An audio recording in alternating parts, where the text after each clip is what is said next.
Alright, I'll be back myself. Alright. We'll be back in like 3, 4, or 5, I don't know. Oh, I'm just going to do something real quick. Yeah, I'll be back.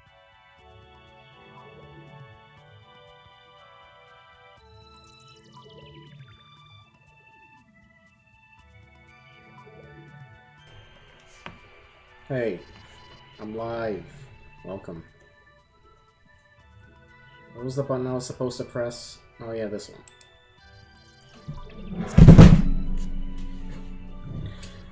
Alright. Looks like everything's pretty much set. Let me just grab the link and post it around in a second.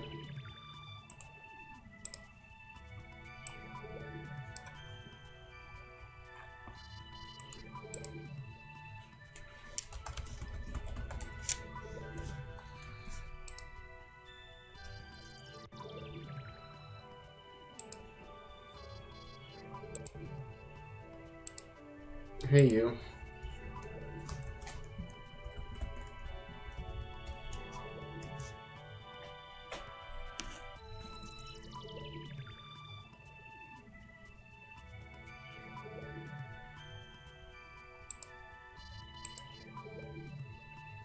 Why the fuck?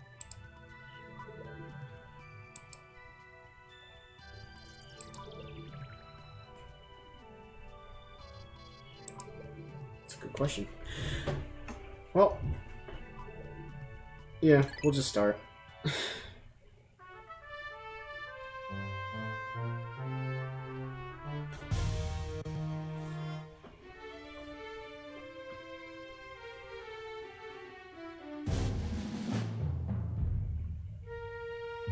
Wait, did it just say the only employee of any merit?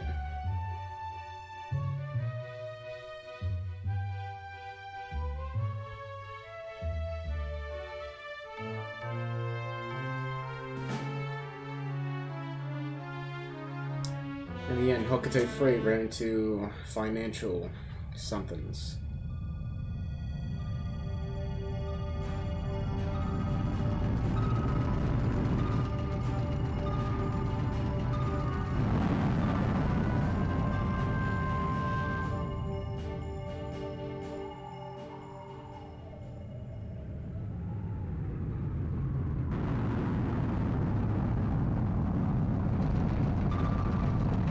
President of the Hokatani Freight and local employee.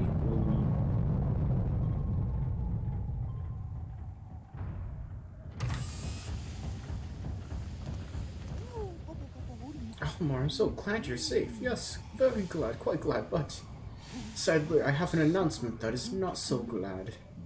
Our company is going under. Yes, we're finished. On his first mission, Louis here met a ravenous space bunny, and his entire load of golden Pikmin burnt carrots was eaten. I took out an enormous loan to repay the debt from this loss. I decided to sell off corporate assets to repay the loan.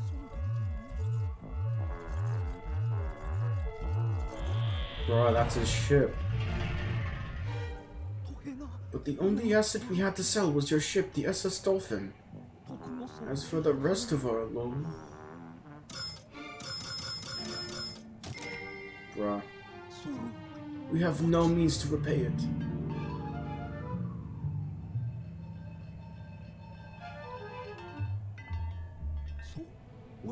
Olimar? What is that? You brought that back as a souvenir for your kid?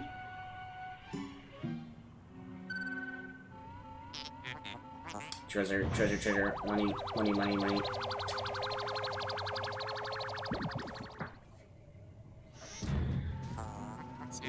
Initiating evaluation of recovered treasure. This artifact is worth 100 Pokos. That thing's worth 100 Pokos? That's more than a year's salary. Really? What? There are more on that planet? He could repay our debt! Lou, you don't look alive. You must depart immediately. With Captain Olimar! Bruh, don't stand that close to a rocket. Just got blown away. I'm sure he's fine though.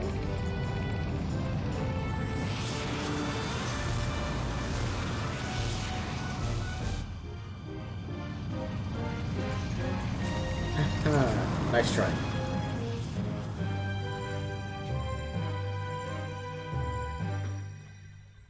Damn, imagine if the second meteor happened.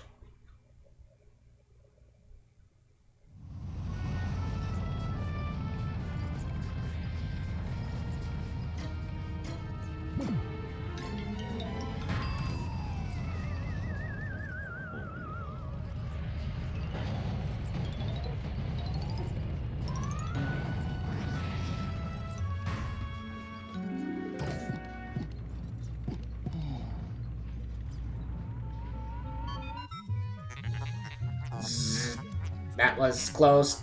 I have averted a crash landing. Running diagnostics. Alert! Danger! Louis is missing. He must have somehow fallen out of his cockpit. He is not responding via his communicator. He is either flouting protocol or in danger. Alamar, you must find Louis before he freezes to death in the cold of this planet. Wait a moment. Look.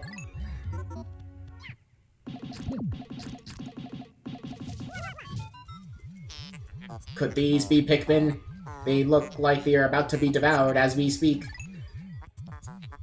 You must help them, quickly. Press B to call them with your whistle, Captain Olimar. You can also hold B to make the sound of your whistle carry farther. Remember?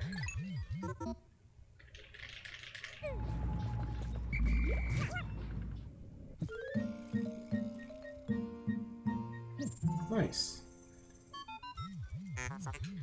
The Pikmin ran to your side. They seem to remember you, Captain Olimar. How fascinating. Give them instructions and do not delay. Hold A to grab the Pikmin and release to throw it.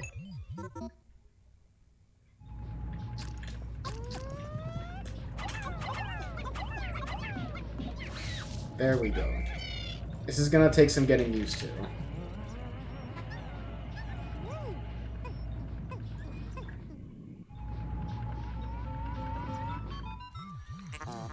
Attention, Captain Olimar. I have just re-established my communications link with Louis.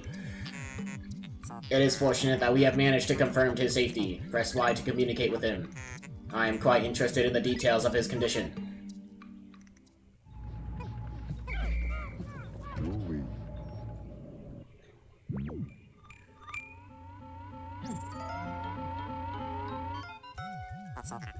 Louis, allow me to assess your condition. As per our safety protocols, are you at all injured? Is that so? Then my concerns are eased. Our communication link shows that you are nearby. Can you make your way to our location and rejoin us? I will navigate for you. Press start, pause, to contact me and obtain information about the terrain.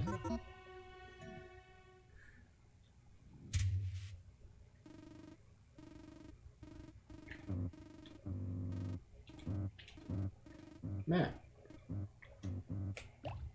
Menu. Go to sunset. Camp.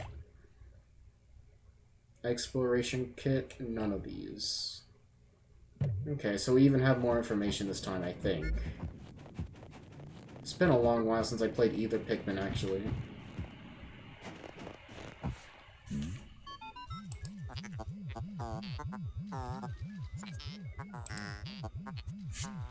Louis, the odd object before you appears to be one of the onions mentioned in Olimar's report.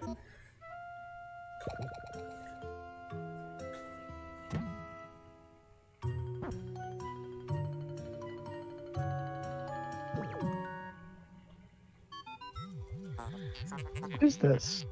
Pikmin. No. You're on Twitch. Wow. That's crazy.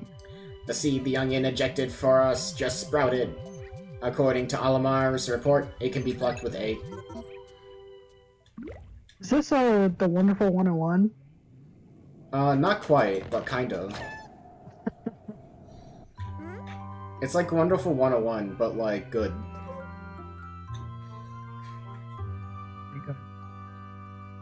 Oh, I thought you were gonna do a funny what, but okay. Louis, this must be one Pikmin. Sorry, I didn't I didn't get your prompt there.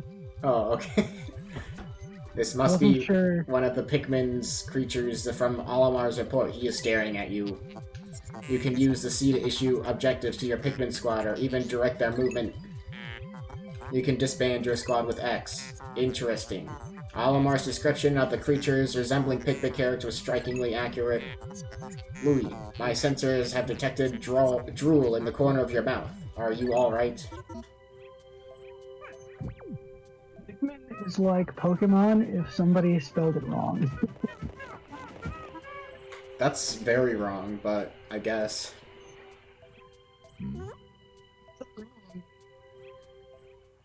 It's following him. If somebody were to spell Pokemon wrong, then they would get Pikmin.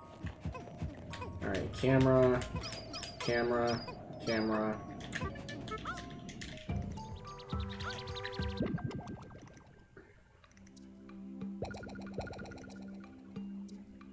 Can I be done with the tutorial? This tutorial's like way longer than the original one was.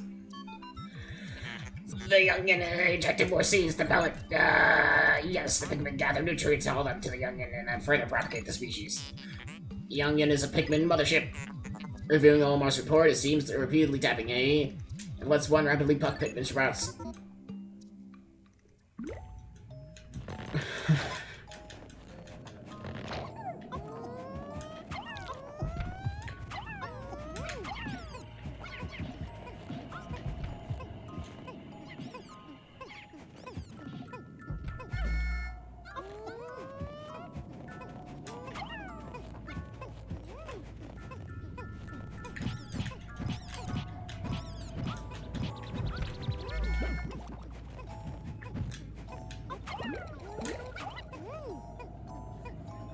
There. We have all the pellets now. Nice. Now we wait. We don't have to wait nearly as long, though, at least.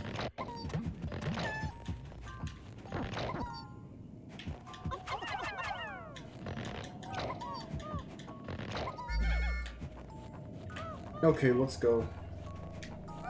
So what have you been up to, Colin? Nothing much. I'm playing Apollo Justice, Ace Attorney, the Nice. video game for the Nintendo 3DS. Like for real or like for fake? For real. Nice. Perhaps this object is one of the treasures that we've been searching for. The only reason we found it here is because this is where you crash landed. How fortunate. I would like to appraise it, but you must regroup with Olimar first. Can you see him? Press L to move the camera behind you, and the other buttons to change angles.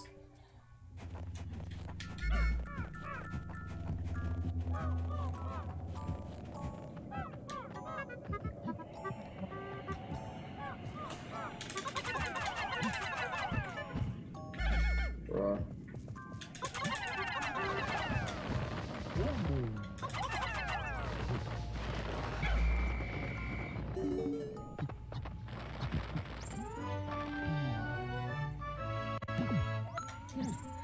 Epic.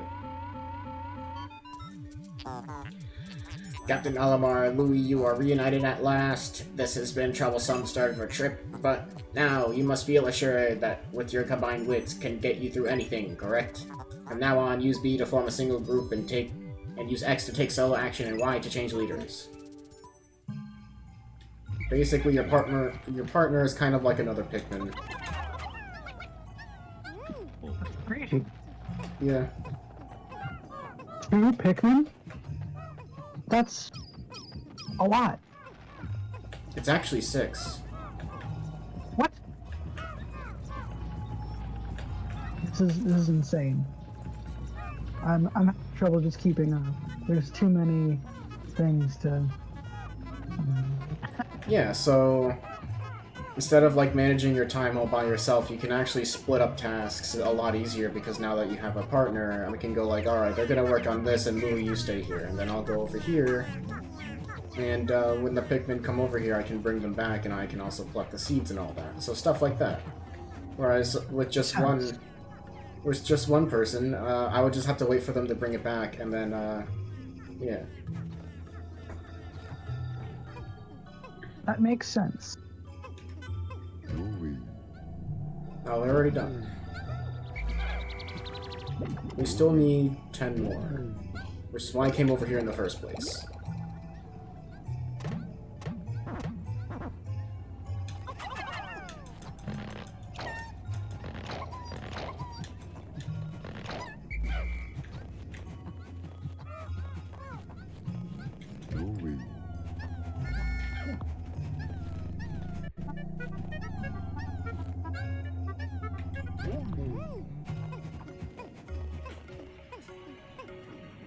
And because this is the tutorial, there's really nothing else that we can do. So we just gotta bring it back and that'll end the day. I'm gonna take a swig of this soda. I think that's a good idea. What?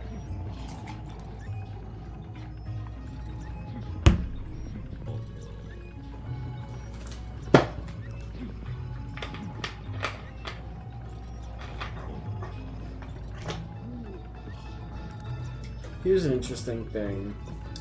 While your partner's in an idle animation, if you tap a direction in a certain rhythm, you can actually get them to repeatedly jump up, which will cause them to not follow you.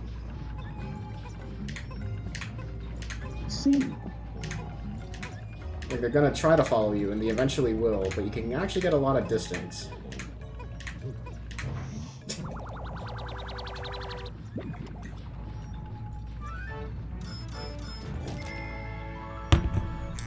Courage reactor.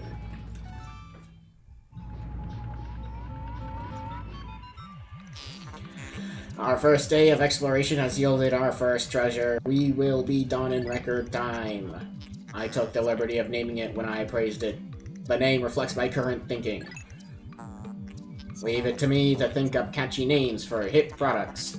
It is but one of my many talents. We shall end our first day here and report back to the president. His face will surely be joyous. However, to communicate with Hokatare, we must fly into low orbit above the planet. We will not return to the surface until morning, so as to avoid the indigenous nocturnal creatures. yeah, Mm-hmm. let's avoid that shit. That's Pikmin. That's the whole game.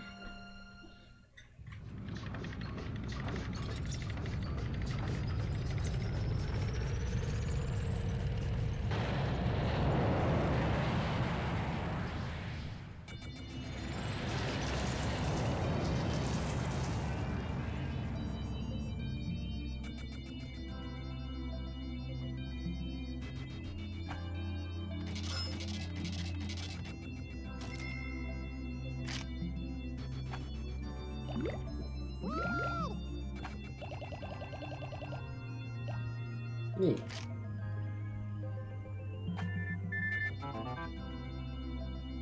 You found your first bit of treasure. Fine work. Our future depends on your efforts, so check your treasure hoard regularly. I'll check in often. Keep up the pace. Great. Epic.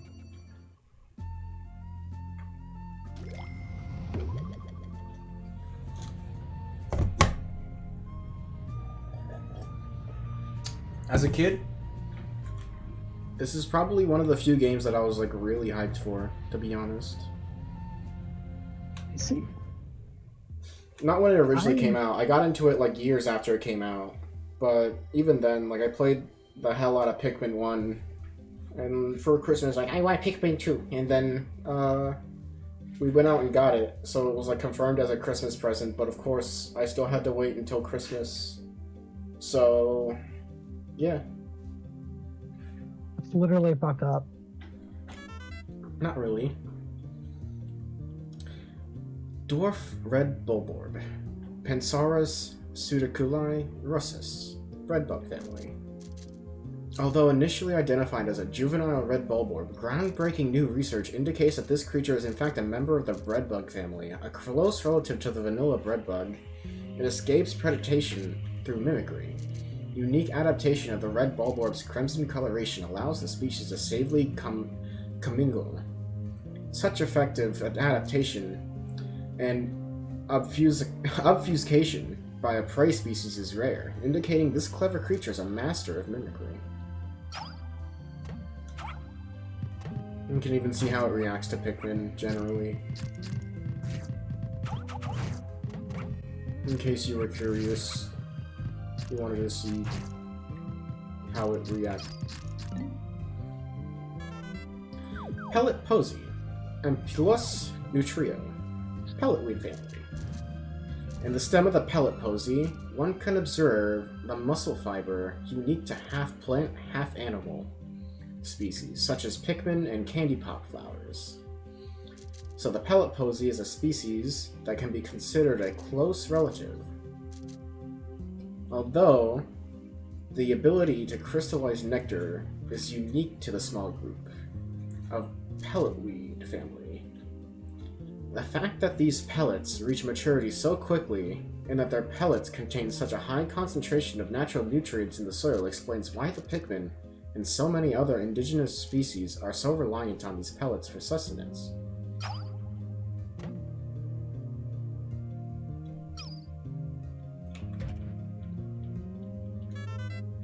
We've recovered our first treasure. Amazingly, the Pikmin remembered how to salvage it.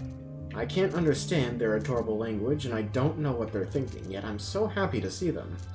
When I crashed on this planet, the Pikmin helped me locate my missing ship parts.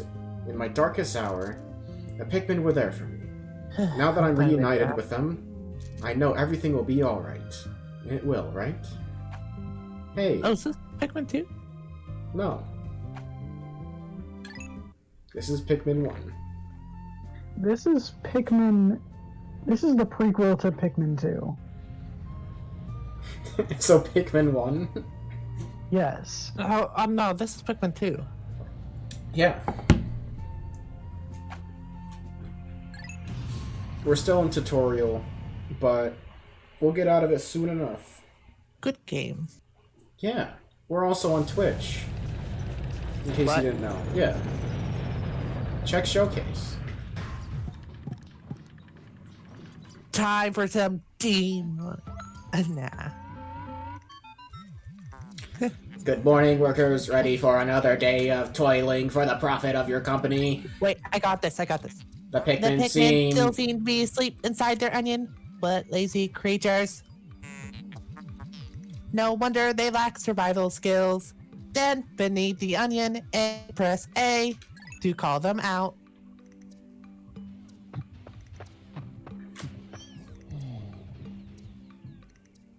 Okay.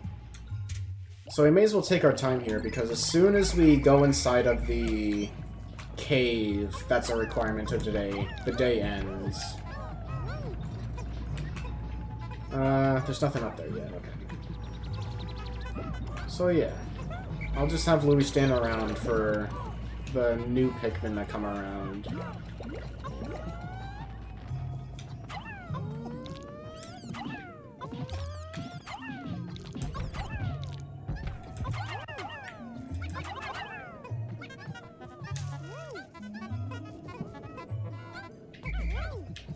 Damn it.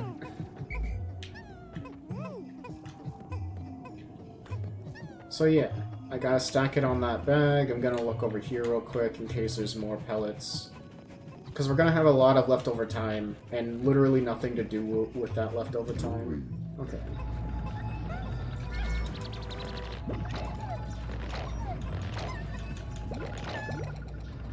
So we may as well, you know?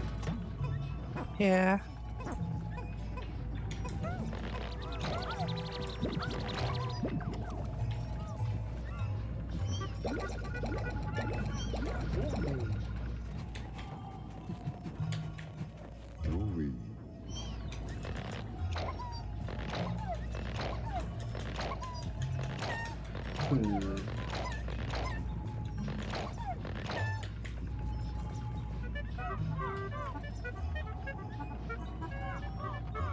And there's some extra over there. How many need to be on here? Like 30? Please. 35. Okay.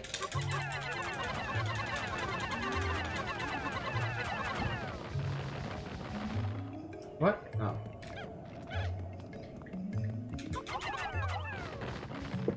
Bruh.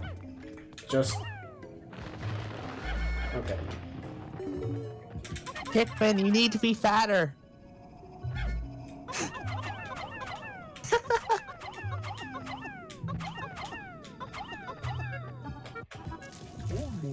Okay.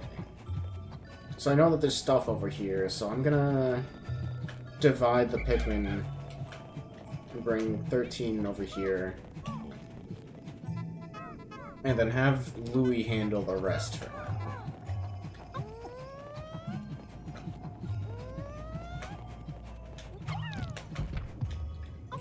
Oh, I thought these were gonna be 5s. Alright, I have way too much Pikmin for this, but that's fine.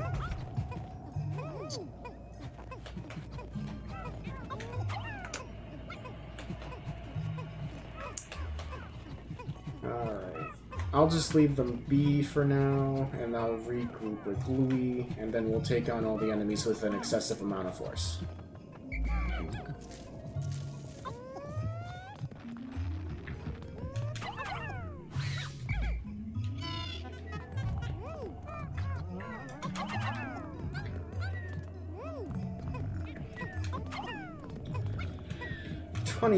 Well, 25. Will 25 do? Probably. Get it!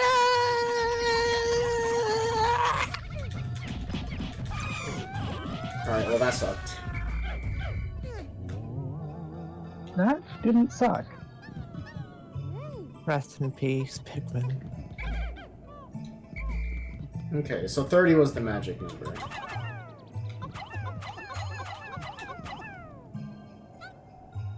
Please find a spot and get to it.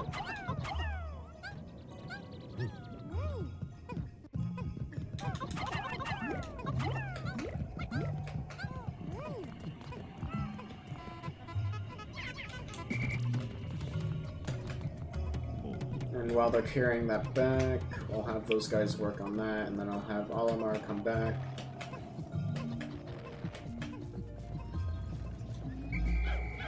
So yeah, again, 30 is the magic number for attacking a Bulborb. That's good to know. Because I was really close, just like a little bit more. Yeah. It's okay though, because it won't be too long before we don't have to worry about that altogether.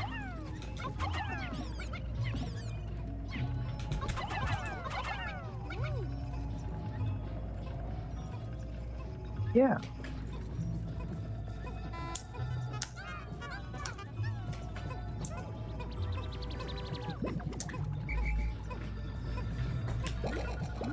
And I think there's stuff up there? No, that's later.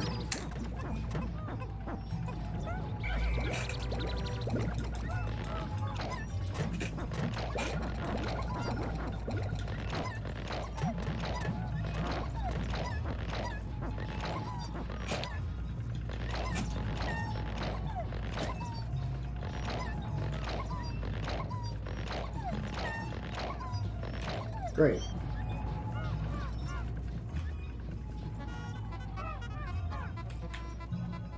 Great.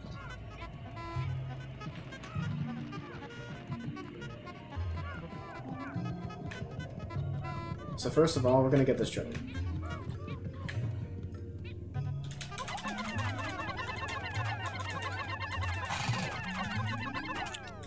That will do.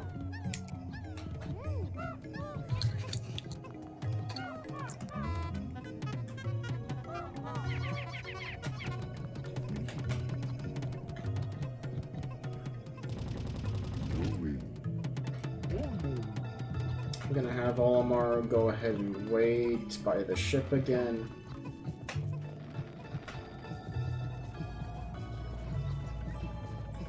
Stay tuned, so there's some waiting. Day 3 is when it really opens up. Unlike in Pikmin 1, where Day 2 is like, okay, now you can do it.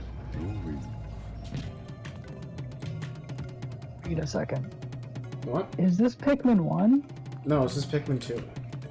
What? You said this was Pikmin 1. Actually, it's Pikmin 4.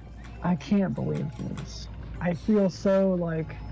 Pikmin 4 is Right, Pikmin though. 3. Pikmin 3 is Hey Pikmin, and then that doesn't count, so it's actually not Pikmin 3.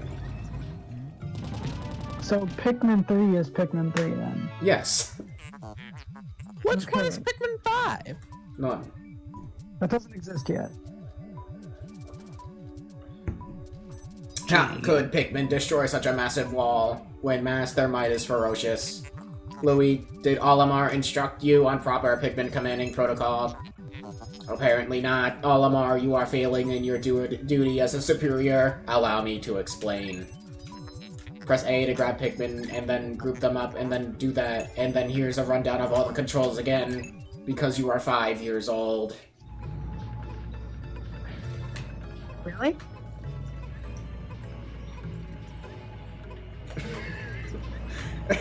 I don't know, are you? Yay! I'm 5 years old! Yes! That would suck, to be honest. Oh no, I'm 5 years old again! Just unironically being cringe. Exactly. Utter scrap. Yeah, 170 bucks, please. But apparently that's more than a year's salary, so 100 Pocos is more than a year's salary. Assuming, like, even if they work at minimum wage with, like, USD at this time, that's roughly, like, 27k. So, hey, someone can break out a calculator.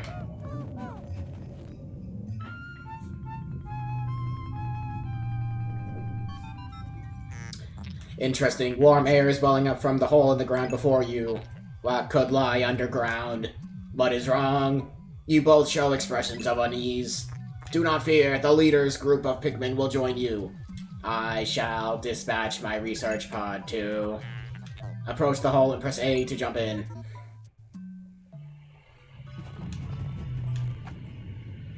Yeah. And now here's the divisive part of Pikmin 2. And the reason for that is because while you're underground, time doesn't flow. So you can basically take as much time as you want underground, and underground has like little mini challenges, so... And it's a lot more linear. You're usually placed in a random spot, and usually the dungeons give you some leeway for like what to do, but they're generally pretty linear. So a lot of people don't like this game because of that. Intriguing. My heat sensors indicate that this hole's interior is warmer than on the surface. Analysis suggests subterranean areas may support different life forms than the surface.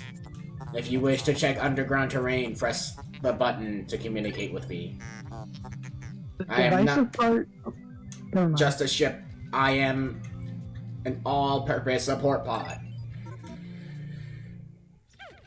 The divisive part of Pikmin 2 is called Pikmin 2. Kind of. Actually, it's called Pikmin.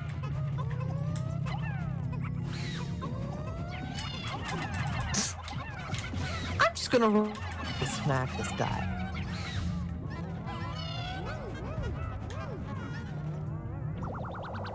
So, do you collect the enemies? Yeah, why not?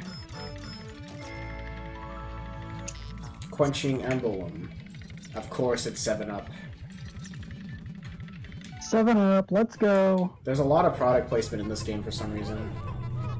That, 7-Up. that is too many 1-ups for this game. And actually, you're gonna need way more than 7-Ups in this game if we're counting the Pikmin lives. That is true. I don't really have to collect the bugs, but I may as well.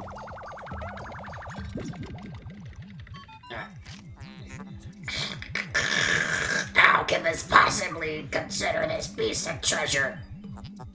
Beasts are incompatible with my circuitry. I suppose I will store your finds in my hold. but I do not think beasts will be worth much. Which is odd, considering that you could donate it to, like, research and science and stuff.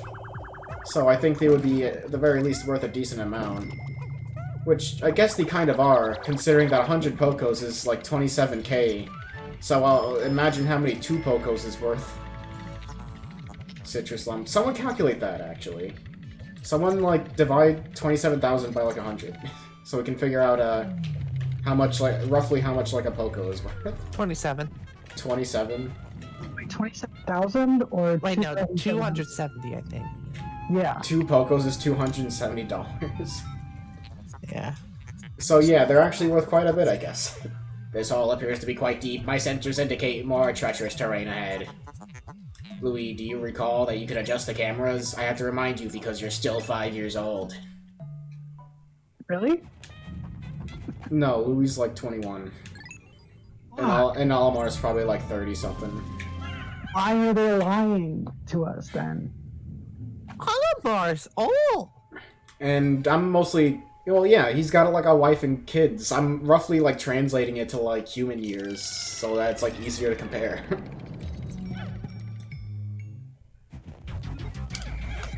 Whoa. Final floor.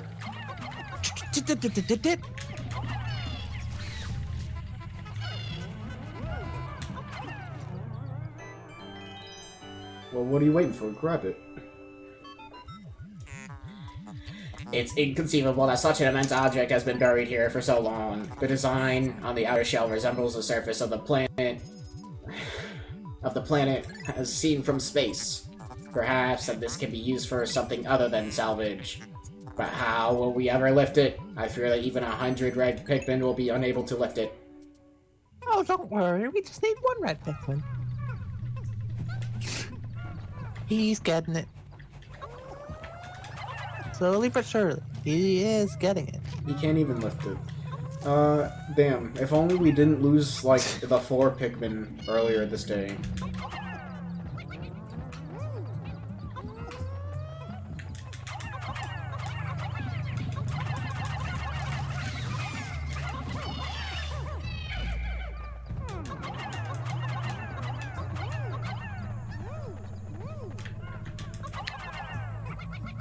Fuck it. By the way, do you know how to swarm? Yeah. Yeah. You just use a C-stick. Yeah, But that's actually... it's good if you have high enough numbers, but it's generally easier to land a Pikmin on one of their heads. Because it instantly kills them. Astounding. A flower blossoms. Yeah. A flower blooms in a cave deep beneath a snowy landscape. Clearly, it's warmer than here, then above, then there, and then above, then here. Look! The Pikmin are restless. They look as if they yearn to be tossed into the flower. What? You know, I've always thought these flowers look really pretty. The candy pop buds? Yeah, they look nice. Like specifically the purple ones. Purple flowers are nice. What about red flowers? Are red flowers nice too? Yeah. Yes. Are there any not nice flowers? Yes, actually. Amazing. A purple Pikmin. It has hair. It's quite stocky. It seems very heavy and strong. It reminds me of Reggie Fils-Aimé. This kind of Pikmin was not mentioned in your report. Olimar must be an entirely new type. Transforming Pikmin by tossing them into the flowers, perhaps there are others. If that's the Reggie Pikmin, where's the Doug Bowser Pikmin? The white Pikmin. How do you figure that? Because the only other type of Pikmin that you get in this fashion. Where's the map? Okay. I'm sure I understand, but... What? What? Why do you think then?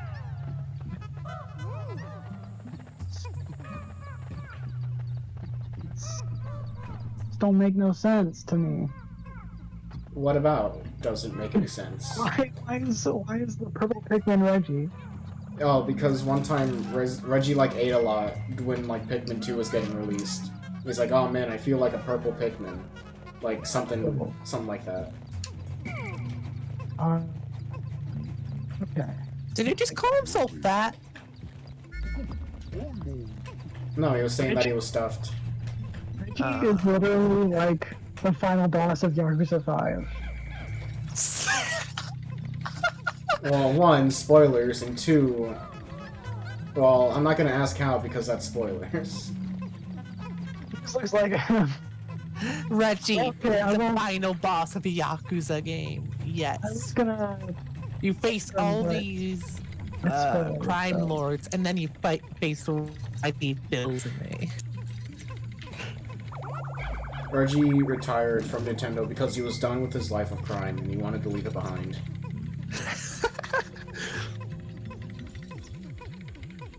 Reggie files a complaint.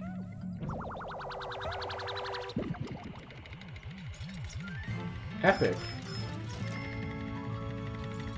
Spherical Atlas. I mean, I guess that's not wrong. There is a device resembling a microchip embedded inside the sphere. What? How? Retrieving data. Error. I could only decode a portion of the data, but I did retrieve new geographic charts. I will input this data into my planetary database and call it the sphere chart. Press the button to look at it. Now that we have this new data, you should explore the decoded territory tomorrow. It sounded like you were going into JFK for a second. Who? Clone High? JFK? Oh, well, he's a robot, so... Wait, what? Yeah. Who? The robot. It's a robot. Robots are always exaggerated, so... Yeah. I don't have to wait Oh, for the I was about to say JFK from Clone High is a robot. Oh, I wouldn't be surprised at that The either. clone. From Clone High. Yeah. Yes. Yeah, man. Astounding! Water is shooting out of this geyser with incredible force. Sensors indicate that it has enough power to launch you into the air. Approach it and try. Nothing bad will happen.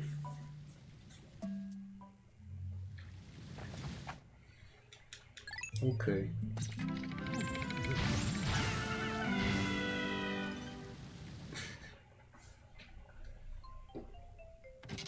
Water.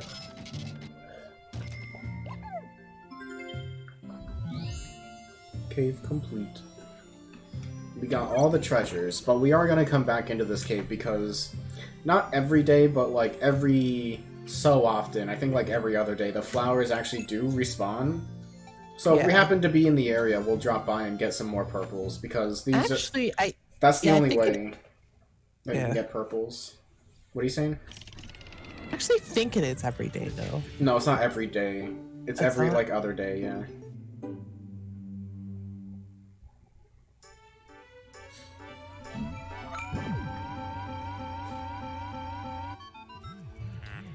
You have successfully returned to the planet's surface. Excellent decision-making, gentlemen. We must celebrate your first successful spelunking expedition.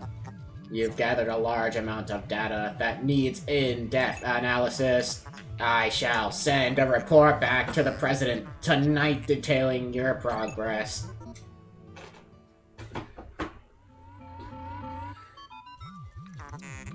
Alamar and Louis, since you will explore a new area tomorrow, today's work is done. What? You still want to work? Unacceptable. You may not realize it, but you are exhausted. You should take a much-needed rest, as you have all the time you need to collect treasure. Haste makes waste, so take it slow and steady. There's no day limit.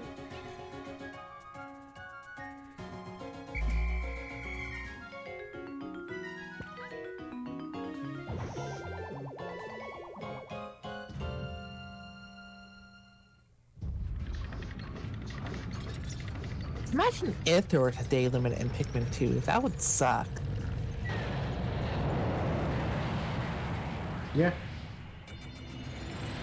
Well, no, not really. That's another one of people's complaints. There's no sense of urgency, so... without the day limit, so yeah. That's actually why I don't like 1. Yeah. Really. A lot of the Because people that really like 1 generally don't like 2, and a lot of people that like 2 either like 1 or like don't like 1 as much. I like 1, but I like 2 more because I don't feel like I have to, oh, I gotta get this stuff. Like, I just feel like I can do whatever I want, just leisurely. Yeah. It has like 2 different tones, which is nice. The emails kind of like tell a different story, kind of, but even then... Because like, eventually the person goes like, oh, I need the money now, come on guys, I'm like hiding under a bridge. But like... It like doesn't apply to like the game at all. Whereas like in Pikmin 1, you can like definitely feel the sense of urgency, and because like both like with the caves and with the day limit, like in Pikmin 2, it makes a lot of the stuff like really leisurely, but like Pikmin 1 didn't have the caves and you had a day limit, so like you had like 2 timers basically like counting down constantly, like 1 for each day and then like 1 for overall like the entire game, which added like the sense of urgency. And it encouraged and rewarded like really good planning. So like what I did during my playthrough of the game that I streamed here is like I would land and then I would open the map and like look through it for about like 5 to 10 minutes, not 10 minutes, like 5 minutes, and go like, okay, so I got about 20 minutes in this day. I can probably hit this part, and this part, and barely have enough time for maybe like repopulating some Pikmin or something. And then I would go through with the plan, and if it went well, then I win. And then it did go well, and then I did win, except for a couple of parts which sucked, and I reset for. But in this game, it doesn't have that kind of urgency, so like you can kind of just like walk around, and it doesn't really matter so much. Like it still rewards you for like good planning and all that, but like the day and night cycle. Like, the day and night cycle, like, doesn't matter so much, aside from, like, accidentally leaving Pikmin behind, maybe, now that, like, there's no day limit, and it, like, subtracts from, like, the overall sense of urgency as well, like, otherwise. Baby steps first, Olimar. Plan well and don't worry about me. Our debt is with Happy Hokatare savings and loan, after all. Besides, there's nothing left to repossess, so ha!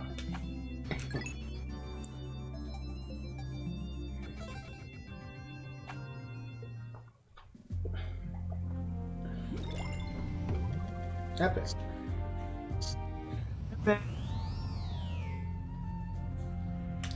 So, we found like 1 new creature, I think. Or 2. Oh, 3 actually. Red Bulborb. Oculus Kageyami russus. Grub dog family. This large organism has the familiar mandibles and cranial morphology of the grub dog family, as well as the characteristic bulging eyes. As with most grub dogs, the creature's cranium comprises half of its total length and girth. Showing a scarlet abdomen with white spots, this creature is primarily nocturnal, choosing to prey upon smaller creatures returning to their nests. Shut up, you! Stop watching videos, at least like that. Fuck. Originally... I wasn't even like... You were not meant to hear that. Yeah, I know. Fuck. Originally classified as the spotty bulborb, further research has reclassified these species as the red bulborb. Subspecies of varied colors have recently been discovered, but academics are divided on the 2 rival camps over how to handle their classification.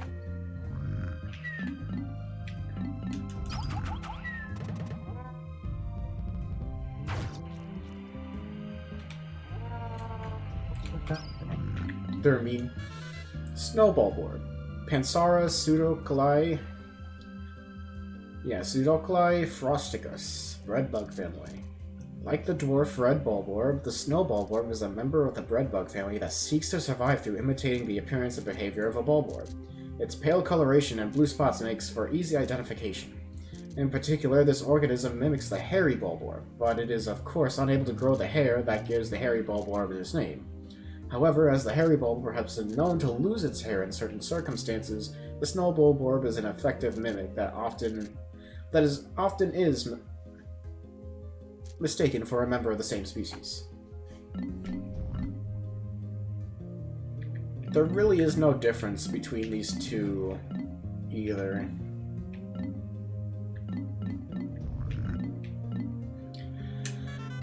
Violet candy pop bud, Flora paniceus. Oh, puniceus. Candy pop family. Research from our most recent expedition has confirmed the presence of candy pop buds in subterranean regions. Considering the microecologies this plant has been found in, one could surmise that it could be found in any cavern regardless of the geographic region. Tossing Pikmin into this flower results in the release of purple Pikmin seeds, regardless of the color the Pikmin was tossed in. This variety of candy pop contains robustly odoriferous oils. If candy pop flowers could be cultivated, there's no doubt that the plants would offer multifaceted benefits for the cosmic, medical, and tourist industries. I see. That's interesting. This fruit was dug up from the floor of an icy cavern. It appears that the fruit's thick skin protected it from the frigid cold. It's quite remarkable. The shape of the fruit eerily resembles that of the president's head. P.S. The labyrinthian underground entrails of this planet are like a completely different world. The area we recently touched down in is blanketed with a fresh layer of frozen precipitation. As tranquil and relaxing as it is, I named it the Valley of Repose. Using Pikmin to move obstacles, I was able to open up some new areas to the exploration, where I found this hunk of metal. I often brag about my inexhaustible supply of self-control, but when I peer at this treasure, I can't help but think that I want to take a drink.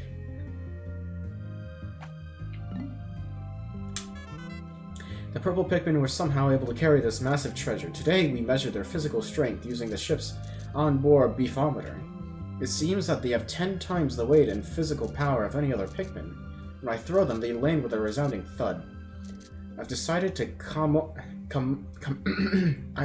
commemorate the cave I first encountered them by naming it the Emergence Cave.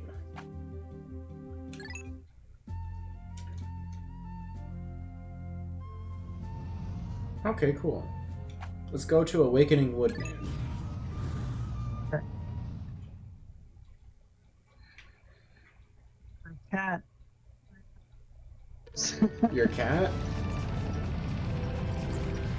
Oh look, it's actually the Forest of Hope. But we land in a different spot. Yeah. Well, land in the same spot. No, there's stuff in the way now. Oh, okay. Good morning. It should please you to know the purple Pikmin are lodged safely in my hull. The confines of my interior seem to suit them perfectly, though they do occasionally tickle me. Stand in my ring of light below and press A to call the purple Pikmin out.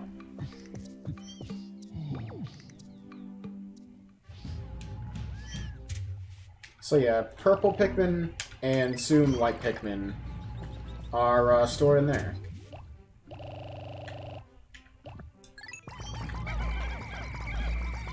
Alright, let's not waste any time. So basically...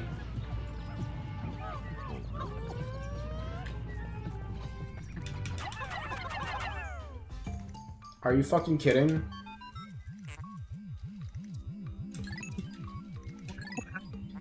Fuck off! I'm not gonna read this because this is just tutorial again, and I'm fighting something? Bruh, literally almost died. Kill the thing.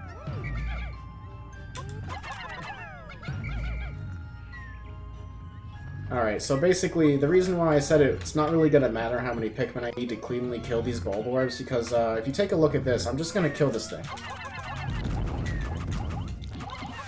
So yeah. Purple Pikmin are actually overpowered. For most things except for carrying things. They actually suck for carrying things. Hasn't done anything wrong. It's just trying to survive. Yes, but that's just how nature is. And we need to exploit nature for our own purposes.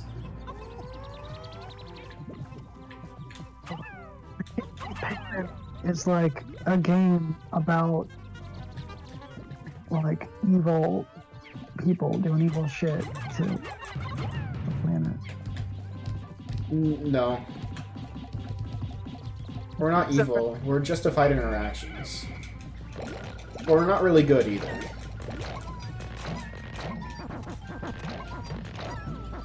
Such like a complex, really gray story. It's not really complex, but I mean, I guess it's morally gray depending on how you look at it. Like, sure, we're a company, sure, we're kind of exploiting resources for our own benefit, but, like, also, you could also look at it as, we're helping the Pikmin survive, too. But you could also look at it as we're, like, fucking up the natural order of, like, the ecosystem.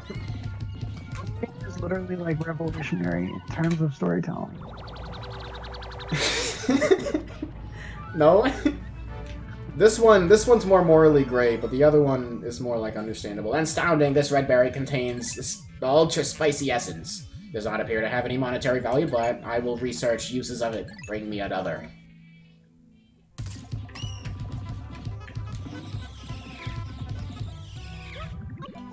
Flower Pikmin. Finally. These Pikmin that drink the yellow nectar instantly matured into flower Pikmin. It appears to have enhanced their motor skills. What a wonderful nectar. How intriguing. Like plants, Pikmin mature from leaf to bud to flower. Captain Olimar, you must share the information you have with you. Wait. Oh, the fuck? What? Okay, beat down this wall. I'll see you later, Louie. Your homie Louie out like that. Well, I'm not really, like, leaving him out to, like, dry or anything. Like, he's just managing the Pikmin over there. And actually, I'm helping him manage it because there's more berries, which I was gonna go and, like, see the Pikmin for, but... Captain Olimar, my research. The red berries you discovered have yielded a powerful potion. Behold, the ultra-spicy spray. Although it is untested, I believe that it'll have spectacular results sprayed on all of your Pikmin by pressing down on the D-pad. When necessary, I can produce one bottle from 10 berries. Press start and pause, and you can get your berry count on the radar screen. These things are responding faster than I remember. Basically, these berries are overpowered, and you want to get as many sprays as you can. Because they basically superpower your Pikmin. Which makes them double as fast, like, it makes them doubly fast than they were at basically everything. I see. It's kind of crazy. Yeah, kind of.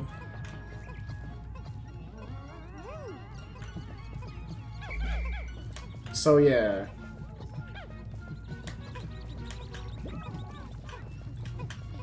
Berry's good.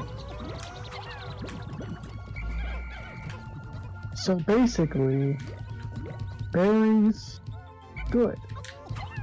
Yeah. Also, I'm still getting the hang of throwing Pikmin.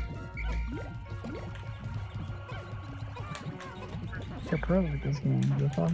What?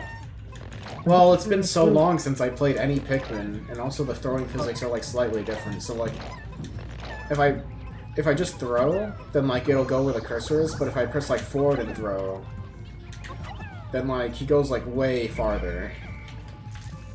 It's fucked up. Why did they make it like that? I didn't think they mean to. It's like,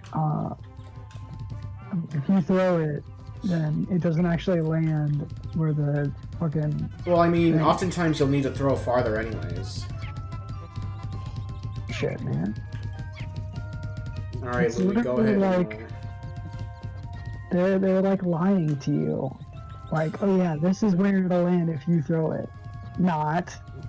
What the fuck are you talking about? Talking about how this is a deceptive game. It's trying to trying to fool you into thinking that like the Pikmin land where you want them to, but they don't.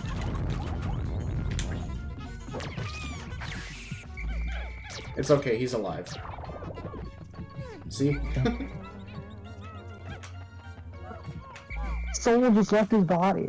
Oh no, not him. He's dead. I'm saying that the Pikmin that he hit is still alive. So yeah, you don't really have to worry about enemies after you get purple Pikmin, as long as you're smart and you know what enemies are, like this. Flower. It's like an enemy. What?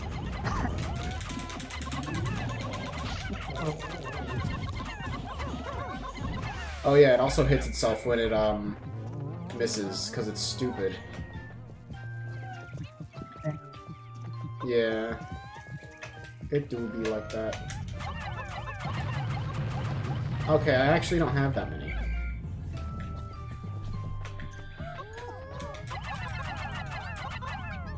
I'm gonna get these guys to carry this guy back. I'm gonna get these guys to carry this guy back. If you have like whites or purples, the Pikmin with a majority claim will basically take the Pikmin back.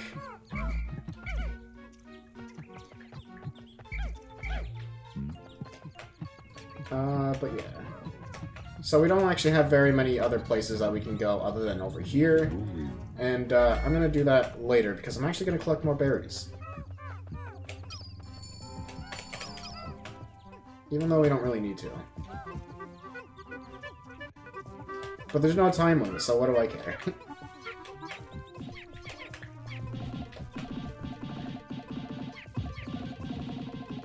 And as long as Pikmin are with the captain, they're basically safe.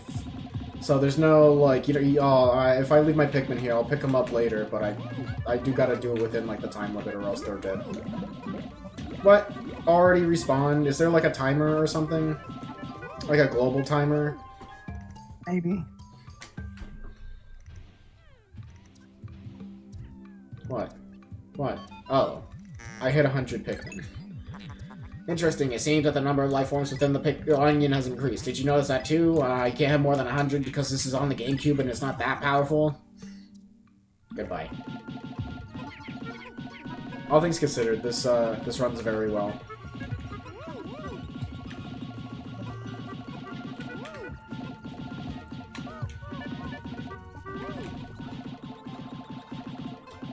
Check it on Almar, he's just standing. More berries. I'm gonna have to do something else eventually.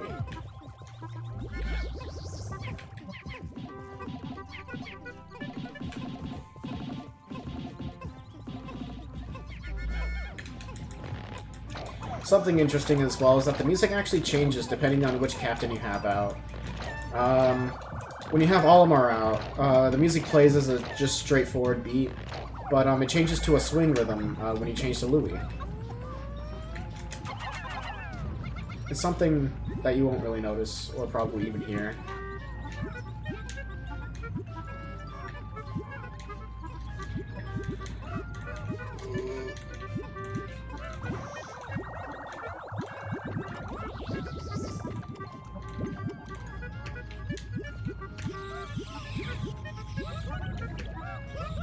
Alright, so honestly, Nectar before was kind of buggy, and now Nectar is pretty straightforward, so yeah.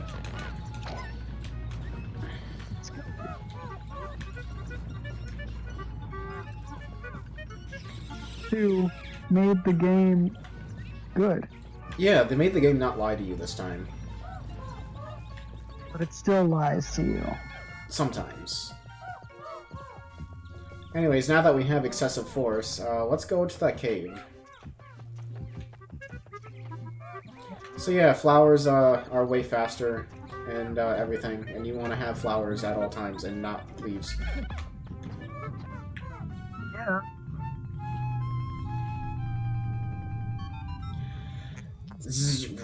Biological sensors are reacting violently. The readings are ominous. A beast of unknown power lurks in these deaths, a large thingamajig. My sound sensors are picking up hostile roars of many beasts. Expect dangerous encounters. Sensors are also showing extreme heat pockets. You may need flame-resistant Pikmin, but my records indicate no such data, or my records incomplete. Yeah, red Pikmin.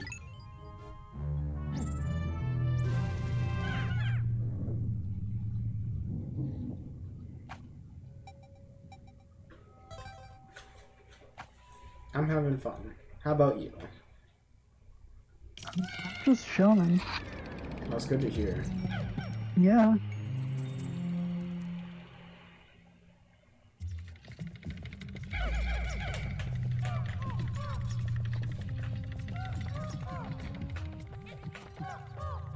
So in any case, it's good to scout ahead, just in general, whenever you do any of these levels. Sometimes there are traps that'll fall down on you and all that jazz. But usually you don't really have to. Too much.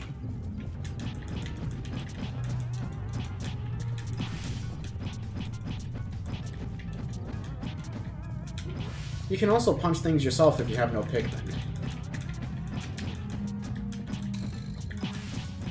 The enemies do attack you as well, though. And, unlike in Pikmin 1, you can't really go to the ship to replenish your health. So, your health bar is your health bar for the day. So, do be careful. Another interesting thing is, if you're just standing still and you punch, you actually take longer to punch than if you were moving, for some reason. That's crazy. Yeah. Well, then you should just not punch then. So here's like punching standing still and like punching while moving. Get... Yeah, that is true. You shouldn't really be punching, but hey, some people like to do like a challenge.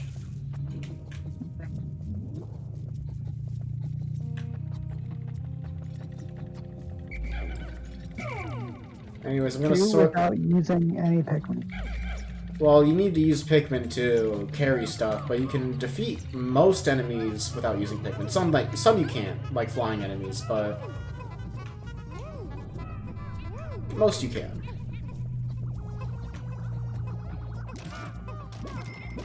Another good thing is, you don't need all your Pikmin to go down another level, because they'll just automatically zip over to you.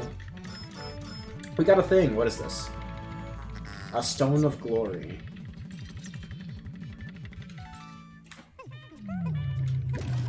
And that's all the treasure in this floor. You'll know when a floor is out of treasure, even before you get the upgrade that tells you how much treasure is still on a floor. When the cave goes, and also the Pikmin start singing.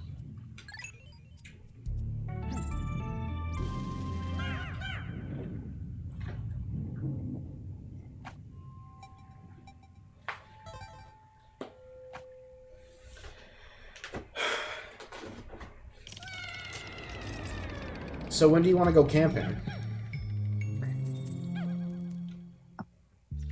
Like a good time to go camping. Well, the weather ain't gonna get any better. All the mosquitoes went to hell where they belong, so...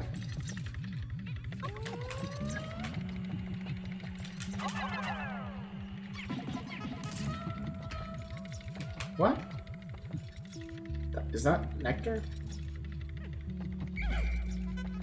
I don't think that's nectar. It's not. The red liquid you see contains 1 refined ultra spicy essence. 1 drop contains 1 dose. And then you can spray it. It's used now. What? Fuck. That's... I got it. There's actually an exploit regarding those, and I'll show that later. And these can also contain nectar, like that, which is what I was actually expecting to happen. So what, you were like... Time to go. What?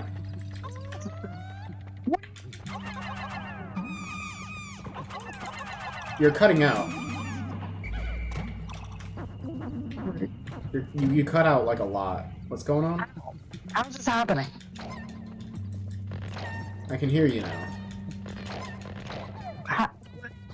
Okay, so what did you say earlier? You were like, oh, something is going to hell. Oh, the mosquitoes are going to hell where they belong. Or, the mosquitoes went to hell where they belong. So, there's, like, no better time to, like, do it, basically. Other than, this season, so. Preferably, like, soon, basically.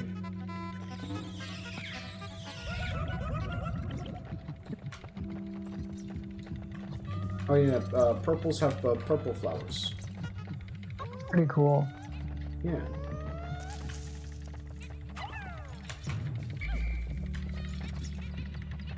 And of course, they are faster, which is pretty much essential because these guys are slow.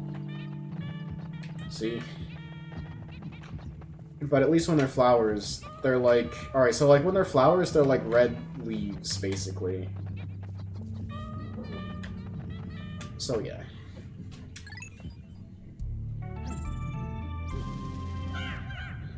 If we find another potion on the ground like that, I will show how to do an exploit with them. Because there is an exploit.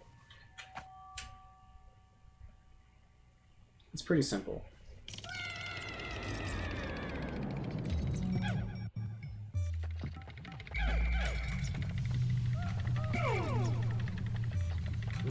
Saw this meme. DeviantArt. That's not a good sign. I shoot stupid Samir. You shoot... Samir, I guess, is a character from Happy Tree Friends, it looks. I have no fucking idea. Shoot stupid Samir? It's the group. Shooting the other character.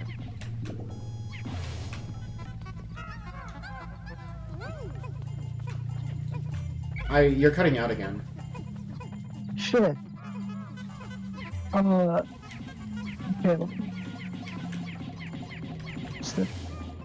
So it's some fucking character from something, and his name is Samir, apparently. And, it's... Next to him is the Grubhub guy from the commercial. Yeah? And he's holding a gun, and he's shooting the other character. Dude, is that Mahjong? Yeah, it's a Strife monolith. Hog. This game has Mahjong. I can't believe Pikmin is good. Sure.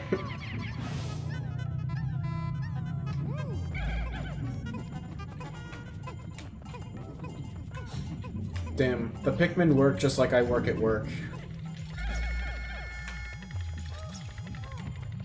When they're done with a task and they don't see anything to do, they just stand around and do nothing. That's literally me. Yeah.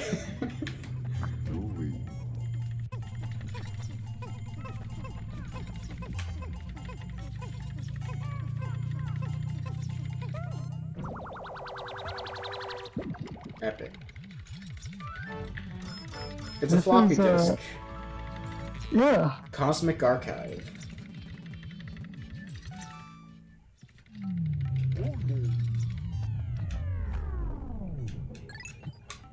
Let's go.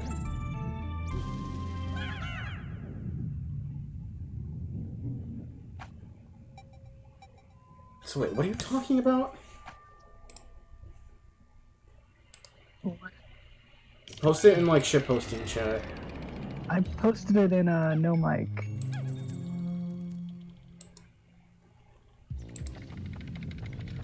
This sucks. Yeah. It's weird.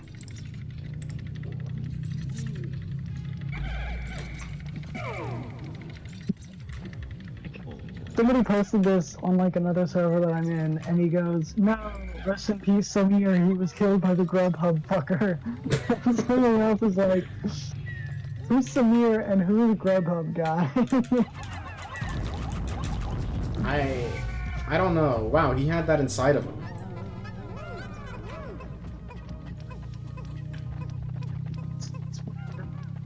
It's like, why? Just How much why? is a good guy, I mean big guy worth? Oh, 7. 7 times 200 and something. 250? Dream Architect. I wonder what this is. Colin, what is this? That's a Game Boy. I don't think that's a Game Boy. Any better idea? Huh? I think that might be a Game & Watch. All the same. Yeah, well, I Yeah. mean, not too wrong, yeah. Nintendo products are the same.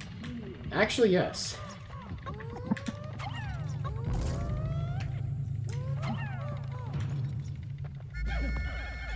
Alright, any Pikmin that are not flowers will now be flowers. It better be. They're all flowers now. That's good. Yes, actually.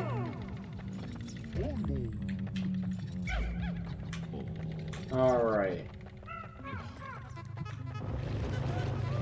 Oh, I knew that was gonna happen eventually. Shit. There's some crazy fucking animals. I got him. These guys emit like an odor or something, and it makes the Pikmin scramble. So, but they're actually harmless, but they make the Pikmin scramble, so they're kind of hard to kill actually. But if you're anticipating them, like I was, you can just get a purple and do the stomp attack, which is like an AoE, and you just get all of them. Sometimes Nice. they usually drop nectar like that, so they can be worth it if you still have some leaves left over, but they'll occasionally drop potions, which makes them more worth it. Because potions are good, and collecting berries sucks.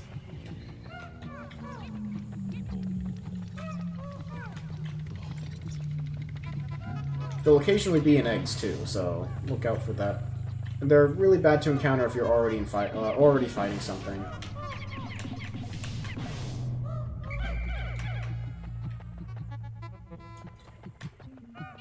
Oh, neat.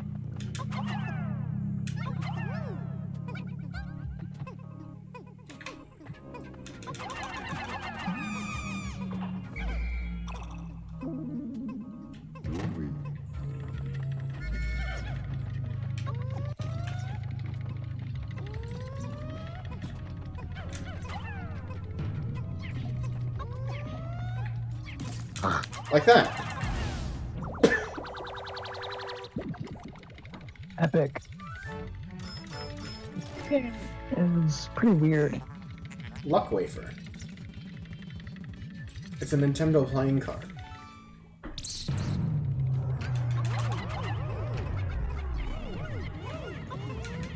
I can't believe Nintendo invented card games. Well, they didn't invent it, but they made some. Oh yeah, I should pick up these guys.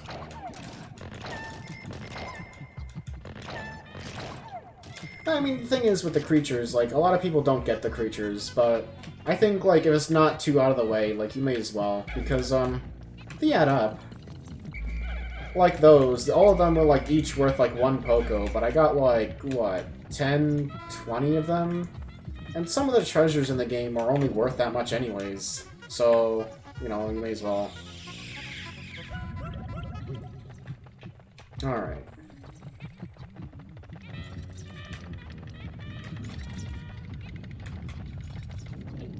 Also, it's good to touch the plants and make them, like, kind of rumble. Nice little detail, but also it unlocks the plants in your Piclopedia, so do that. If you care about the Piclopedia, at least. How could I not? Exactly. It actually has, like, a lot of interesting lore about stuff that you never would have considered otherwise, like the plants. Yeah, this shit is important. Not really, but It's cool. It really is. It's very... Yeah. Alrighty.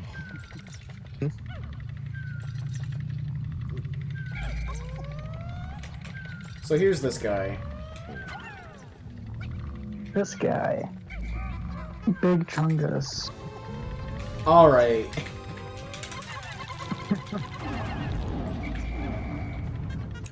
There actually is a way to one round this guy. Yeah, well, I didn't do it. Yeah. You have to one-turn him. Yeah, you have to throw it kind of precisely. Yeah, like it's somewhere. You have to throw it from the side somewhere if you want to do it. Yep.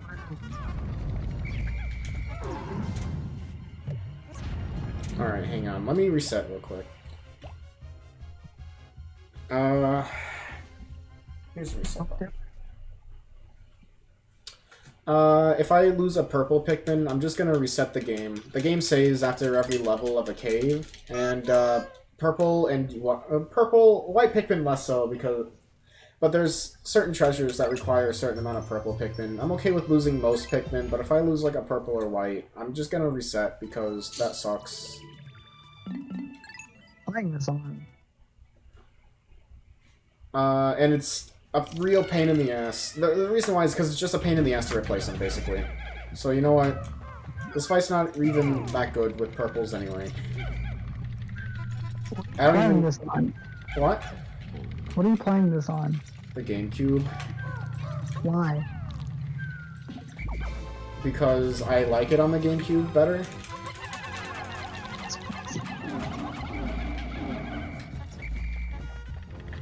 It's because this guy goes at a weird angle.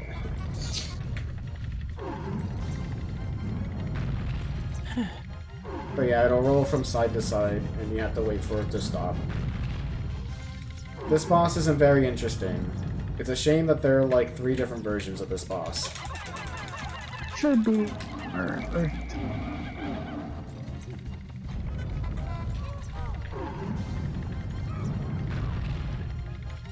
Hello, it is me. Hey Nick, you're on stream right now. Darn, I can't say the N-word. You wouldn't have said it either, like either way. Man, I'm not here to discuss what I will and won't do. I'm just here to discuss the facts. Okay, what are the facts? You're right, I wouldn't do that. Well, what I meant what were you here to say in the first place? Oh. Well, I already stated one fact, which is hello, it is me. Okay. I stated another fact after. I think I'm down on my fact budget. I think my fact budget is like depleted, so I can only say opinions now. Is that a fact? Okay. Yes. When do you... when will you be available, basically? Never. Oh, Ever. Camping trip? Free this weekend. This weekend. Saturday, yes. Saturday. I work Sunday morning. Okay. What about Sunday night? Actually, I do not know. I work Sunday night, actually. Bro. L. I work every night, actually, from now on. Well, 7 days a week? No. Or only at night? What? Or only at night, you mean? I mean, like... At least for this week, yes. And also for the rest of this week, specifically. Wait, Kyle, you need to stop driving your $1,000 car 500 miles a week. The Civic, albeit an extremely good car, might not be up to the task of delivering pizzas 40 hours a week after 20 years of use. You should just buy a Lamborghini instead with all your pizza money. I don't have that much pizza money, especially not after college fees. Oh, well, shit. Damn. Alright, what can I say? Actually, I take it back. Drive the Civic until the wheels fall off. Like, literally. What was the video with I think the the engine will guy- break down first. Probably. The treasure gauge is now complete. It'll appear on your monitor. Alright, we can see when there's treasure. There's no treasure. Oh yeah, Nick, I'm playing Pikmin 2. But yeah. I can see. I thought you were gonna come in like... I thought you came in because you wanted to just like say something to me. No, I'm just browsing the Discord for a couple of minutes because I haven't done that in quite a while. Oh, okay. And you're Yeah, done I've with been- like your work for now? Yes. I've been ruling on productivity for like at least a week straight. Define boolean. You can't define it. It's like what was that word that Isn't it balling but with gang-related activities? perhaps. Okay, don't say it here. Okay, fine. I'm booling in a non-gang. In a non-gang affiliated. I'm zooling. I'm booling on the z-axis. Whatever. Confusing. If you think about it, if X is up and down and Y is left and right and Z is backwards and forwards, if you're going really fast, that would make you booling on the Z-axis.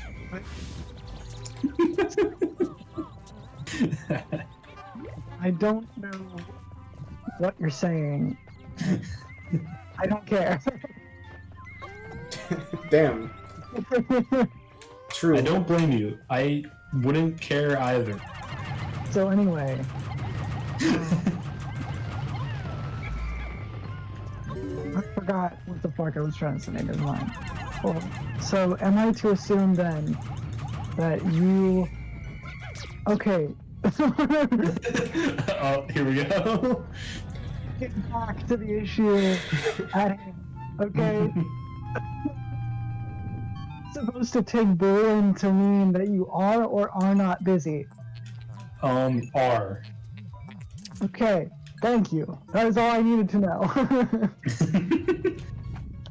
Man, I'm trying to think of a word a while ago that's we all kept asking Colin what it meant, and he goes, "This word has no meaning. It's a feeling." I can't remember what that was. Based. Based? Yeah. Oh shit. Okay. Well, yeah. It's the same thing then. Boolin is a feeling. It's a gang affiliated feeling. I guess so. Let me. It might be a generic term, but let me look it up on the Urban Dictionary. You know they use Urban Dictionary in court, right? They do. What? Yes, they use Urban Dictionary in court. When they read back like written word from like the people in the court, if it includes slang, they'll sometimes reference Urban Dictionary to give Clarify. context, whatever. Yeah. Okay. Apparently, it's not gang related. The top definition of an Urban Dictionary is just absolutely fucking chilling. Okay. Okay, so I guess booing is not chilling. It has a very serious like phraseology though. If someone's booing, it sounds like they're like concentrated and focused on something, doesn't it? It sounds serious. Yeah. Okay. Well, it's a spin-off of the word coolin', which is like chilling, but the C is replaced with a B because the Bloods. Yeah, so it's gang related. Damn it! Literally But it's fucking such a- gang related. But it's such a fun word, though. Damn, why do violent inner city gangsters have to produce such fun, like, slang terms? That's a good question, actually. This feels like an interrogation. Like, you know, No, like, he's not interrogating anything, he's just lamenting. like we accidentally proved in court that boolean has like gang connotations. Damn, well, That's a shame. yeah. Although I can at least... We got some kiwi shoe polish. It's an alien billboard, actually. Worth 80 bucks. Written in English? Yes, actually. Oh, Maybe it's like in Star Wars where like, Well, not to these guys. These guys are from Hokotare, and they're exploring a post-apocalyptic Earth that has many theories behind it, but nothing confirmed as to why there are no humans. And they're basically microscopic. yeah, no, it's Hokotare. why is Pikmin 2 so dystopian? Because there are no humans, and that's basically it. And there's just like a bunch of like rusted metal and shit. Pikmin is like actually deep. Not really. Yeah. Olimar gets back to Earth and everyone's dead. Imagine if there was a human in Pikmin, though. That would be like cool final boss or something. What the fuck is Olimar then? He's a Hokotarian, or whatever they're called. He's a weird nose guy. Look at him. He does his forward tilt in Smash says "boy." He does the hand thing. This? Does not. Yes. His hand gets bigger too when he does it. If you stand still, you attack at this speed, but if you're moving, you get to do it faster. So yeah, if you're moving at Mach speed, you get to boy at Mach speed, but if you're just doing it casually, then no. But yeah, the plot of this is you're trying to collect treasure because your company is incompetent and went into debt while you were dying on a distant planet. So, so they sent you to another distant planet. No, they sent you back to the same distant planet, but this time to collect treasure, and not, like, to collect your ship parts and leave this time. Oh, okay. Petrified heart. I mean, if I had the capabilities of mining on distant planets for valuable materials, I would definitely do that. Well, they're not really mining, they're more just kind of scavenging. These are just kind of like caverns that are already exist, and they're kind of just picking them up. Yeah, that makes sense. They're looting Earth. They actually are, but like on a small scale because these guys are literally like an inch tall. It's crazy. Damn, yeah, that's a bottle cap. Oh yeah? Let's see what kind of product placement this has. Dr. Pepper. Yo! Drought Ender.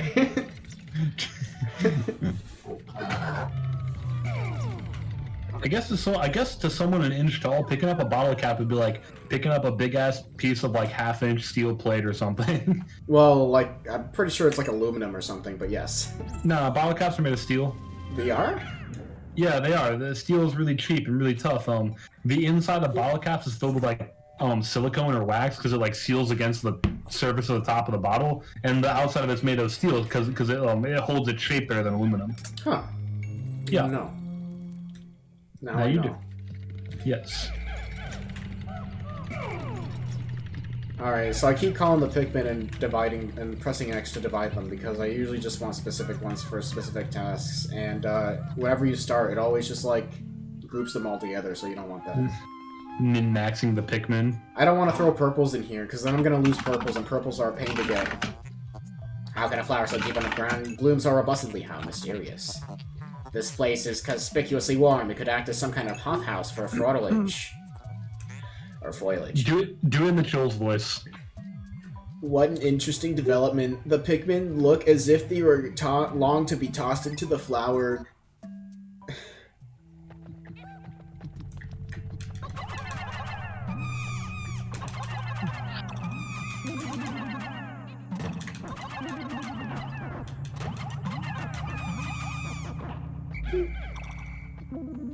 Cool. The flower ate the Pikmin! Yeah, and it turned them white. Oh. Albino Pikmin. Yeah, They got red actually. eyes.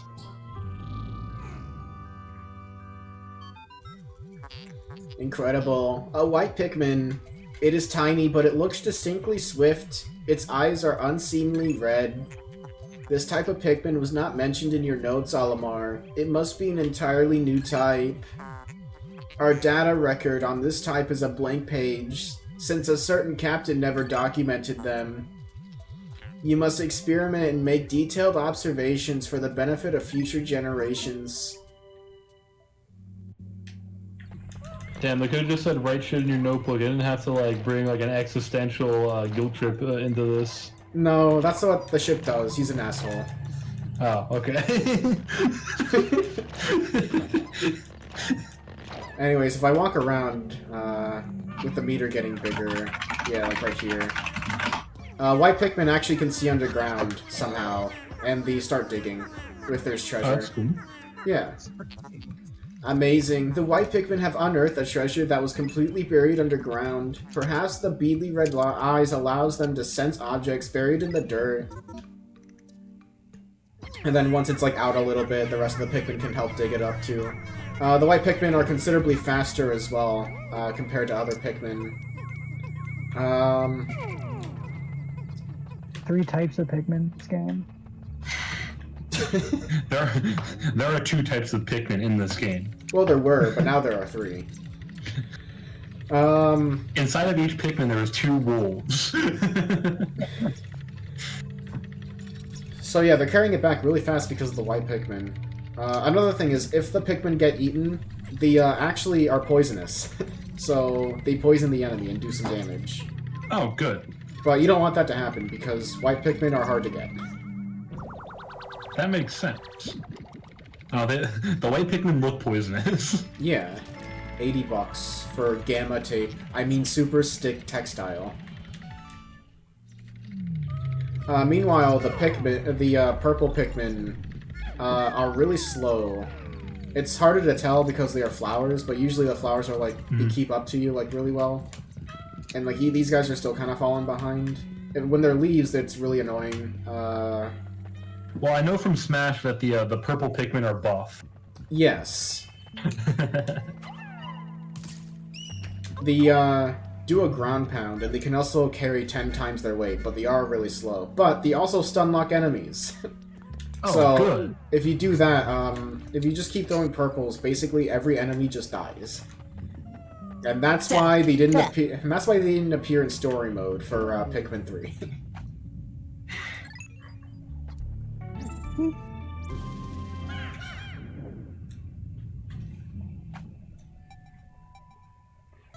And that's also why the white Pikmin, I guess, didn't appear as well. Well, not because they were necessarily overpowered, but their ability wasn't necessary. Because their gimmick is that they can find stuff underground and that they are poisonous and like a little bit faster.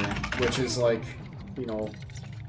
Oh, and and when I say they're poisonous, they're also resistant to poison. So, yeah. Obviously, poison doesn't affect us because we can't breathe the air anyways, so we're not breathing this air. But the Pikmins do, so Pikmins can get poisoned, which is bad. So use whites to clear poison traps.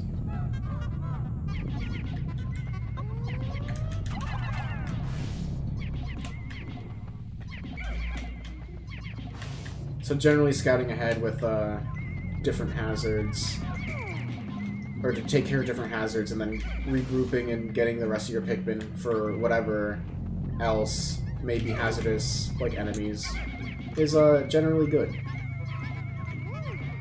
That sounds good. Yeah. Yeah.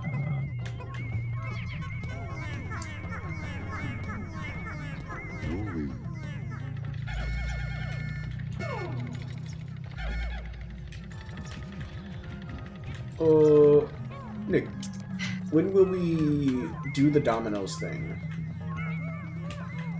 The Domino's Fresh Pizza hack? Yeah, for now.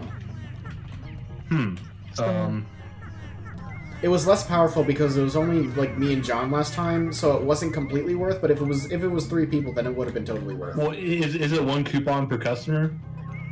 Yes, but they don't really care, so they'll like accept multiple if you have them. Yeah, that makes sense. Well, listen, bro, if you walked up in there and did like the coupon and tried to use your employee discount, it depends on like how well you know them and if they like you or whatever. But people will do that shit for you like just cause, you know, especially if they dislike their job and they want to like stick it to the big domino man, whoever that may be.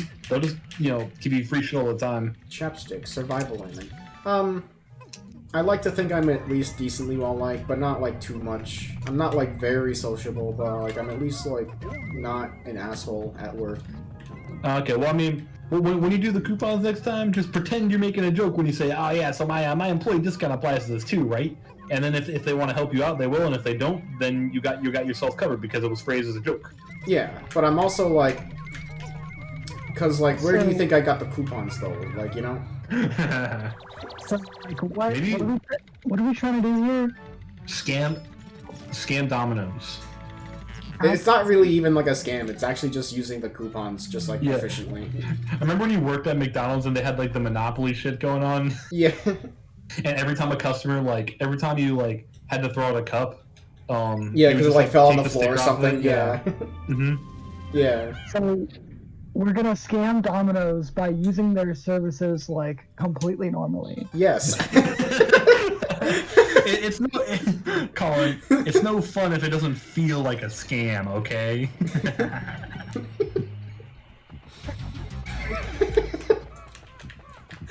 Like, buy one, get one free at the store, like, oh, this is such a scam. Like a sale at the store. Yeah. That's funny.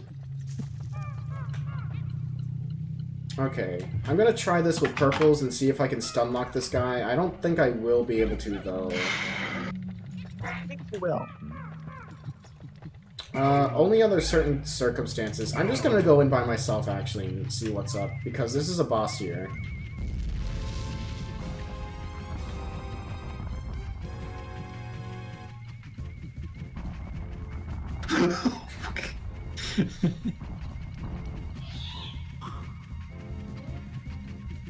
So this guy was really bad in the original because he would just eat your Pikmin like popcorn and there was like nothing you can do about it. And it's pretty much the same way until you get better power-ups, which I don't have. Alright, you go away. Man, I can imagine the Benny Hill theme playing as you're running around in circles like that. He's kind of just looking. Okay, so if like that happens, maybe I can stun lock him. Because sometimes he'll get stuck. I'm gonna play carefully though. Play dangerously. I am actually. By using like purples at all. I'm gonna see if I can... Oh, fuck off! Okay. Because I'm basically trying to see like I'm gonna try to get a cycle where he gets stuck in the ground. I'm gonna see if the purples stun lock him. They don't. Oh, I forgot that he actually takes like he actually gets like stunned in this game. Not like super stunned, but like he takes like stun damage. Like, how do I explain it? He doesn't get stun locked, but unlike in the original where he doesn't have any hit stun, he actually has like hit stun. So if you're hitting him like a lot as he comes up, he's gonna go like, ah, and then he goes back down. I forgot about that. I'm like, huh, I don't remember this guy being as bad for some reason. And now I remember why. Anyways, we got a glove. Yeah, hell yeah, a glove, yeah! Yeah, it was ingested. It was ingested by the beast, apparently. Oh, well, good thing he exploded when you killed him. Yeah, they usually spit out whatever they had eaten. A glove. Yeah, I don't know why. No. Alright. Purples, So don't carry it back, because you're slow. You carry it back.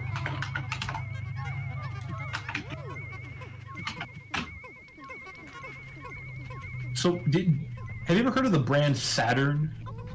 No. That make vehicles? They went... They were part of a General Motors thing, but they stopped existing in like 2010 or something like that. Yeah? The Okay. Sega Saturn? Yes. No. But they were like old man cars. Sega Sara Sanshiro? But apparently old men were buying sports cars because I was going through all these vehicles on Craigslist and there's like this extremely cheap, like really nice sports car. I looked at it, I'm like, well, I've never seen this before. It says Saturn Sky. I'm like, Saturn made a sports car. I don't know why. It's the 5-man you know, knapsack. This material looks comfortable. I will Looks really use it nice. to patch the boss's favorite sleeping bag. Seam test conclusive. You can now use the knapsack. You can press X to take a nap.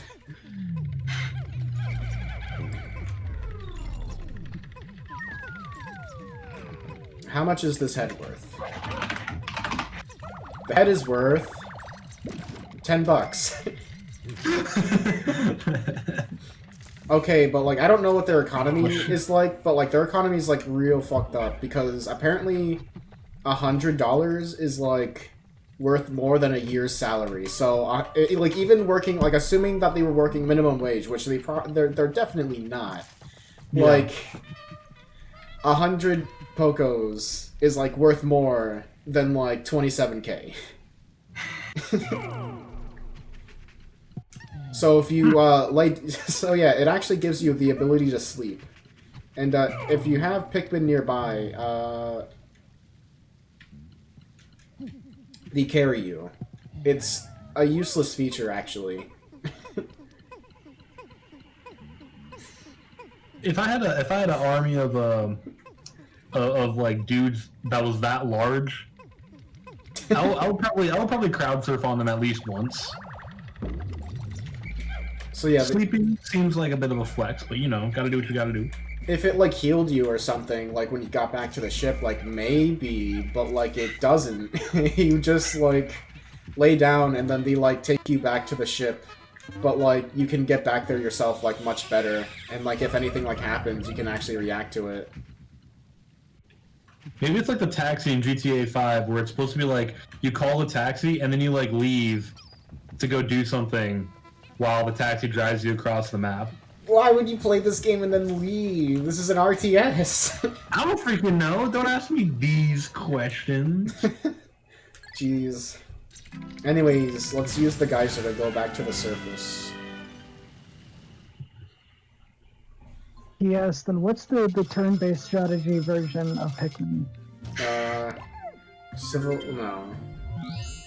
That's a good question. Risk. Maybe.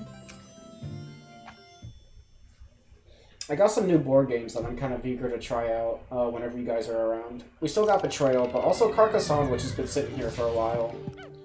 Bang was fun. I also got a new one called Arkham Horror, which is a co-op game where you have to stop eldritch beings from taking over the world, and it's really hard. So I'm gonna make some home rules, like house Why don't rules. we, I'm gonna break the game by making Old Man Jenkins. And also I have Evolution, which is a game where you evolve creatures. is that so? Yeah. When are we playing Dark Souls, the board game? No, shut up. You don't even like the board game. I've never played it. Exactly! Just want to play it. What is that so wrong? Yes, actually it is. Your opinions are bad, and you should feel bad. Sorry for fucking wanting to play games with people. Yeah, good. Don't ever do that shit again. Well, since I'm basically waiting at this point, I'm gonna go ahead and get more berries. Yeah, go ahead, get more berries. See if I care. What? What's your problem? Is this because I won't play Dark Souls the board game with you? Don't get it. Just don't get it. You just don't understand. Fuck it, I'm gonna get more potions anyways. Alright, so when you fart on the Pikmin, they actually become excited. Wait, no, hang on.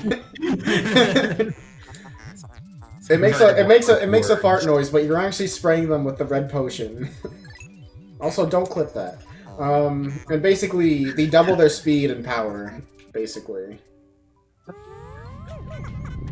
So now they'll actually destroy this bridge, or this wall, at a decent pace, rather than waiting for 7 years. And, not really. I pulled a Donovan there, I'm sorry.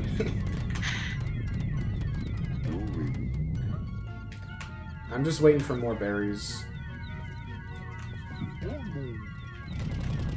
Yeah, see, they're actually going at a reasonable pace, and there's like no other way to do this other than whites, especially not right now because there's no time, which doesn't matter.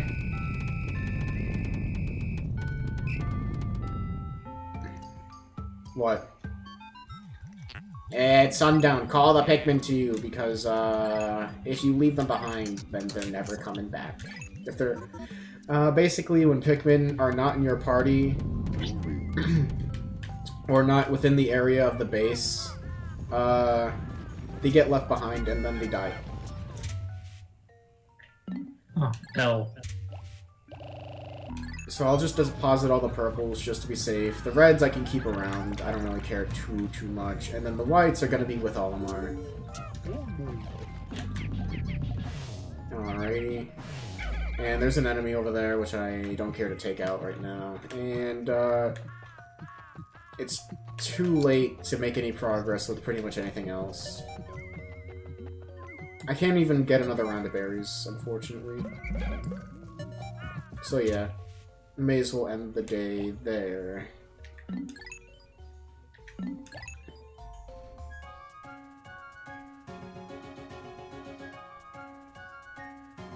So yeah, purple and white stay in the ship, and then all the rest go to the onions, and yeah, you fly away. Ah, yes, onion. Yeah, that's what they're called.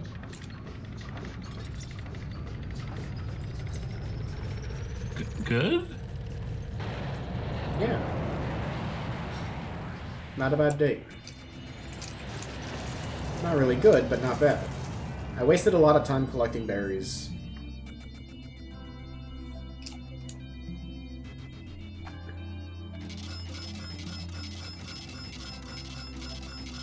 Look at all the money that I got, though.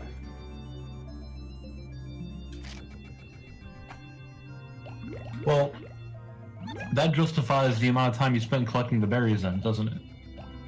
Not really, but yeah. Also, no deaths either. How's progress, Olimar? Remember, you'll never get anything done if you sit back and watch from afar. Be sure to hold R to occasionally for a close-up view of action. Thank you for tutorials. I'm 5 years old.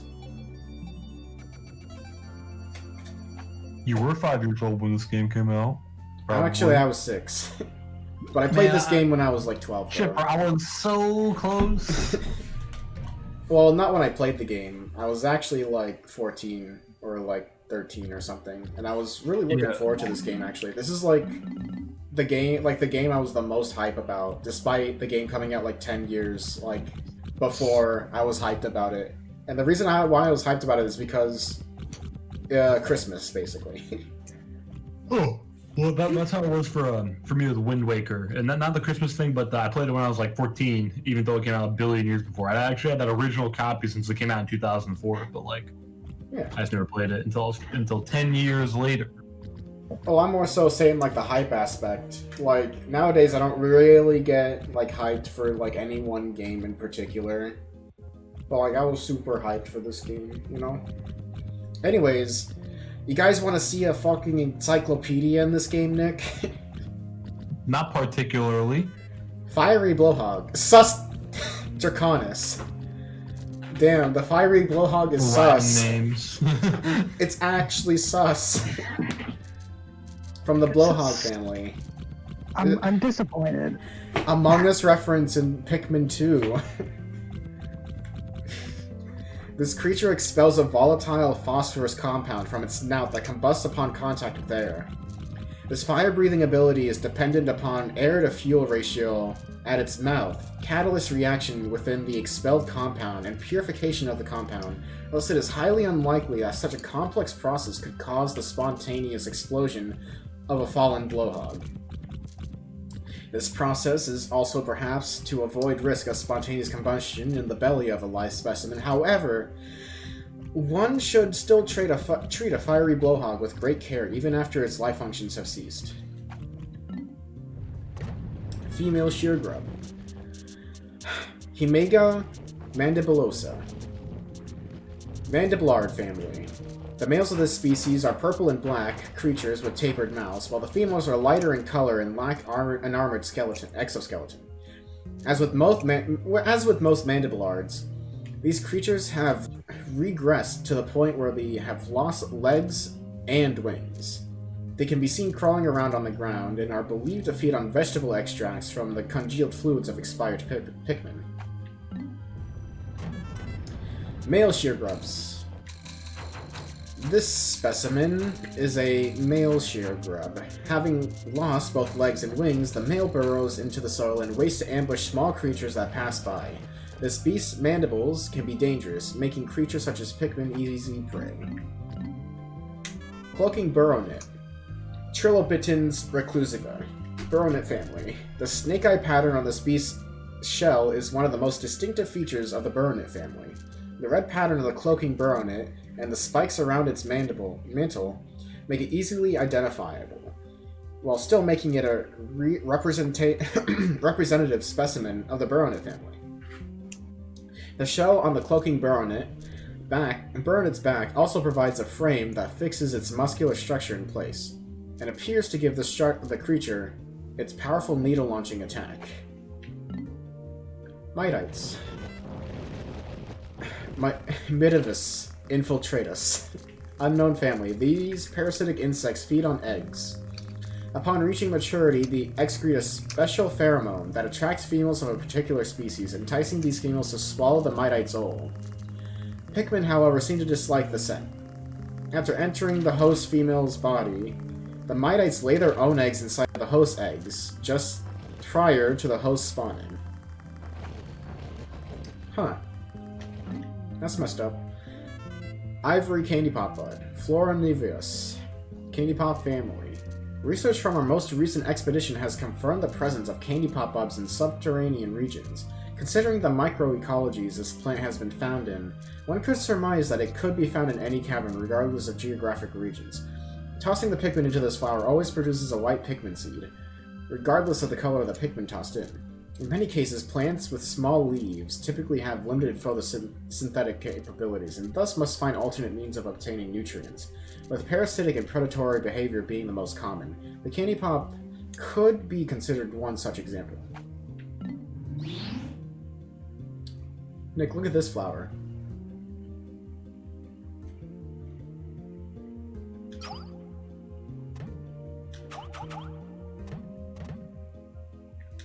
Ow.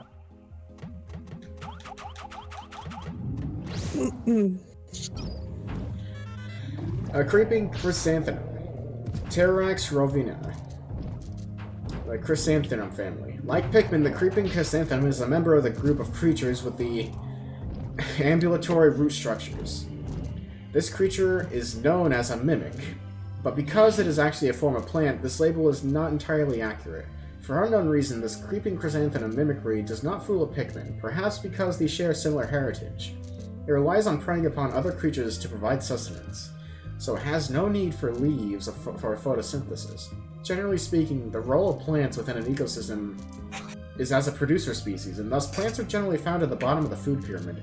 However, on this strange planet, the line between producer plants and consumer plants is blurred. Honeywisp. Nectara fetus. The honeywisp family.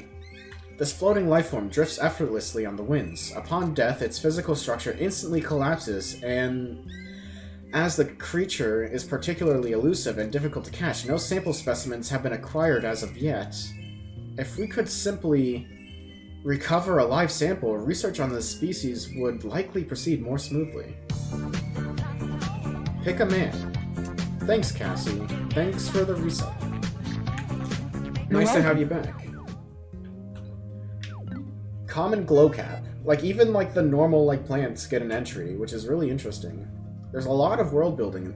There's a lot of world building in this game for some reason. Common glowcap. Fungi lumidarium. Glowcap family.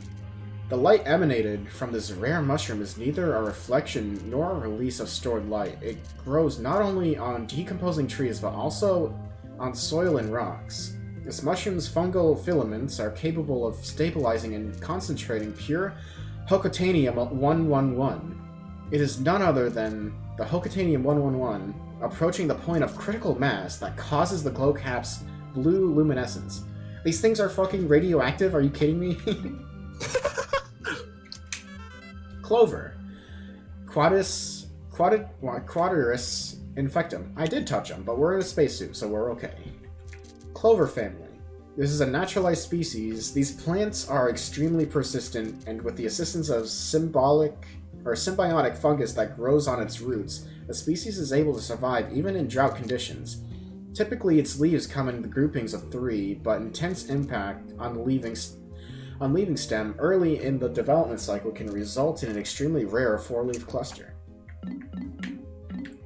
Horsetail. Literally just a horsetail. Equestrius vinico. This variety of horsetail is prevalent in regions with low nutrient content in the soil. Unlike most other plants, this particular species propagates itself through release of spores. Margaret. Luminos croceus. Chrysanthemum family. This plant's delicate yellow flowers often inspire waves of nostalgia, giving a bittersweet feeling to those who gaze upon them. Fiddlehead. What is up? Violine Orchestructus. Hey, we're playing Pikmin 2. I'm having a lot of fun, actually, and I'm going through the Piclopedia. Maria, have you seen Pikmin 2 before? I have. Do you know that there's an encyclopedia on every single plant and enemy in the entire game? I do. And it's incredibly detailed, and I'm reading it right now. That one I did not know. At first glance, this plant resembles the spring used in the ship's sublight engine. Many of its most primitive characteristics remain intact, including its habit of spreading through the dispersal of spores. I think I'm not gonna wait to read Louis' notes, actually, now that I think about it, so I'm gonna read Louis' notes right after I get through the rest of Olimar's notes for these. So how have you been? Well, I probably won't be able to stick around. Alright, fair enough. I did say that you were live on Twitch earlier. Yeah. Well, it's good When's What? when's the next Persona 2 stream? What? We beat Persona 2. If I'm gonna play Persona 2 again, I'm gonna record it and do an actual walkthrough on it, which would be a huge undertaking, so I'm not even sure when I'll do that. You gotta be the Persona 2 lore master. I already am, but, like, not officially yet. Officially, become the Persona 2 guy. Okay. Play, you know what? What was I thinking of? Hang on, give me a second. Empress Bulblax. Oculus Matriarcha. Grubdog family. Initial observations placed doubt on the capability of the Grubdog family to support a strong ant or bee-like social structure, but recent studies show the family is capable of such a complexity. The egg sac of the largest female grubdog within a given range swells to dramatic proportions in response to environmental changes, such as the sudden depletion of prey species. These females temporarily take on the role of pack matriarch. Also, in pack formation, it has been observed that nearly all males not involved in species reproduction undergo natural sex changes. The characteristics of such specimens are quite intriguing indeed. The burrowing snaglet. Chiropodes anacondae, Snavian family. The majority of snaglet species lie in wait to ambush and capture prey. With a body perfectly adapted to such sudden strikes, it violently attacks small surface-dwelling insects. Distribution across a relatively wide range, subspecies of snaglet suited to the varying soil conditions have emerged, making the snaglet the most geographically represented species besides the bulborb. Visually resembling the burrowing snaglet is the burrowing snarrow, the range of which particularly overlaps with the snaglet's range. While the two may appear similar, when pulled from the ground they can be distinguished by the presence or absence of a tail and wing markings. So Louis' entries are amazing. Because they're cookbooks. They're cookbook notes. Plump specimens are best spit roast whole, stuffed with lime and a slab of bacon, basted frequently to ensure a magnificently moist haunch.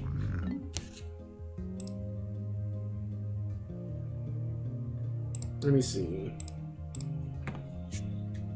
Don, do you want to read Louis' notes? Nah. Okay. Of course they have bacon. What kind of primitive species wouldn't have bacon? Not that bacon's all that, but These guys are advanced enough to have spaceships. They'll have some variation of bacon. For a blissful bisque, mince the entire beast finely and stir with heavy cream, artichoke hearts, and a pinch of black pepper. Heat slowly until piping hot. Rich and creamy. Best grilled and served hot over a bed of fresh spinach and crumbled blue cheese. Roast this flavorful beast for several hours, letting it stew in its own succulent juices. Don't worry about overcooking this beast, it's scorch-proof. For an unforgettable quiche, slice this creature up and mix with 4 eggs, 2 vine-ripened tomatoes, diced zucchini, and generous handfuls of feta and Swiss. Bake until crusty and golden. This beast is most flavorful if caught and cooked just after laying its eggs.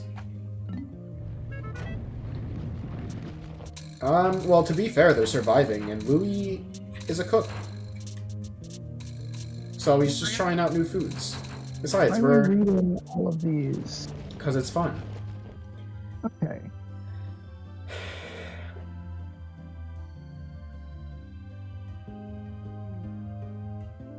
What was I thinking of?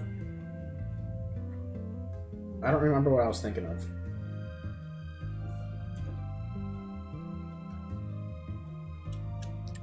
Oh yeah, we're killing like so many of these anyways, and the way I play, I deposit like most of these into the ship as well, so hey, may as well. Spread several specimens in the bottom of a casserole dish and layer with sliced avocado. Bake until the meat is choice and the cheese is lusciously browned. Boil the shell in a pinch of salt until bright red, and serve piping hot with tartar sauce. Flash fry with garlic and red chilies in a hot pan, then sprinkle with grated gorgonzola. Some dinner guests may find the legs unappealing, so it's best to remove them before serving. This convenient purple flour secretes a dark, flavorful oil that eliminates the need for salad dressing. This elusive flour spoils within seconds of picking, making it unsuitable for cooking. When thinly sliced, this predator's sizable bulb makes a sumptuous pizza topping. Although the eggs are small, the yolk has a distinctly bold and tangy flavor. Try tossing a few in a pan along with your choice of meat and fresh vegetables, and cook up a country scramble. On a quest for the perfect hors d'oeuvre, slow cook this plant in a wood fire oven, but be careful to only serve the tender pellet. Rapturous fresh or sautéed, this illuminating fungus will be hot in the galaxy's trendiest restaurants, with Hocatanium 111.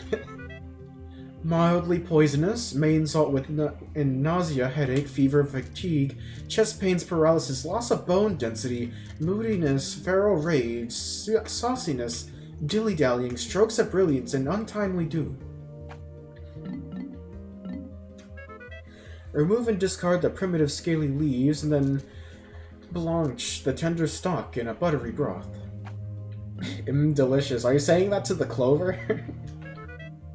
Can be eaten fresh out of the soil, but it's much more flavorful when incorporated into a heavenly veggie lasagna. Sun-dry the leaves for several days, then grind them with a mortar and pestle. The resulting herb grants an aromatic, earthly flavor to mutton and poultry dishes. For a sophisticated delicacy, make a pâté de foie gras. Colin, how do you say that? Foie gras. Pâté de foie gras? You're cutting out. Pâté de foie gras. From this massively obese creature's liver, and spread it over a sesame cracker. Slice the serpentine's torso into thin medallions, skewer on a metal rod with Hokatara aliens, and barbecue over an open flame. Now the treasures that we obtained. This dubious morsel doesn't look like it would be very agreeable with my innards. However, I bet Louis would try a bite. His appetite is insatiable, and he's always cooking up tasty meals. I'm glad that on this expedition, our ship's reactor can power our life support systems indefinitely. This will give us all the time that we need to thoroughly examine all the treasure we recover. I don't care if the President wants us to hurry. I've had enough of his hassling. I think I'll move more slowly just to cause him indigestion. I have once again discovered a completely undocumented species of Pikmin. These white Pikmin can find and dig up items that are buried entirely underground. We never would have thought that this priceless treasure... We would never ever would have found this priceless treasure without them. Thankfully, it's the perfect stuff to patch a hole I just noticed in the ship's hull. P.S. I named the cave where I first encountered the white Pikmin the White Flower Garden. The vivid color on this redstone reminds me of my wife's eyes when they burn with rage. Just between you and me, I've noticed lately that she's been getting more wrinkles. Now that I think about it, I probably caused her a lot of stress. When I return to Hokotate, I'll take her on a long vacation. What a strange pattern when I look at it. I can feel good fortune smiling down on me. If I could buy a lottery ticket right now, I'm sure I'd win. Computers view the world in ones and zeros, but my people are different. Our world isn't simply black or white, right or wrong. Everybody is different. Maybe one day the ship will understand that. And maybe one day it won't give me sass when I ask it to collect a slimy specimen. 8 pin, but yeah, close. It is a mahjong title. So, At night, I have nothing to do to keep me occupied. I've been searching for something to dull the boredom, but every time I find something I want to play with, it's broken. This object is a great example. It looks fascinating, but I can't get it to function. I guess all I have to do is write in this journal. This is a peculiar object. Just looking at it fills me with a powerful sense of nostalgia. Now that I think about it, the Pikmin have had a curious look on their faces when they carried it, or maybe that was just my imagination. The cave we searched today was lined with flame-spewing spouts. The temperature in the cave was absolutely stifling. Oh, that reminds me. I completely forgot to tell Louis about Red Pikmin. He's so quiet, I sometimes forget he's even there. The side of my salvage from the cave seems to be some kind of storage device, but I have no way to play back the contents. In a survival situation, the most important things are water, courage, and a first aid kit. I've got water and an endless supply of courage, but I don't have a first aid kit. Sometimes I don't have a whole lot of motivation either. I may be a daring explorer, but sometimes I just want to loaf around all day and sleep. Wait, what if the president reads this journal? I'd never dream of slacking on the job. Yeah. There are several different patterns drawn on this object's surface. They appear to be characters or letters, but I can't make any sense of them. This is just an educated guess, but I wonder if this object is some kind of alien bulletin board. The size of the object seems about right for it. Today I delivered an impromptu lecture on the basics of wilderness survival. As Louis' superior, it's my responsibility to teach him these skills. Walking around and doing as much as we do generates an intense thirst, so water becomes very important. I told Louis that we had to ration our water carefully. And that's what I was thinking until I found this. I was so parched that I couldn't help myself.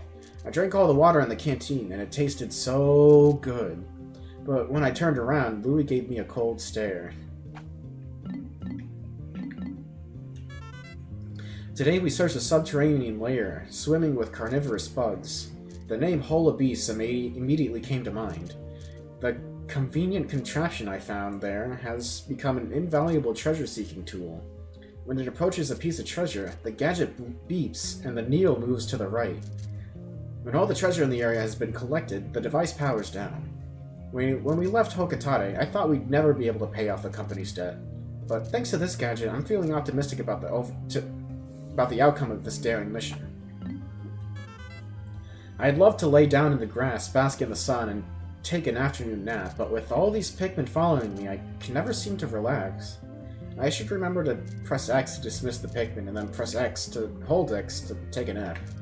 Last time I tried it, the Pikmin picked me up while I slept and carried me away to their onion. Hold your space horses, Pikmin. I'm not a pellet or a piece of treasure. And then I woke up. Great galaxies. It was just a dream, wasn't it? Huh. We got a lot of entries.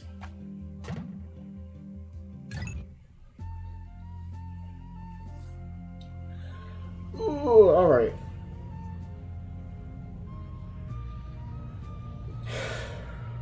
Let's go again. Yeah. Let's clear up the areas, get the treasures that were remaining that we didn't get.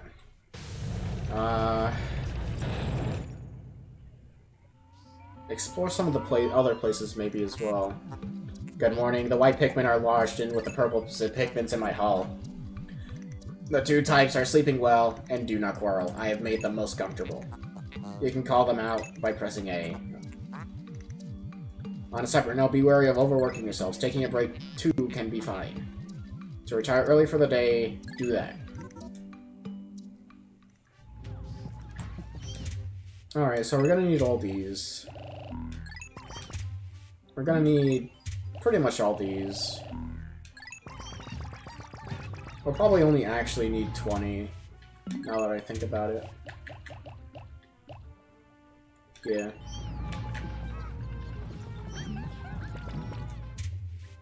And then we'll need, like, a ton of these.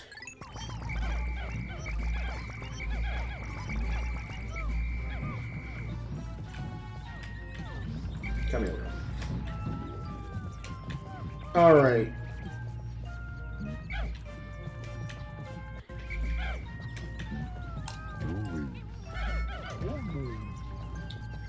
So first things first, I know that there's treasure up here somewhere. That's the right spot.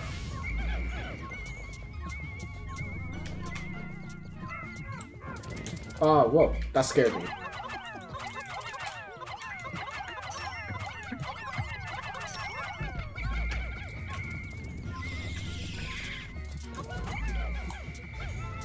These guys are annoying, and unfortunately I didn't have any purples to deal with this guy properly, but... That is unfortunate. Hey, excellent. Okay, that's all I needed. Basically, they skedaddle around and are just generally annoying. But yeah, they do give a lot of bonuses. But the thing is that they also attract Pikmin, so if they're in a pretty bad area, they'll actually be very, very harmful. That's not good. Yeah. Hey, you guys, stop what you're doing. Kill those things. I'm trying, but I'm too late. At least before it, gets some of the berries. Those guys basically eat berries, so if you don't keep them in check, they'll just... Berries. Yeah, but they're eating them, so... There won't be as many for us. They don't get stunned by purple Pikmin, and they don't even really die. You actually have to take them to the onion. Because, like, you can see it, it's, like, struggling.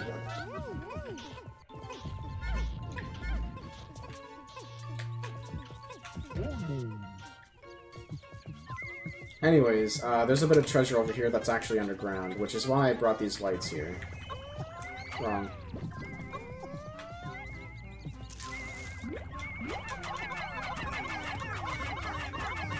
I'll also throw some reds in there once it actually pops up.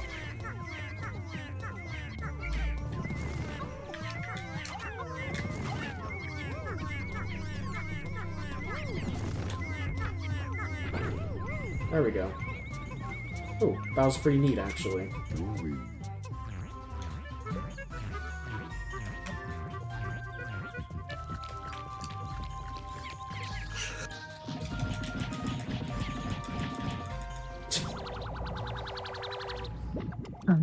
It's the onion. Actually, it's an onion replica.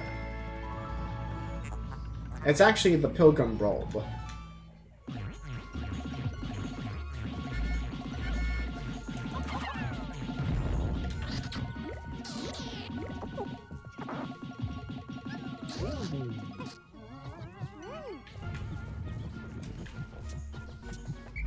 Alright, I should probably focus and start to gather my stuff.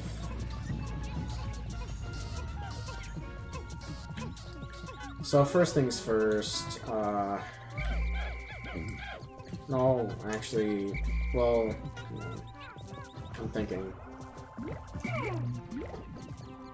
Alright. Reds can be on berry duty. I do need all the whites, though.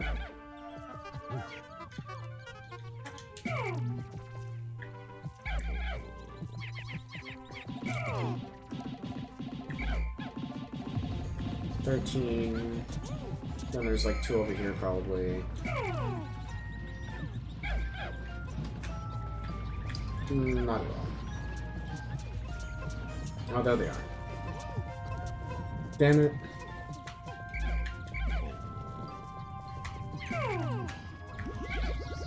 Alright.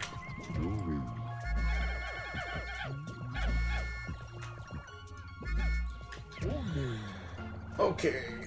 So we got another spray. And this area seems safe enough. Yeah. And I'm gonna go ahead and do the exploit real quick that I wanted to show earlier. Basically, much like how one Pikmin could drink all the nectar, but it's better to have multiple Pikmin drink all the nectar so that you can make them more efficient. The same or similar applies to nectar. What am I doing? So if we bring them over here, there's a little exploit that is really good actually. Oops. Basically, you want to push one captain onto the potion, and then they'll automatically drink it. And then you drink it too. And so you get 2.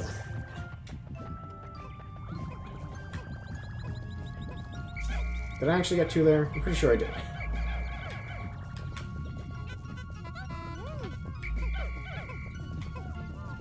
I got 3, but the only reason I got 3 was because the other berries, the berries came in basically. So the potion on top of that, and because of that, I can go ahead and afford to do that again and increase the or decrease the amount of time that that'll take because that's annoying.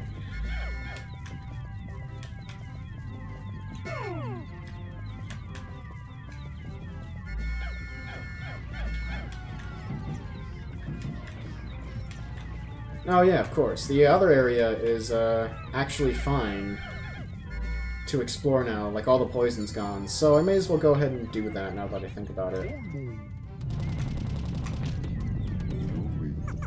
Yeah, and while they're still hyped up, they'll take care of that fairly quickly. Yeah. And now here's a little puzzle over here.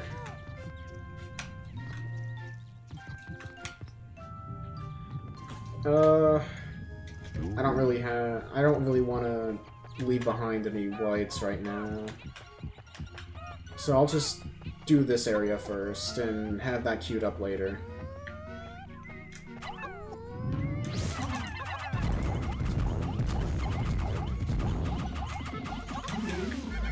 Excellent. Excellent.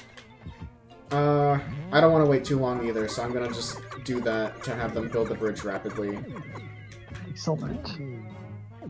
What? Was there something funny about what I said? What?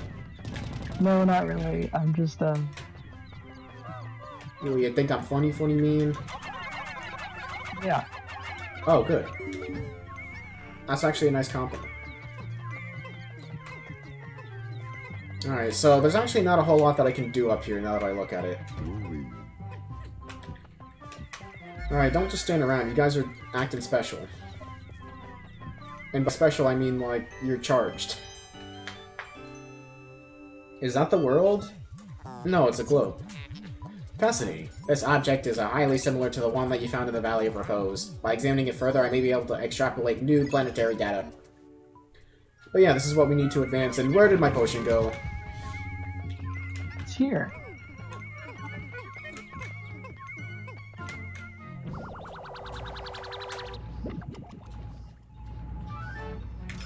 Dice. Or die, yeah, technically. Chance totem. 30% of the debt is recovered.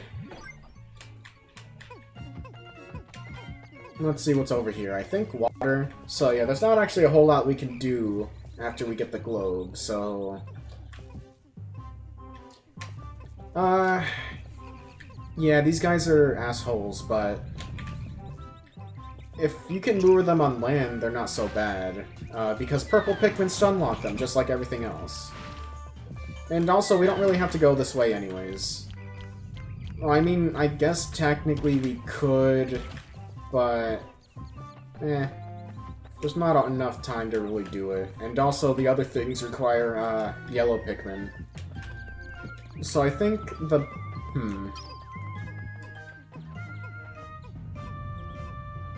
Because I'm a genius, we could be able to access another dungeon over there. Oh, what are you guys doing? Oh yeah, here are some butterflies. If you are really good and precise, you can actually throw a Pikmin onto them and they'll fall down and die. And they give you nectar. Which is, you know, meh, but yeah.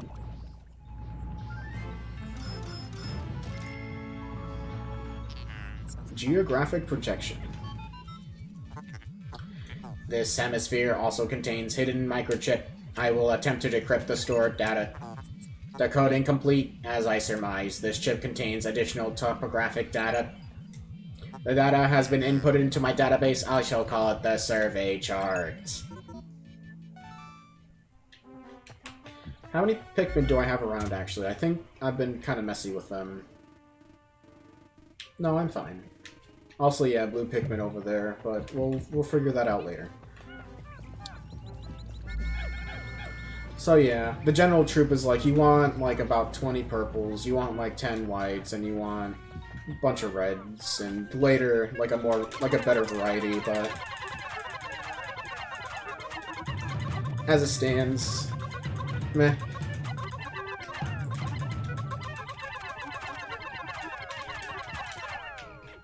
Alright, let me see if I can just walk around.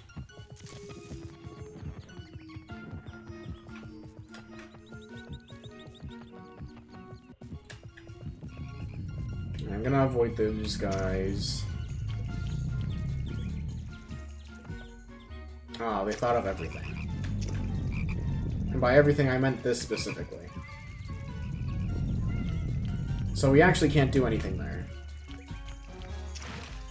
So my plan was just throw the Pikmin up there and then walk around, but no, you can't. You need, at the very least, whites. You could technically get through there with whites, but it intends for you to have blues so that you can not have to worry about the water.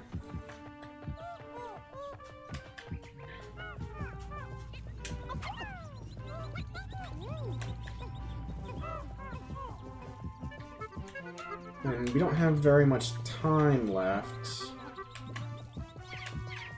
Where's Olimar? Oh, yeah. Actually, yeah, throw some up here.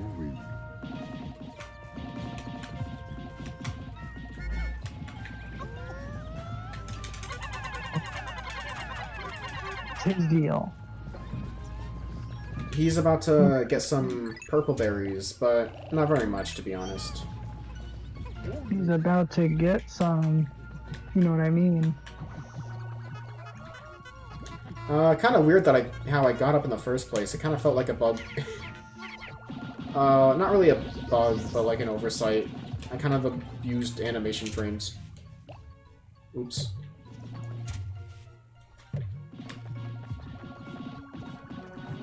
Which is fine.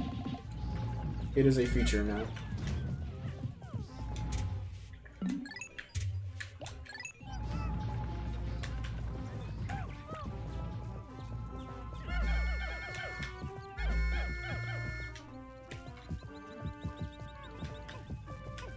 Yeah, I guess for the rest of the time we'll just harvest berries. Berry. Astonishing. This purple berry contains an ultra bitter essence. It does not appear to have any monetary value, but I shall research uses for it. Bring me another specimen.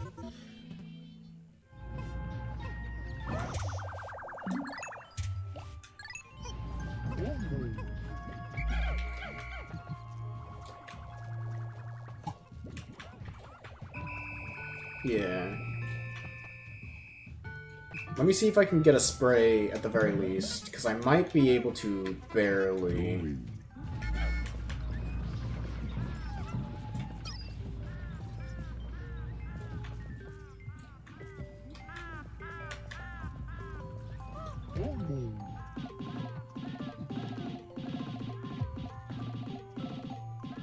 And having a bitter spray is really good, especially if you pair it with the spicy spray. I'm just gonna do one last scan to make sure there's no Pikmin. Okay. They're all gathered. Good.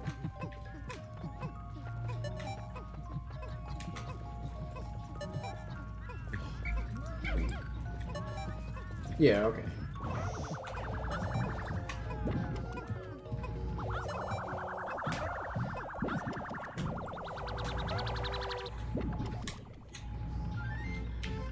Yeah.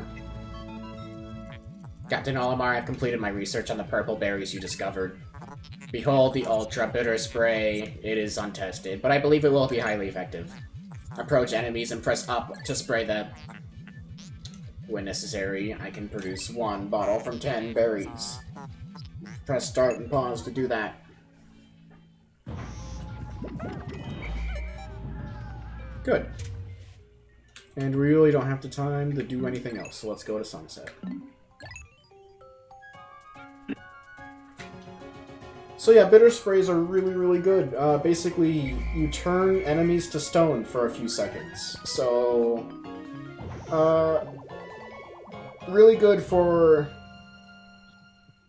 things that, you know, for enemies that, you can't get a good angle on, basically. Also bosses. And, when you defeat certain enemies, oftentimes you'll get like more sprays as well instead of the ordinary bodies, so it might be like good to, it'll probably be good to use it in caves where you don't really get much from enemies anyways.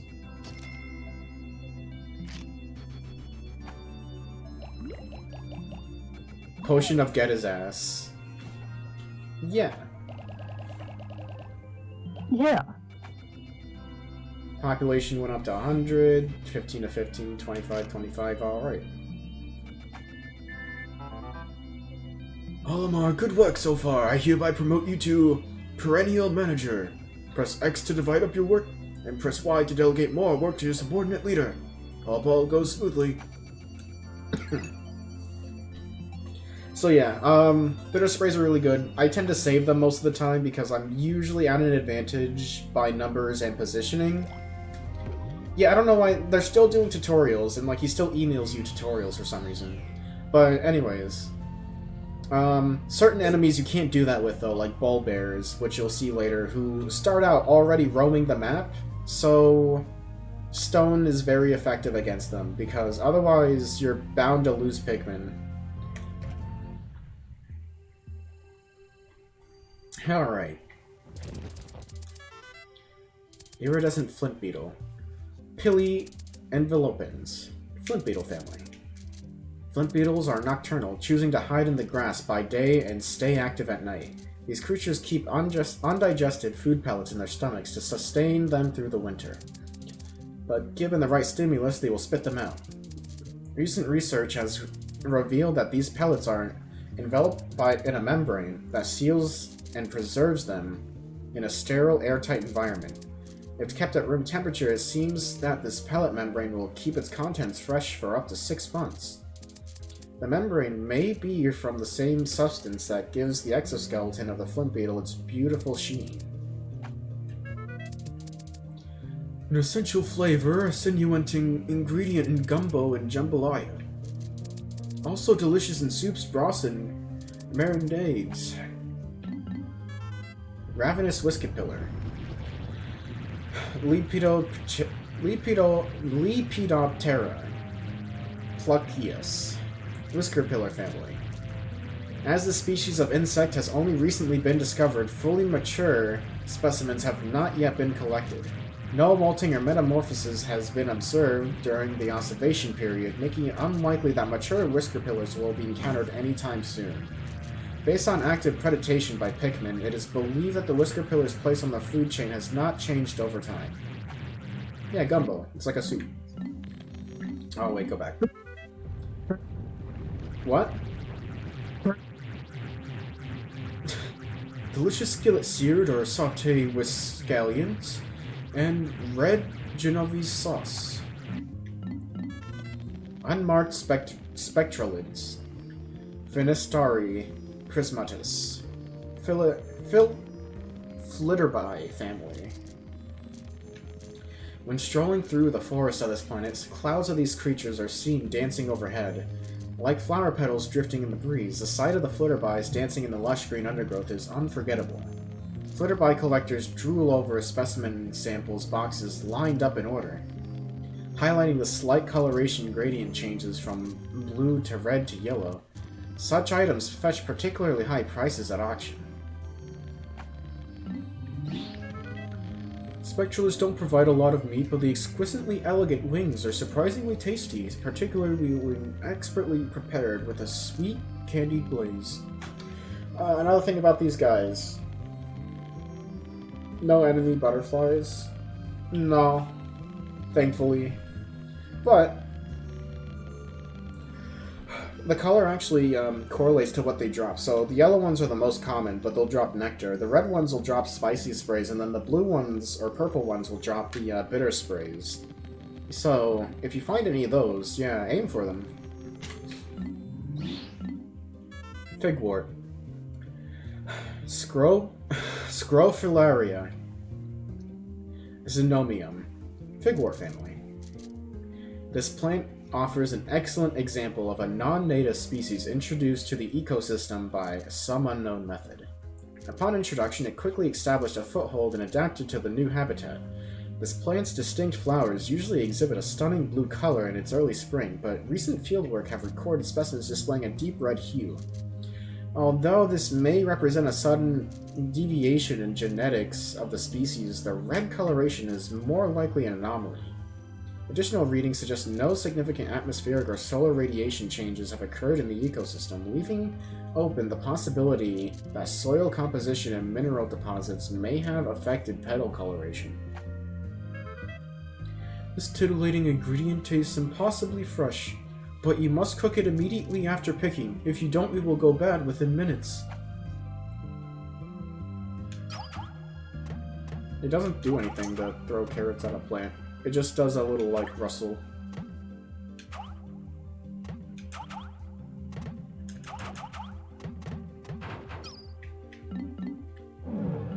Alright, what new treasures have we gotten? The sunseed berry. I found this fascinating fruit while out exploring today. The skies cleared up and I felt peaceful watching the pink flower petals flutter in the wind. During this perilous expedition, it seemed strange to have such soft-hearted and romantic thoughts. If I told my wife about this, I'm sure I'd get laughed at. Now again. Grassy plains and meadows on this planet are carpeted with brilliantly colored flowers in bloom. When I entered the atmosphere on my descent from space, I was stunned by the vibrant sight. The other day, a group of white Pikmin under my command detected an object buried under the surface and immediately began to dig up this colossal flower bulb. Somehow it hadn't yet sprouted into a towering flower. I plan to take it back to Hokotate and grow it there. My people will hail me as a botanical genius, and the mayor may even make me Supreme Flower Commander. When I gaze at this stone, I can feel my fate being forecasted. It must know what's going to happen to me. I'm sure that it sees I'll be hailed as a brilliant visionary and brave explorer when I return to Hokotate.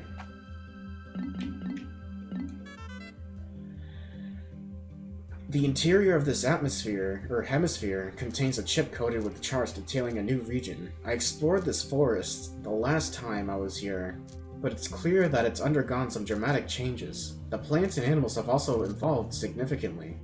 I've given this forest a new name, the Awakening Wood.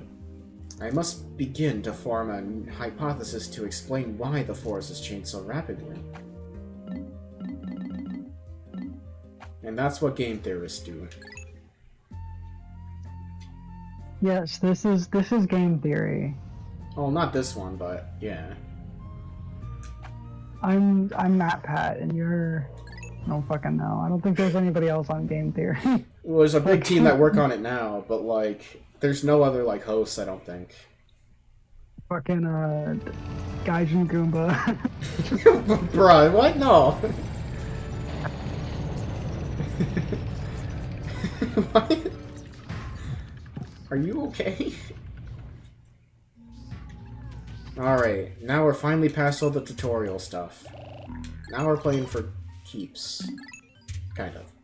He's not on game theory, but he's on the same channel, I think. What? No, he's not. He has like this. He has like the same concept, but like. I swear that like there was.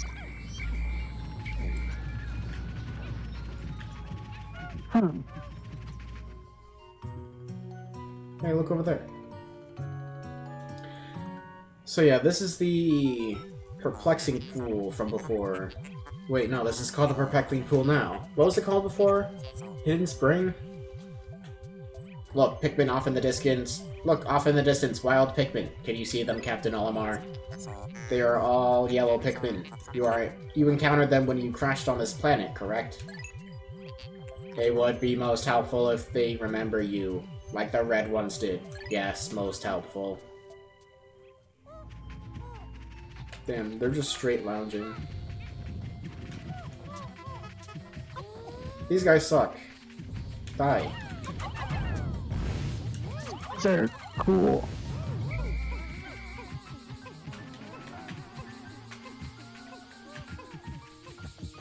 Actually, a lot of these guys suck.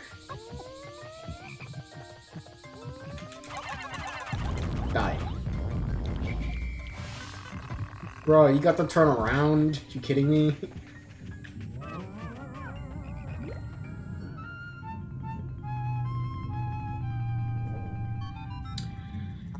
My sensors are giving out foreboding signals. These signals could very well mean that this hole is filled with wretched, nasty bugs. Vicious program terminating bugs. That's funny. No, we're not gonna go in because we need elect for that.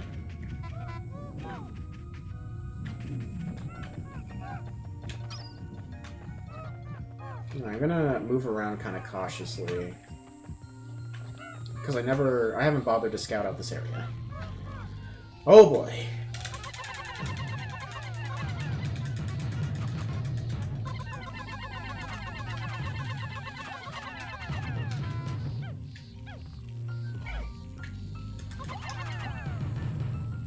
Perfect.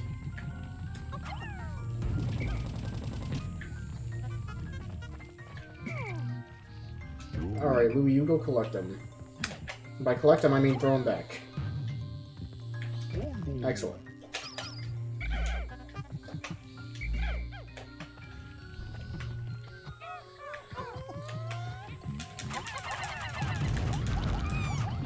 Alright, got him.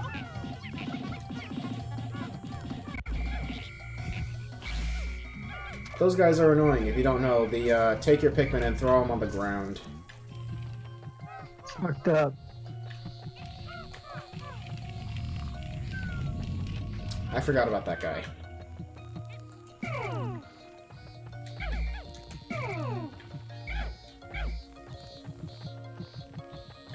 Alright, look over here, please. Come over here. Okay. Okay. Good enough. The reason why I don't want him to look the other way is, pretty much because he has a move where he will blow air to like knock back Pikmin.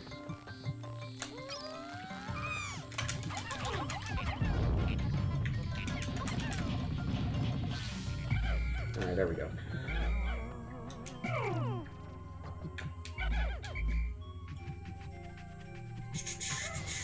Alright, build this bridge. This bridge is important.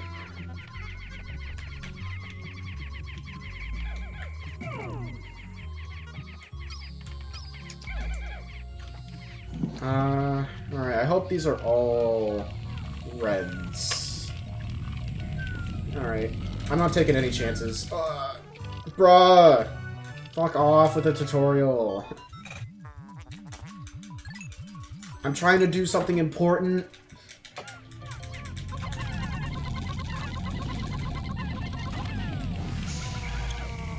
Thank you, tutorial. Just what I needed. Oh yeah, I also forgot. I didn't really need to use the spicy spray in the other area, I suppose. Because...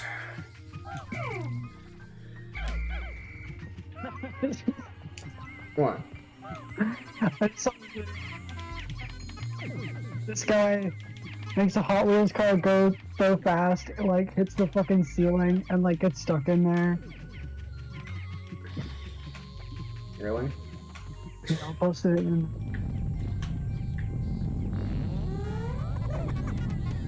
I didn't really need to use a spicy spray in the... Where'd he go? Oh yeah, I tossed him back up. The reason for that is because, Oh yeah, because they already build bridges pretty quickly, especially if there's a lot there. Yeah, like, see, they're done.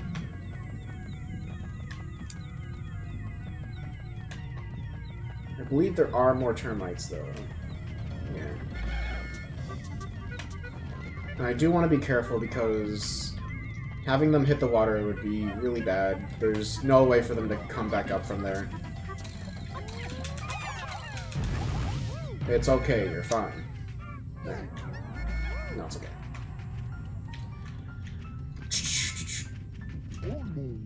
How are you guys doing? Yeah. Use another. It's probably because I'm lacking 5, which I had before. Alright, so this day we'll be focusing on getting yellows primarily. So I'm gonna put some reds back so that I only have like 25. And I'm also gonna have the reds and purples focusing on gathering berries rather than anything else. And then I'll have the whites assist the yellows in basically growing the population quite a bit, because I'm gonna need not too many yellows, but I'm gonna need quite a bit. Oh yeah, this thing. What is this? A strange mold-like botanical entity has spread across the ground here. Interesting. I'm detecting other plant life suffocating beneath it. Basically, these things cover up the berry plants, so defeat it and then the berry plants pop back up.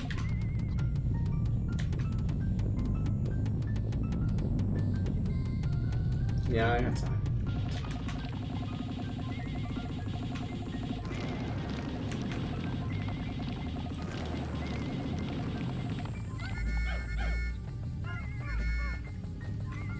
And soon after,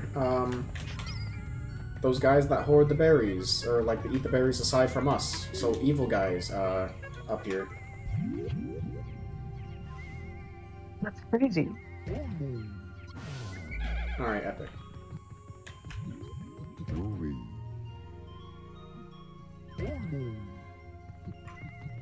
Yellow. Unlike nice bugs in this game. There are like 4 nice bugs in this game, and then there's like 87 evil bugs, so yeah. Nice. The yellow Pikmin have climbed down the tree and are staring in this direction. They appear to like high places and seem to be quite light. They also have very large ears. If I had named them, they would be called ear Pikmin, but I will use the name Olimar gave them. Curious, my static electricity sensors are reacting violently. What could this mean? Yeah, they don't carry bombs anymore. But they do have electrical properties.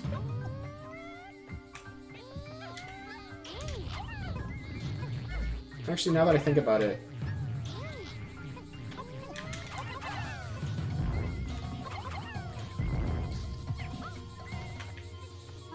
whatever.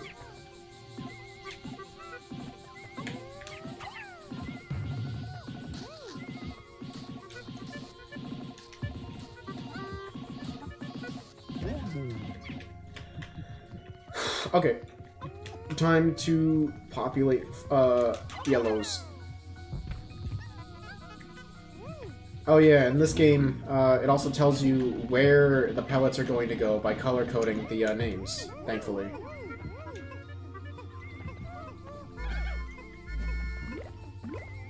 So yeah, I'm just gonna have Louie be idle for a little bit, watching over the berries. Since whites and purples don't really have a particular onion, they will usually carry it randomly, but it seems like it has a bias towards red. But if you already have one color holding the carried item going somewhere, then it'll actually go towards that, or whatever is majority stake, basically. Which, yeah, seems to be red for some reason. So I'm just gonna use everything here to get more yellows.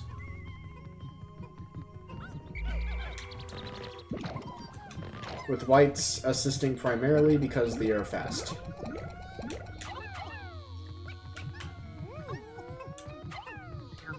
This says a lot about our society. Alright, what does it say about our society, dude? Yeah, that's right. Doc, you got me there. But next time, you won't be so lucky. It's not luck, it's skill. Yeah, okay. I don't want to buy it.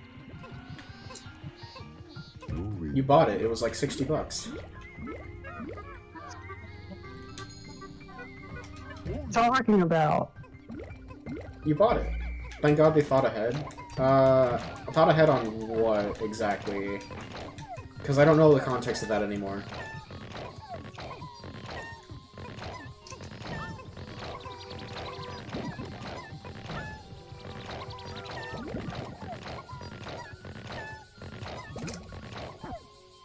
Okay. Now we have 100 on the field, which means we have enough yellows to basically carry everything else back, and a little bit over.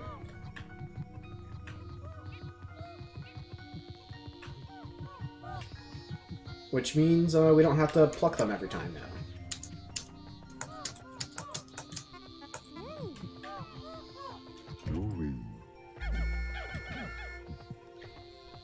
Alright, get these guys out of the way.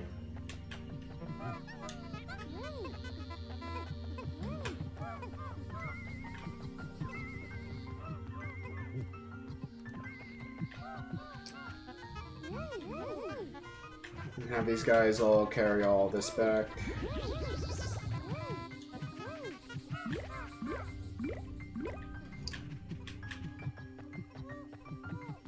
I have 7. How much does this need? 6?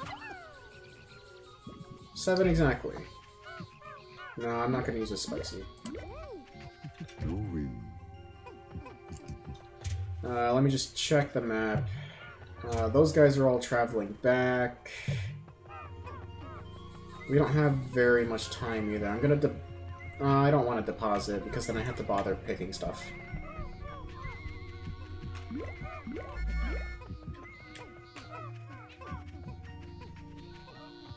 I don't think we got any treasure either, so it's gonna be considered a bad day unless we get something.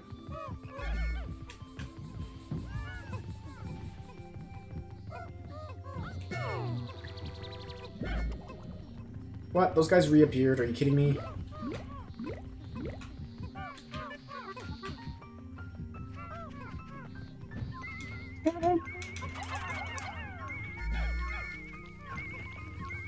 It's fine. We don't really need any more bitter sprays for now, I suppose.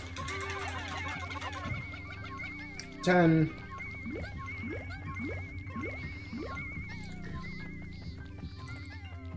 Not for now, at least.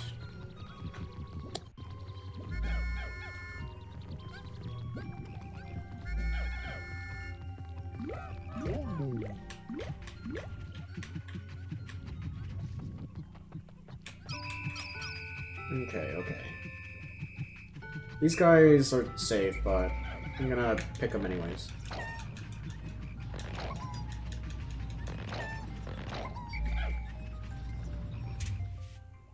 Alright, let me see. Onion. Alright, so there's no free Pikmin.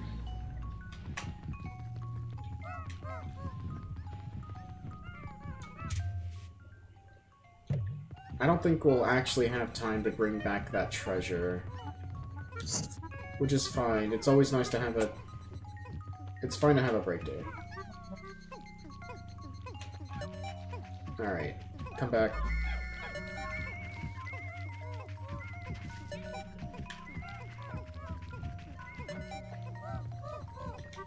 $50, 14 plus 36. Yeah, okay. That seems right. Is that 100?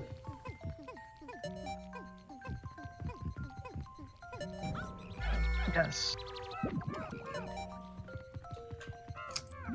That is indeed a lot of Pikmin. Yo, it's Olimar. What? Oh well, that was a big day in that we got yellow Pikmin, so it was still there was still a lot happening.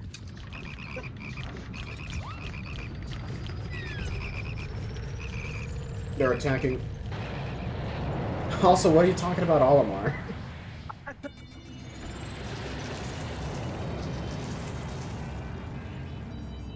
What?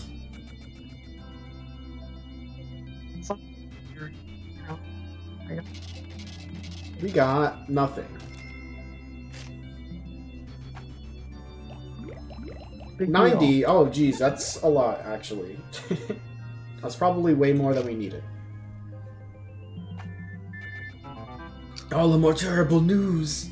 I thought I would to happy Hokatare saving and loan, but it seems my loan came from the shop next door. All devouring black hole loan sharks. Oops.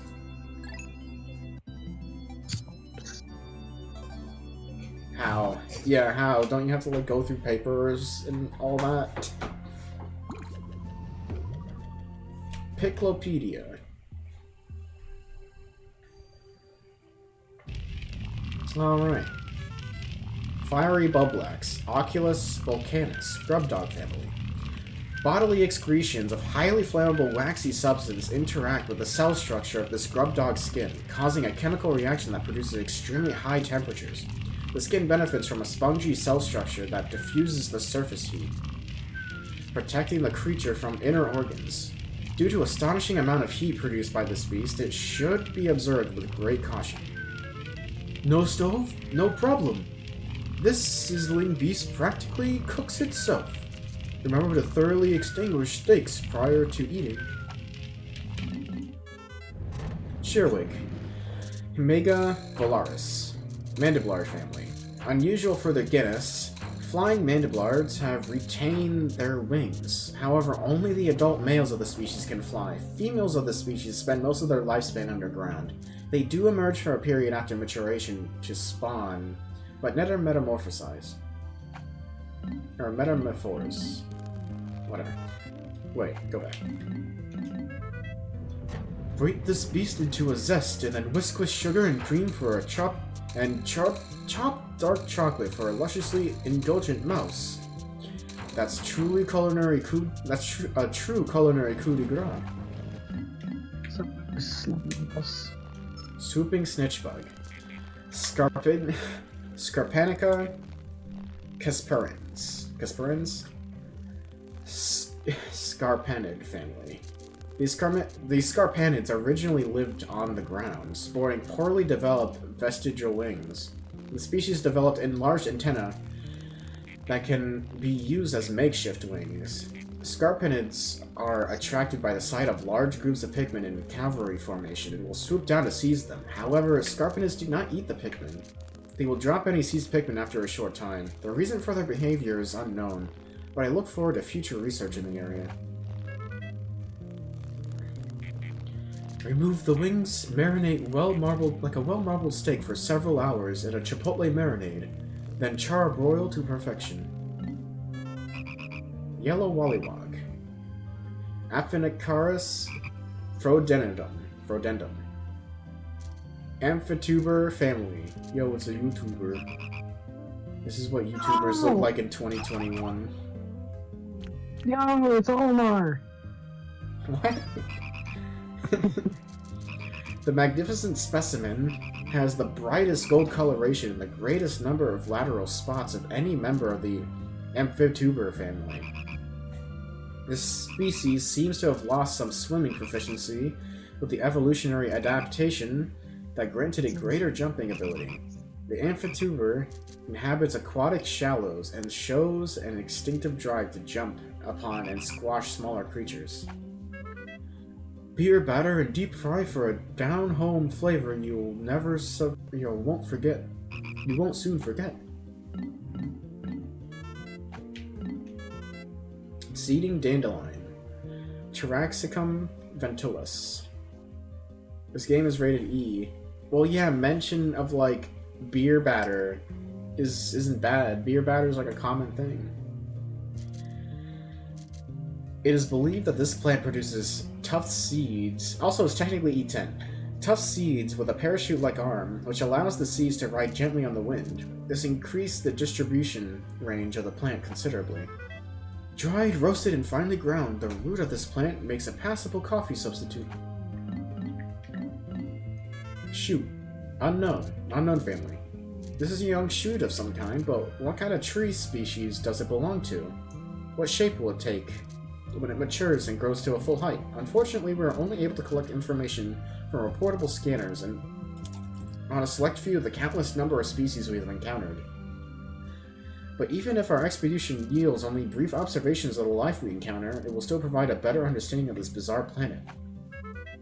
Inedible, and yet strangely delicious.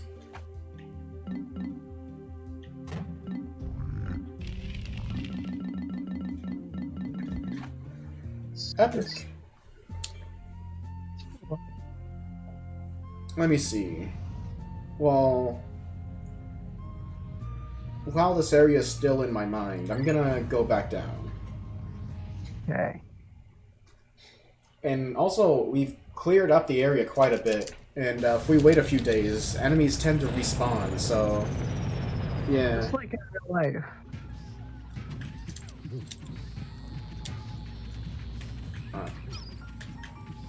What? Just like in real life. No. Are you sure? Yes. Alright, 20... 20...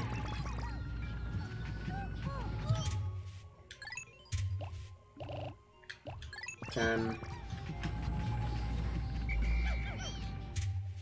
Wait. Purples.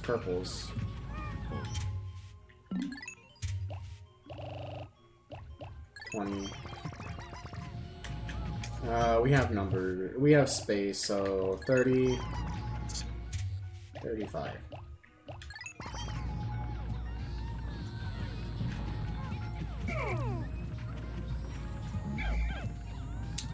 Yeah, okay.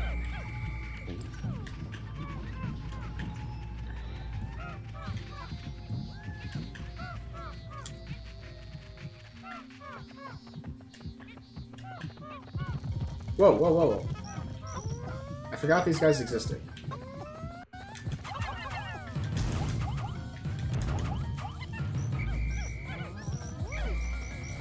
No, we don't need to carry that back. They only give like one pick.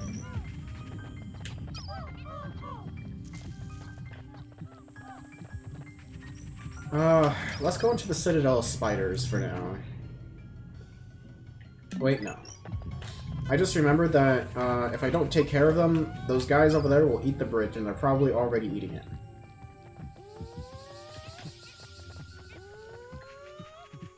Oh, wait, no, they didn't respawn yet. Okay, never mind.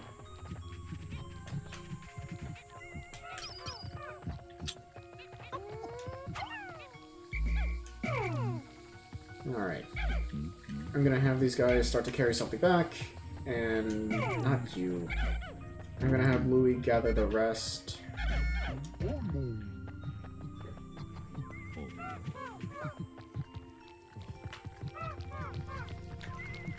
I'm not gonna bother with the berries right now. 2 bitter sprays for emergencies should be enough for now.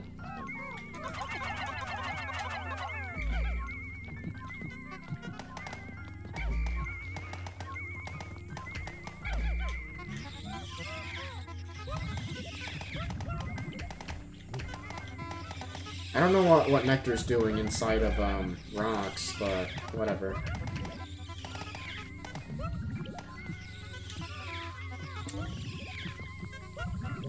Anyways.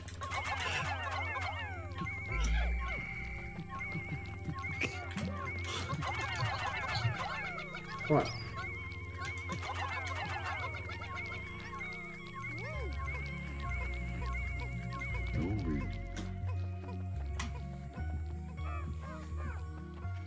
Alright, you guys wait idly over here. Get stick bugged. Well, it was more like a leaf, but yeah, I guess. Guess I did.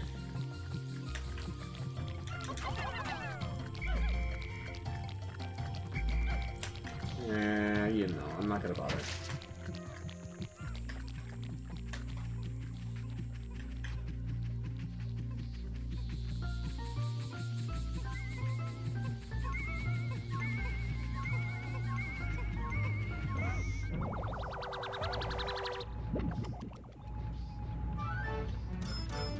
Happen. Impediment Scourge. And while I'm at it, I'm gonna take out, like, 10 more reds. Alright.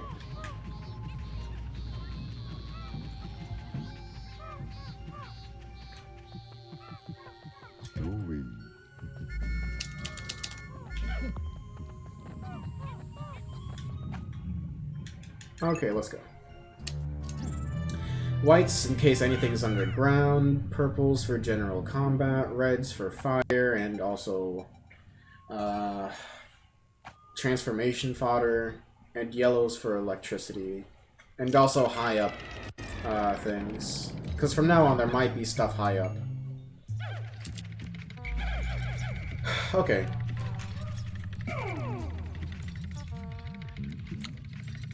We're gonna scout around.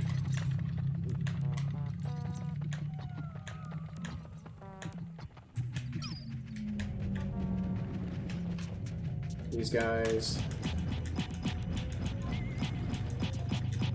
Okay, I can't actually fight these guys like that, because, Ow! Oh, ow, ow, okay. Those guys, fly up when they get too damaged.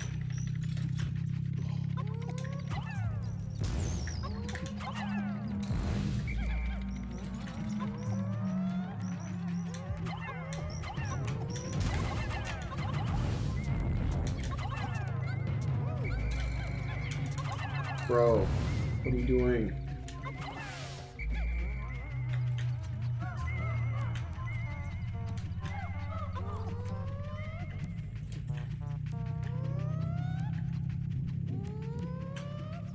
Okay, looks all clear. Also looks like the space over here is fine, so I'm gonna move them over here so that I actually have some thinking room.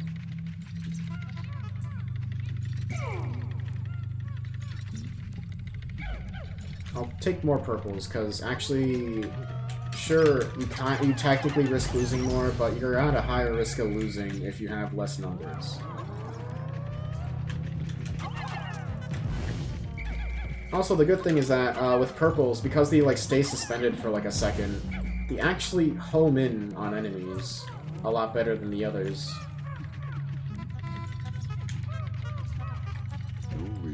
Alright, combat done. Time to scavenge.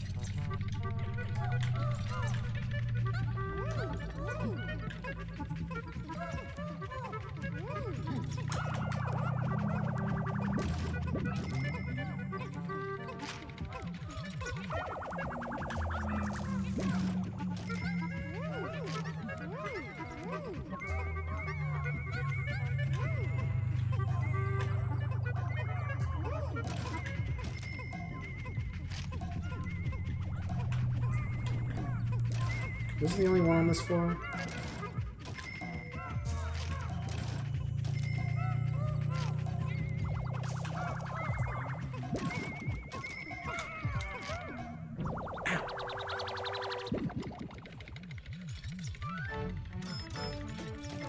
$40. Love nugget. Wow, there really wasn't anything here.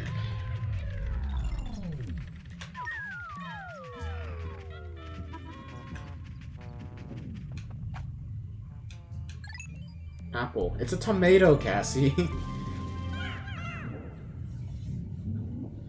Yeah.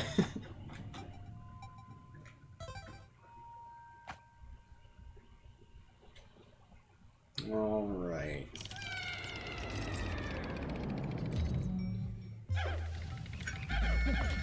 Okay, so now there are fire-based enemies, and I know that those guys have a tendency to explode. Not explode, but they burst into flames even when they die. Anyways, here's a little safe spot, probably. Okay. It's good to check out these crevices, because stuff like that will happen. Sometimes, stuff just falls from the sky, and that can be stuff from nectar, potions, bombs in some areas, and, enemies. What's up?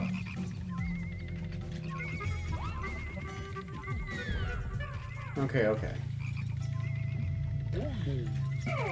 I wanted to separate the Wollywog and the Dweevil. The Dweevils aren't inherently hostile. They tend to avoid you more than anything. Get away, get away, get away. Okay. And, I can stun lock those guys, but, you mother... I forgot that Dweevils do that. Nah, leave them alone. For now. Yeah, there's one over there, too. Alright, not anymore. You're in enemy territory, buddy.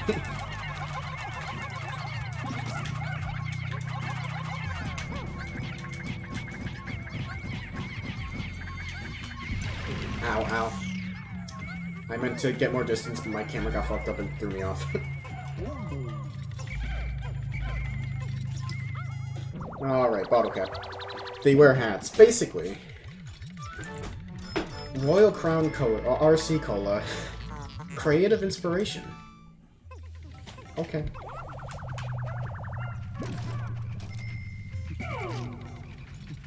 I need to take these guys. Take them back, Louis.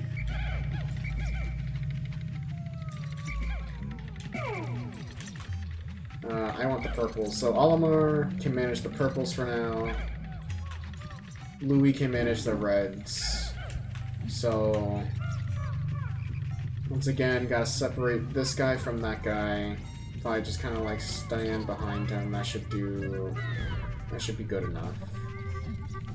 Because then again, they try to avoid conflict, so the main threats here are the Wollywogs. Die. Get away. Okay.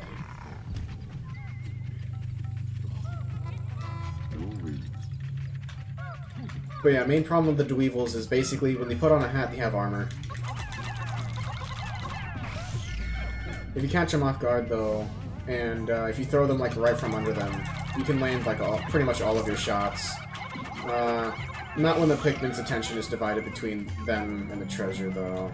That's generally a bit more difficult. But, just do it right. All about positioning, timing, all that.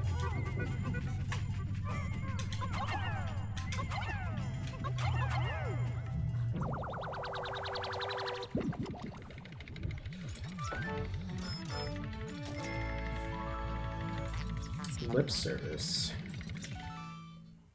Sure.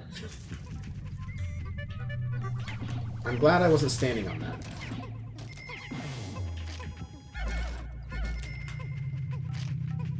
Alright. Oh, there's a treasure over there. Well, now that everything's all clear, we can work towards that now.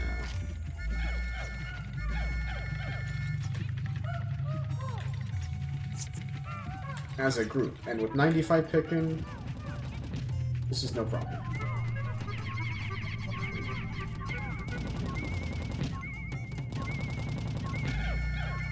Alright, this is a trap. Kind of. Later dungeons, that would be a bomb. I specifically remember stuff like that happening. Not very pleasant. Anyways, let's get doubled. Yeah, there we go.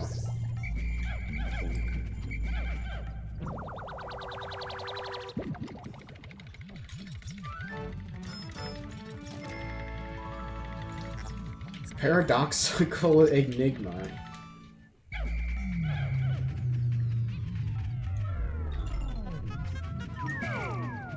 I'm not risking that being alive still.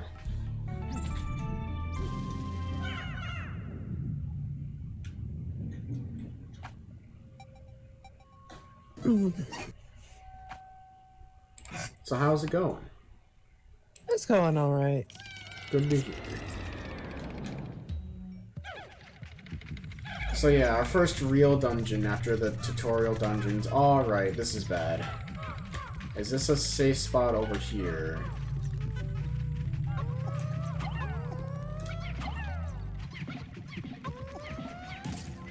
Okay. Looks like it is. I was just making sure that wasn't like termites or those mitites. I'm gonna make sure of that. Yeah, I'm gonna make sure of that over here as well. Because I don't want my Pikmin to be scrambled or anything. But basically, electricity instantly kills, and those are electric type enemies.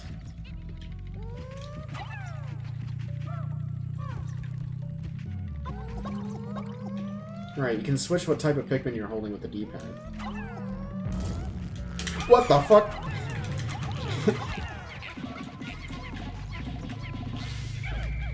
Okay, that jump scared me.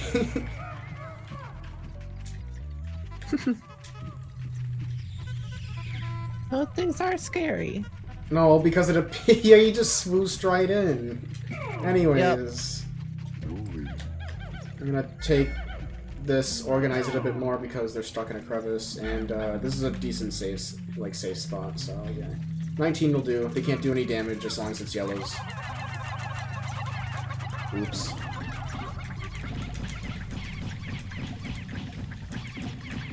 You want to hit them from the top to flip them over, and then they're vulnerable.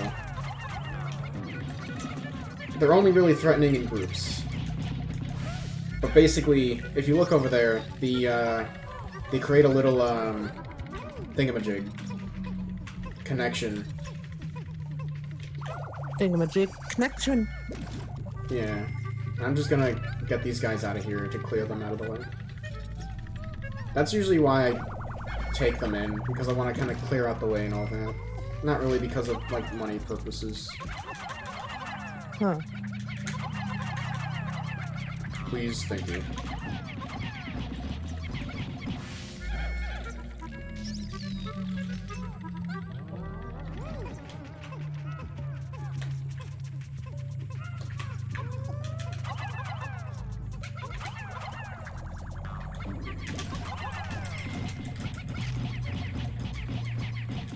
They flip back over if you don't defeat them in time, like that. I'm gonna get out of the way that there could possibly be a thing. Their attacks are pretty well telegraphed. You have a long time to react to them. And, yeah. Which is good, because these guys can instantly kill Pikmin, like I said. Electricity is, dangerous. Okay. I think the danger is pretty much gone. Because only this guy's left, and alone these guys can't do anything. They need at least 2 of their species to create the, circuit. But I'm not gonna take any chances. Alright. Give me purples. Give me reds. Yeah. This is, this will be excessive force for that one guy, but... Wait, where is he? I don't think it was over here, but...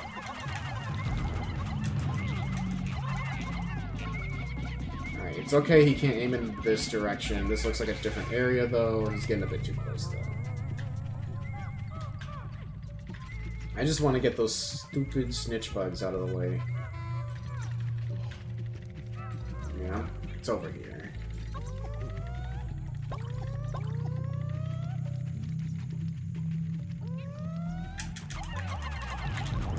Oh god.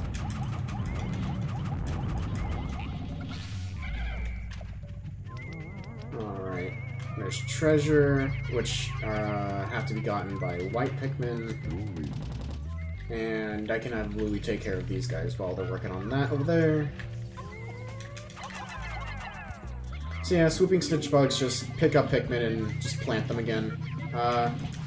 They're bad because they basically force Pikmin. They don't kill Pikmin, but they force your Pikmin to be out of position, and in RTSs, being out of position is fatal. So.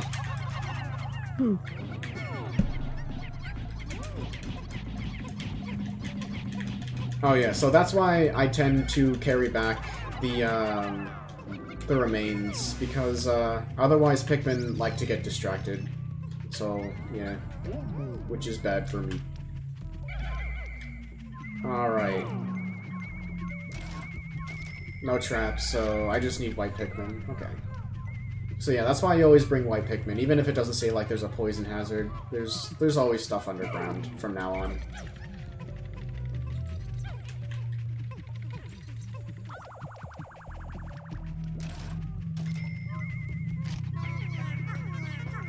And dismiss.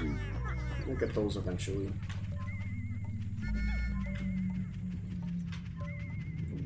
Alright, I don't really need to carry these last few back, but I mean, I may as well carry them along the way.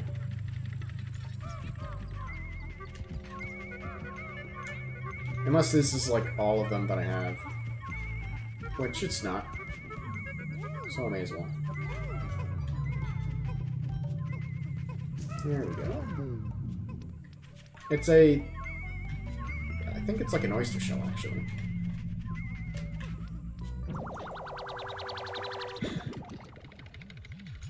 Wait a minute, why are you calling the bug a she? Patience tester.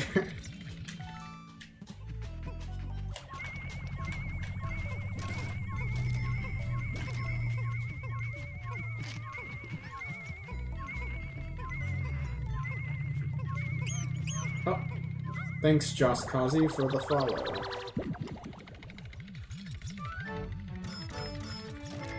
And we got Memorial Shell for 100.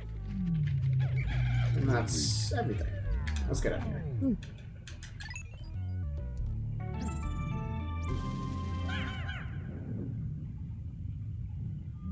Who's the boss of this place? Beady Longlegs, if I recall correctly, who is a spider, so it makes sense. Yeah, spider. Right, Beady. Yeah. He's actually one of the more threatening bosses, all things considered. Yeah. Another evil thing is sometimes the trigger for like the drops will actually be on the wall. So, yeah. The trigger for the drops to be on the wall? Yeah, so like you'll be like trying to like break down a wall and then like a bomb will fall down. At least again in later stages. Hey, I mean, that's helpful for the wall, but I don't think it damages the wall. yeah, it's helpful for the wall. It gets to live longer. He's a daddy longlegs. Probably. Yes. That would definitely make sense because of his name. There's so many meteors in later stages. Yeah, there's not so many here, but I, like, because I remember playing this game, and, like, all the meteors, I remember, like, all the meteors. And so I'm, like, really paranoid right now.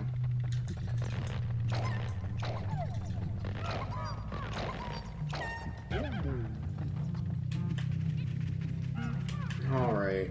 So we actually have quite a bit of safe space here, but I don't like how the water dumples are so close to the fire hazards, and water dumples are pretty threatening.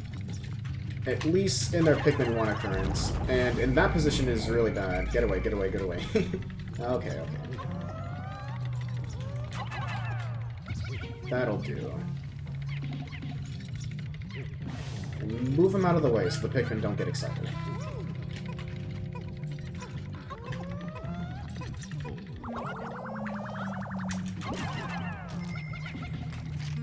Oh.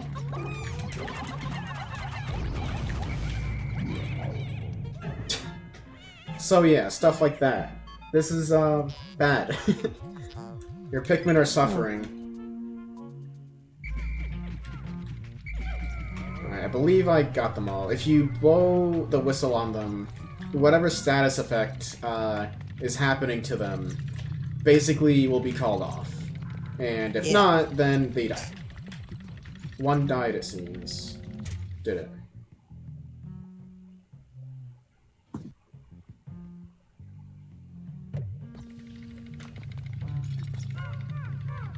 There are certain things where you have to whistle multiple times too, such as drowning. Yeah. Let me call them 33. If it's a red, then that's fine, but if it's a purple, I might reset. I think it was a red, just considering my red number is a bit lower than it was before, by 1. So it was a red, that's okay. I forgot he was there, and the wall actually blocked him. That's unfortunate.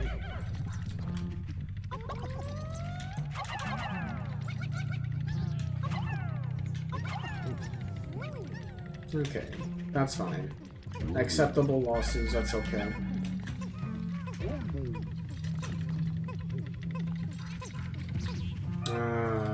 Doesn't look like there's any fire traps over here. And there's no fire traps. Oh, there is over there, but I'm gonna have Louie take care of the enemies real quick. Let's go with more.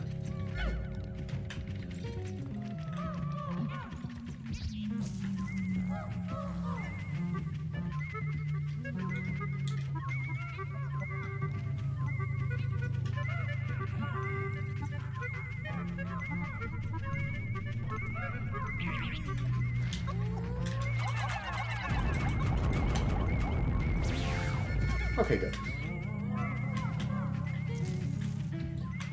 So, I don't like those guys. He was actually tracking the Pikmin really well there. Even if he was more trying to track the, captain. But thankfully his attack is incredibly... whoa. Telegraphed. Slow.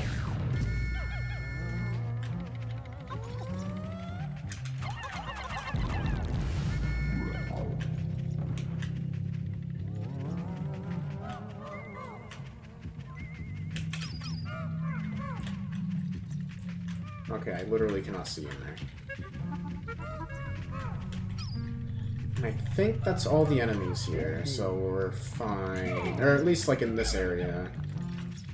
There might be some near this fire geyser. Camera.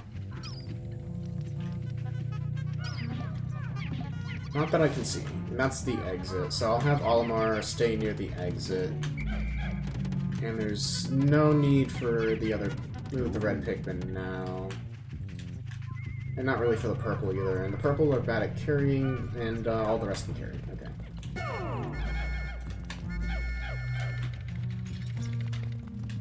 Oh yeah, let's make these guys flowers while we're at it.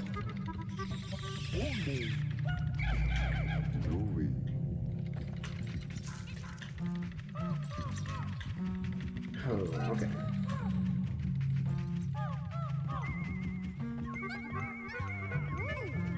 Alright. That's one.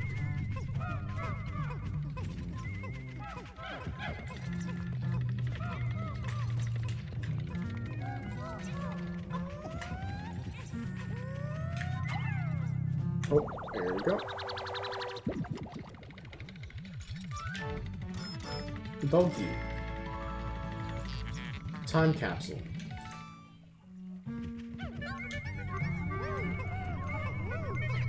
Oh, there's another treasure in there. Alright, we may as well deposit these red Pikmin to break down that wall and just have all of them stand by the geyser. Or the cave. That's deep. I mean, not really. It's pretty simple. King of Sweets.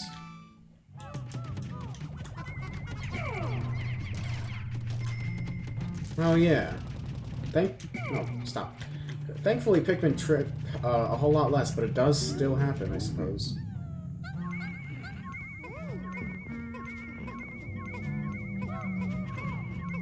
Yeah, sure. That is a... Those are the best in the variety chocolates.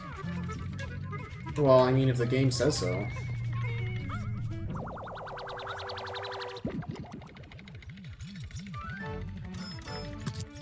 Bowser Breath Brand. Telephone 555 Troopas matches. The Flame of Tomorrow.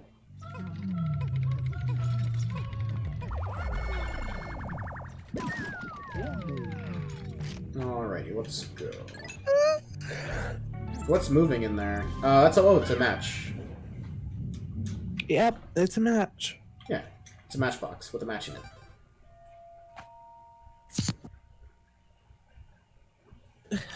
Yep. Oh, here's the boss room.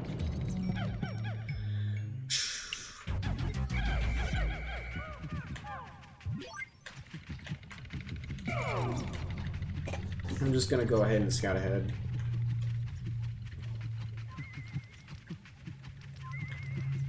Alright, so there's a treasure up there, which I'm gonna use some whites for. And I think I'll just use yellows for this boss. I don't think purples do anything special. Yellows, and yellows get it to drag it down, and then when it gets down, purples are also pretty good. Yellows are going to be your main source because you could actually hit the beady long legs from neutral position. I could have a bunch of yellows with Olimar. If you just want to say purples, then I'd just say yellows.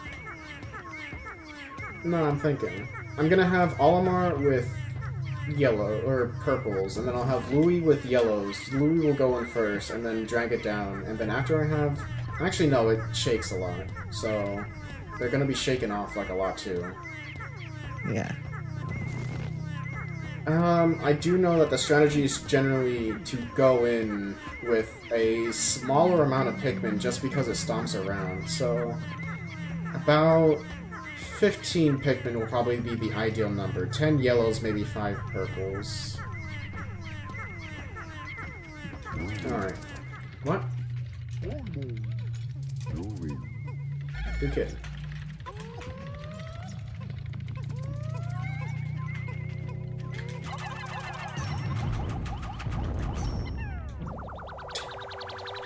It's a diamond. Only worth 100. It's probably plastic. Regal diamond.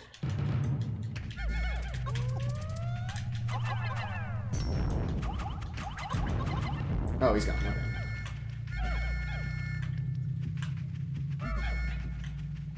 Okay. Way too clear to be real. Yeah, something. Alrighty, alrighty.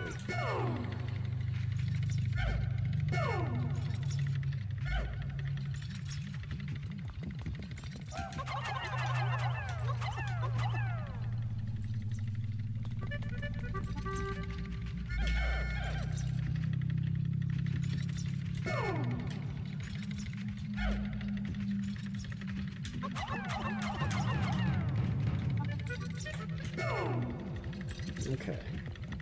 I'll just have one captain go in there with the Pikmin then. And just have a clear, like, small group to manage.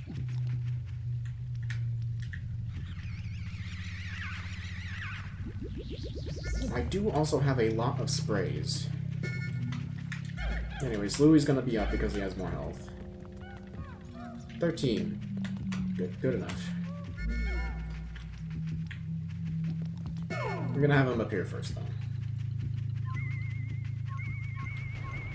Yeah, I'm pretty sure the first stomp doesn't do any damage, but I just want to be safe.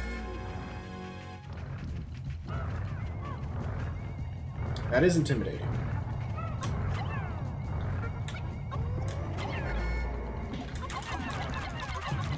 You know what? Fuck this. Oh, god damn it.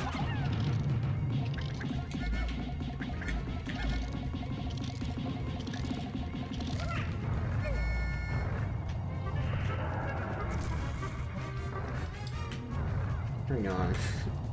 New strategy.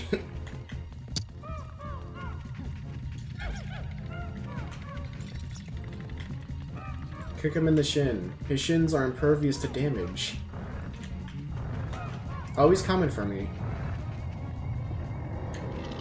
Okay, die.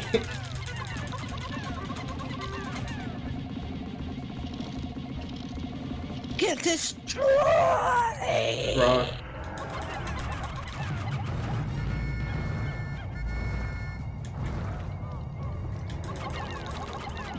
Doesn't even drop sprays because of that. Oh, adventure mode.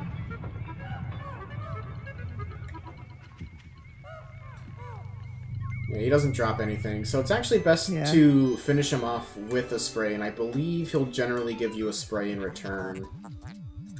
Sweet victory, the giant insect's body has crumbled to dust. I am quite relieved to know I won't have to store such an enormous bug. Analyzing soil samples. Anomaly detected. What is that glittering widget? Yes, a Super Mario World key. Secret key. And this key actually unlocks adventure mode, which means this doesn't do anything for us. But, it's a treasure. It's a treasure!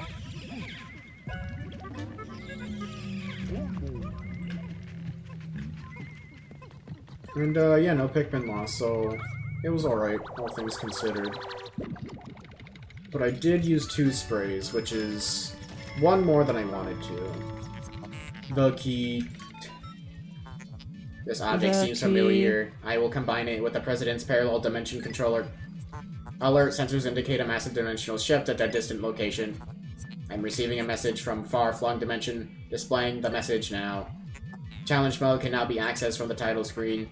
It appears to be total gibberish. Hopefully the message has reached its intended recipient. I will name, apparently worthless device, the key.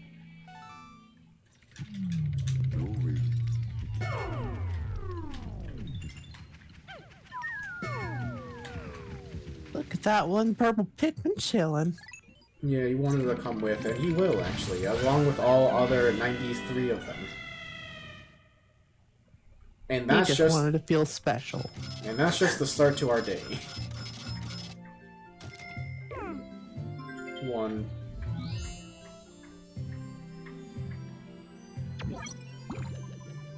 Do you know their secret on the results screen here? Oh, I do know the secret on the results screen. Oh, yeah, Is it? but I'm not gonna wait long enough for it to happen. Yeah. I mean, we could wait. Yeah. Oh. No, why would I wait? It's only 3 minutes. That's way too long. Ah. How long do you think these guys are gonna be in the air for? Good point. And 40% of the debt is recovered. Alright, let me think.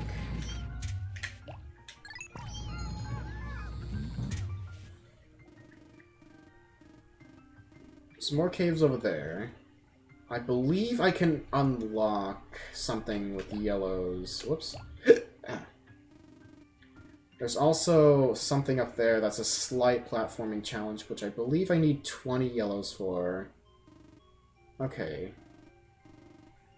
I can split up, have Louis take 30 yellows over there, and start breaking down that gate.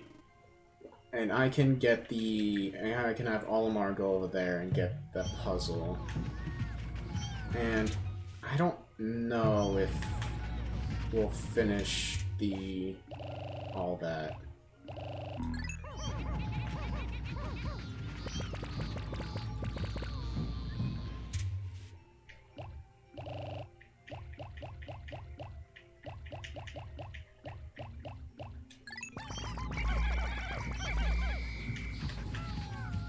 Alright, so I'm gonna keep these guys close to the base.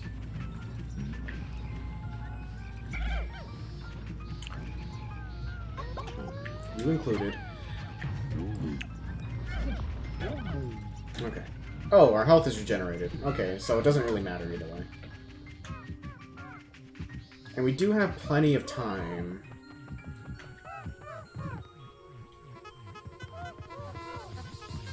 And I do want bitter spray, so I'm actually gonna assist here.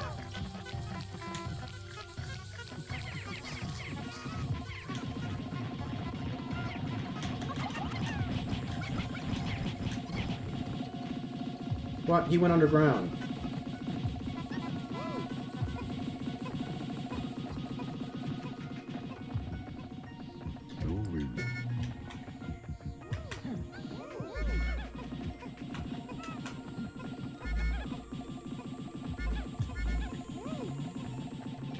Down to the ground. Alright, that.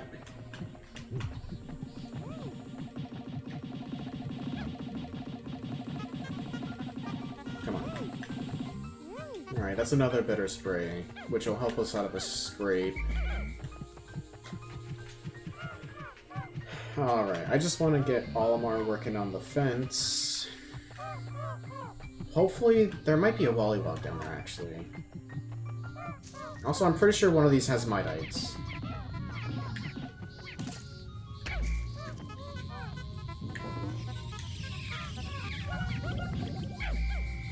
Don't break it. Oh, Mightites don't do any damage, by the way. I know that they don't do any damage, they're just really annoying. Alright. How they move? No, they make your Pikmin scramble, remember? Oh, right. Okay. Alright, we got another bitter spring.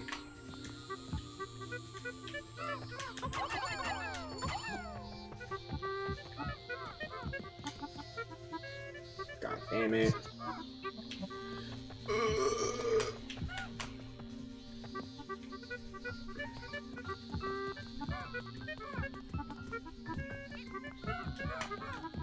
Same challenge from Pikmin 1, by the way.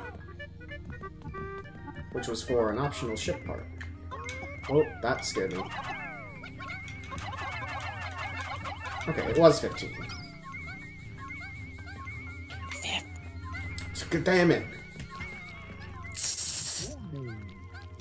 Okay, that's making decent progress. There's one of those guys eating the berries, which I kind of want. Luckily, there's 5 extra down here. As if I saw the future and was thinking about it. It is the same map, but kind of weird that the treasure fell down here when it used to be a ship part.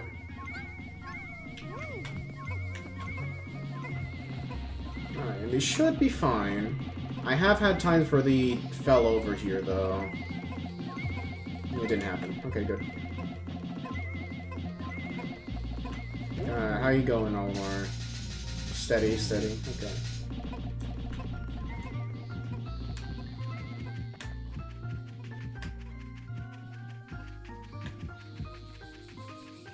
Oh, I forgot that I left everyone over here. Alright, berry time.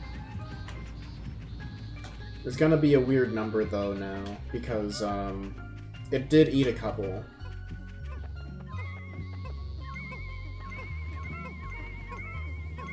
Yeah. What? No. Also, apparently the berries die eventually, so yeah.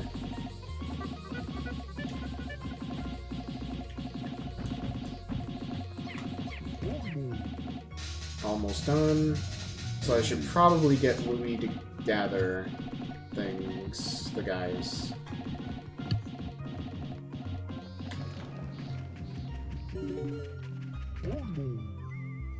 Oh, done. I have an excessive amount of yellows. I'm gonna...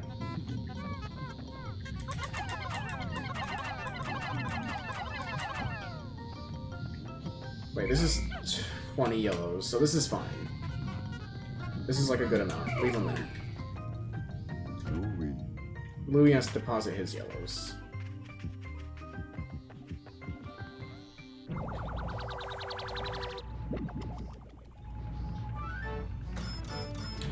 Whoa, big taste, big crunch, Vlasic. Gherkingate. Okay.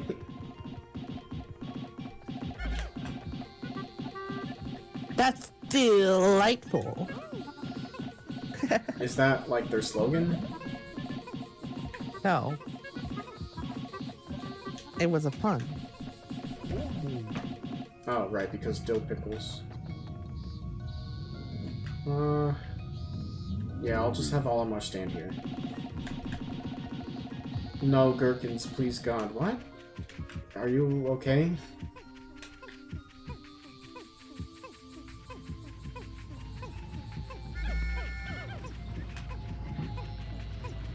Alright, deposit all of your yellows.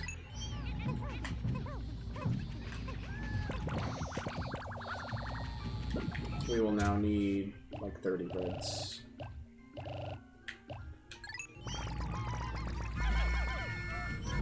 Splatoon flashback? I wouldn't know. This should be fine. We don't really have blue Pikmin or anything to worry about, so it should be fine if we like end up with some extra yellows. And it is starting to get late. Yeah, don't bother with the berries. For now.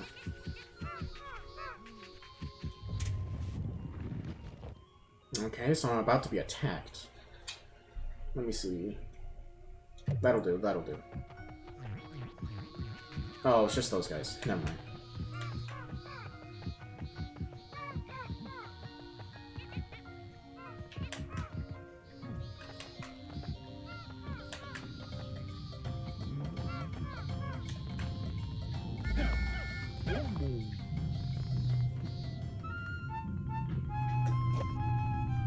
Alright, what's up? Interesting, my odor detectors are reacting. A strong scent wafts from that hole. I'm a machine, so rating scents is beyond me, but your faces tell me all I need to know. You are both drooling. I wish just once I could feel what it is like to drool.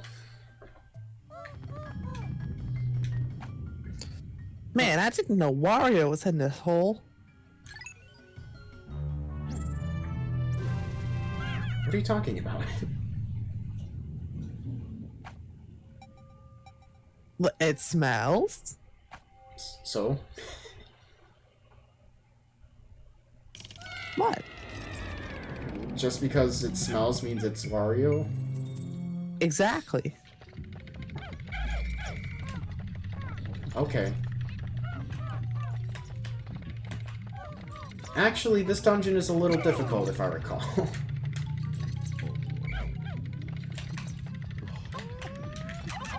It is a little bit difficult, but it's not terribly bad. It's not terribly bad, but I might be thinking of other dungeons that are like this.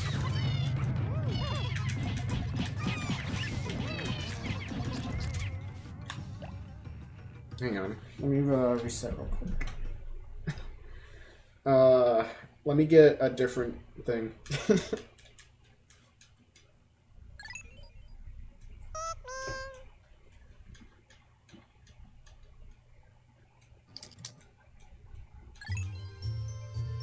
Yeah, basically a different room layout. That sucked. I'm gonna blame RNG if this new orientation is better.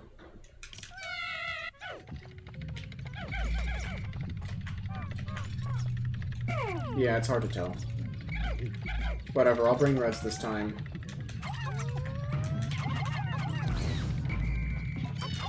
You fool!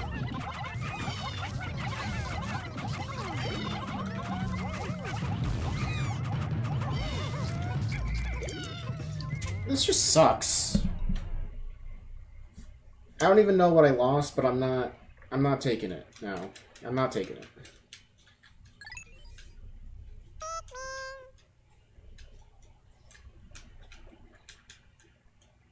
They're like slightly too close together.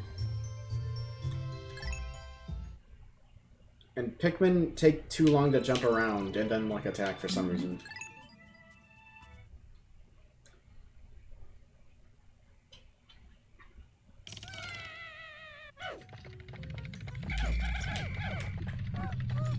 Alright, so now we have even less space.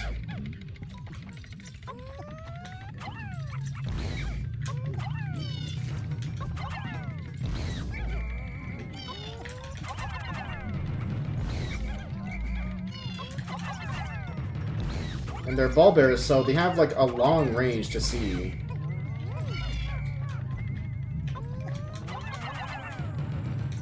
Like, that's their alert range. Alright, well, some of these were further apart, so that was a bit better.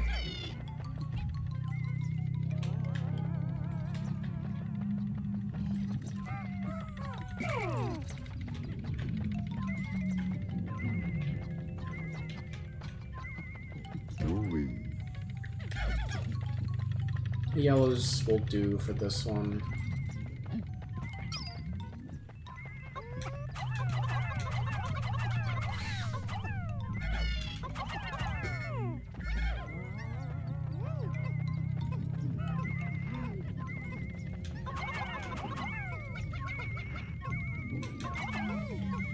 Yeah, that was annoying.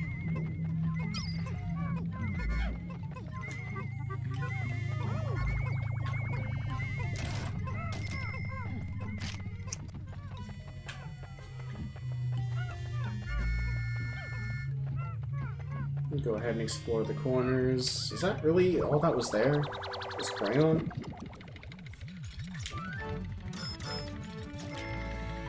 Name.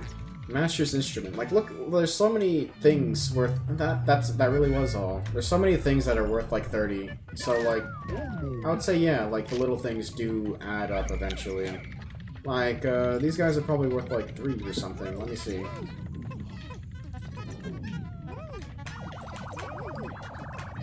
Camera. They're worth 2, but, like, we have, like, 5, 2, that's 10...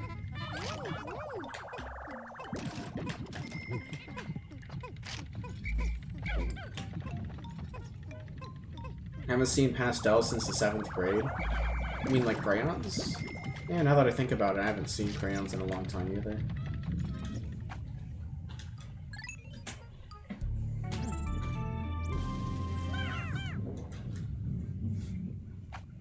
Strange to go into the cave with an uneven number, but... eh.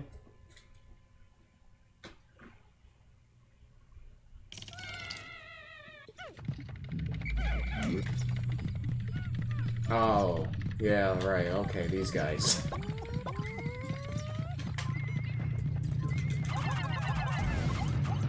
Die.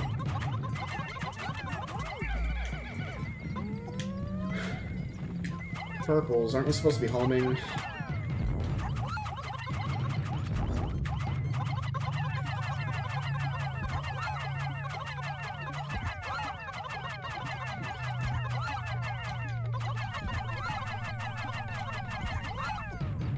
Die. So they can get stunned eventually. Yeah, so these guys take treasure and bodies and hoard them back into their holes.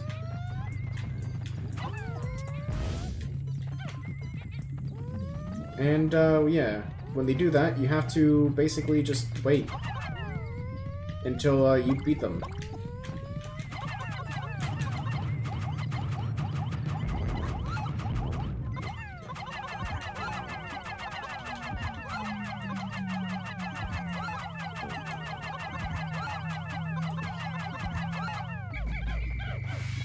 I believe winning the carry fight with them and taking their stuff back to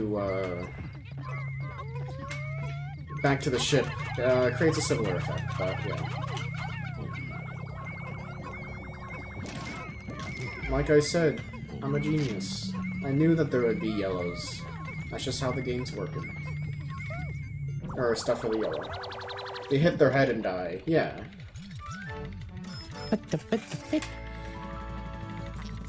And imperative cookie. Alternately, you could just hit them over and over like I'm doing, I guess. I don't think there are other enemies here. At least I hope not. Other than bread bugs. Oh, there are.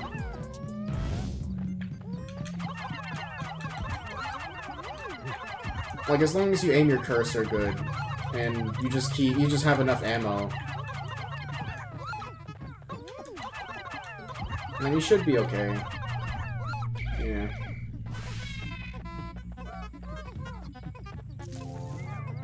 Oh, hey, he had something. We'll see what that is later. Hey, you...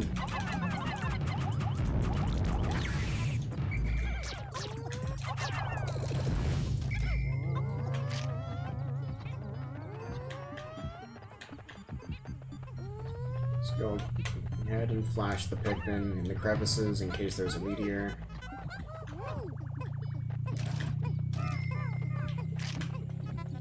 Yeah, we can just move through here.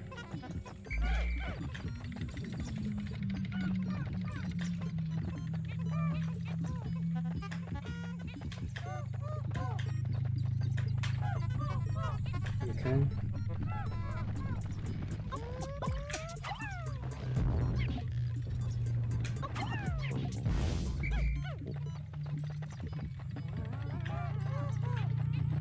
Here's the thing. Wait, did I get all the enemies already?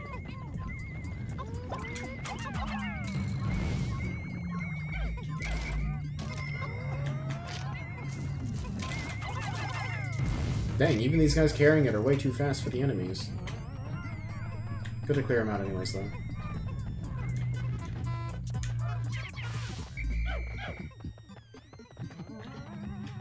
So they removed the, like, C-stick movement for the Pikmin in Pikmin 3. How does it work now?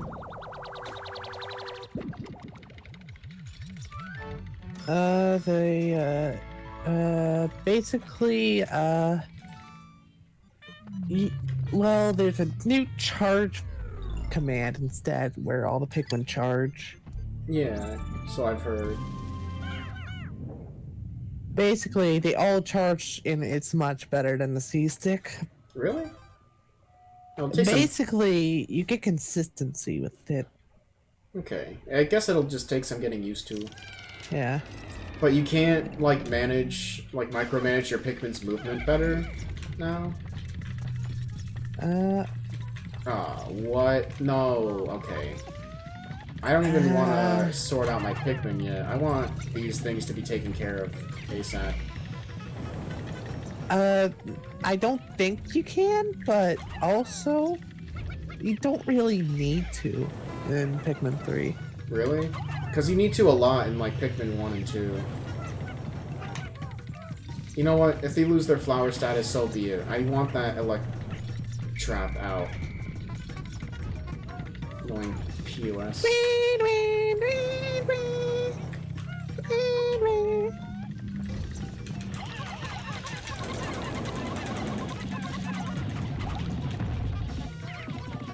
Get down here. Alright, there we You're go. coming with us.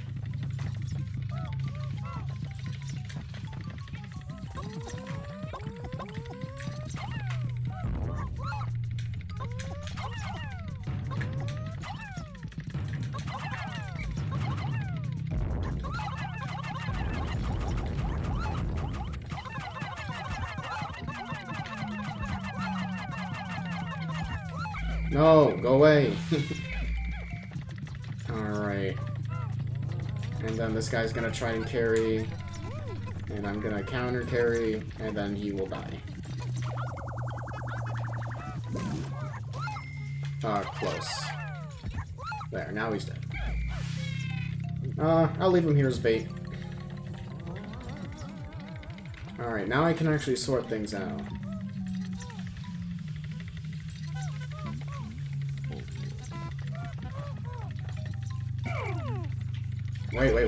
Wait.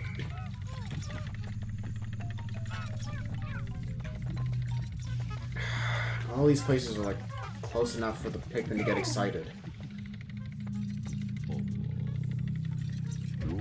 Okay. Louie, go over there. Olimar, just hold on to these guys.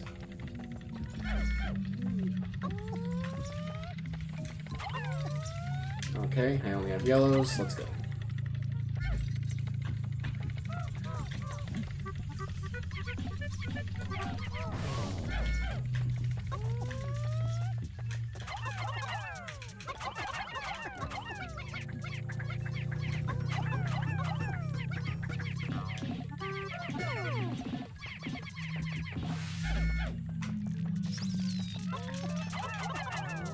Oh, hey, just in case you didn't have enough yellows over there.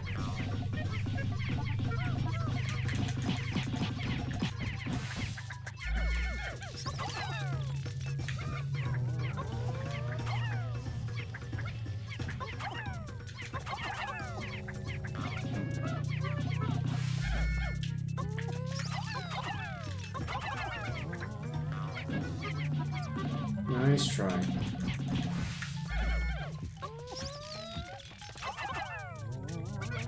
What? Alright, so yeah, that stuff tends to happen in later dungeons, but like worse.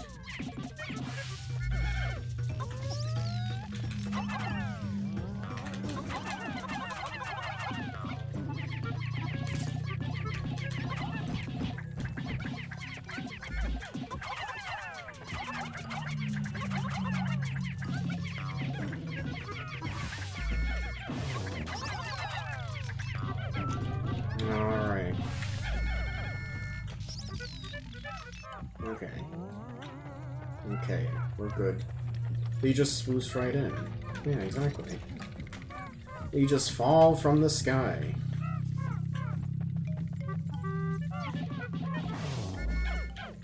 Well, I'll get that egg later, when I have purples. Just in case Mitites. So what are you guys' experience with Pikmin anyways? I really like Pikmin, but I've only played Pikmin 3 Deluxe. You've only played Pikmin 3? Oh, I played Pikmin 2 as well. Oh, okay. But not 1. Not 1. Hmm. That's fair. I believe that's... not all, okay. There's one last electric trap.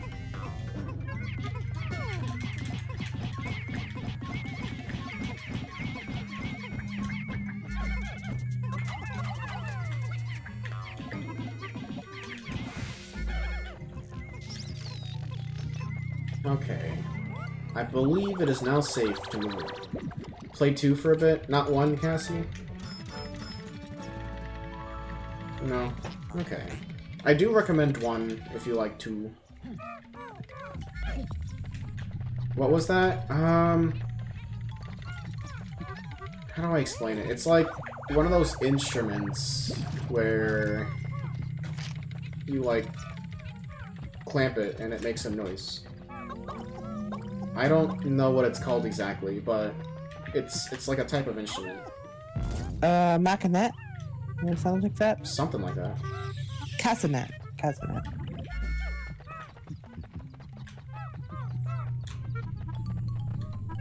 Cassina.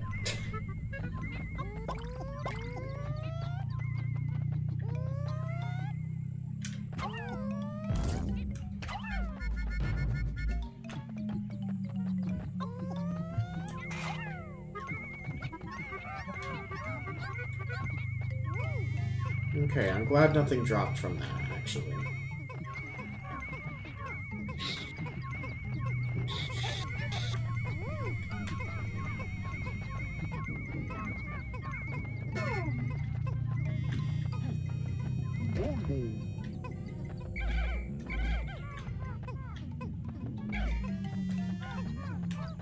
Okay. And this is a, like, Geiger counter or something. That's actually a compass, okay. Director of Destiny. And that's everything.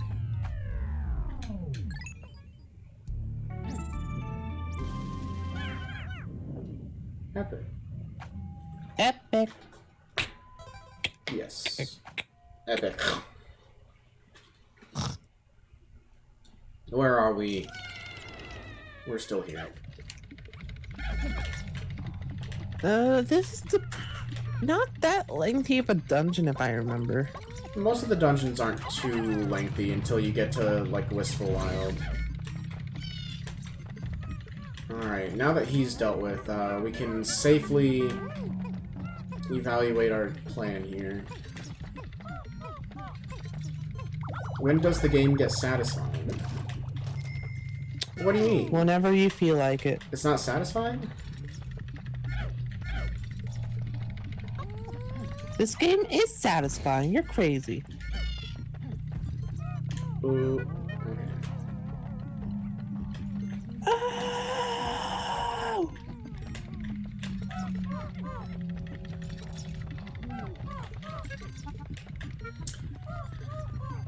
Again, I would... Oh, shit. No. No. I look away for 1 second. What happened? Not what happened. Oh! What's about to happen. Okay, so that's why I heard them on alert. Oh, he's cutting through terrain. Alright, let me think. I'm gonna want some reds too. You guys hide in the corner over here.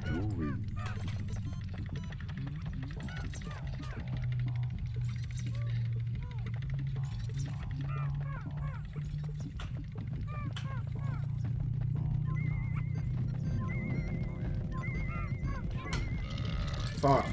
This is bad, actually.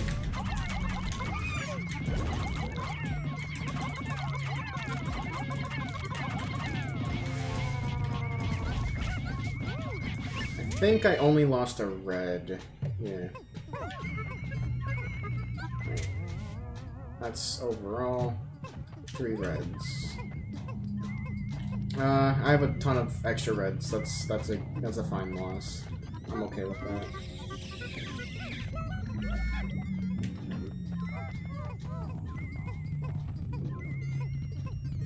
What, Redbug? You want to find something? You want to carry it back to your horde? There's stuff here.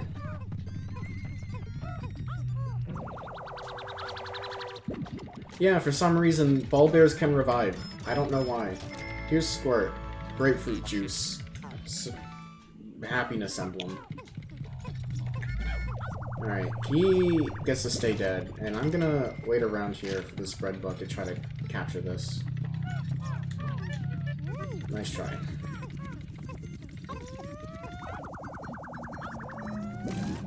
Isn't that from the 90s? Probably. This is like early 2000s stuff.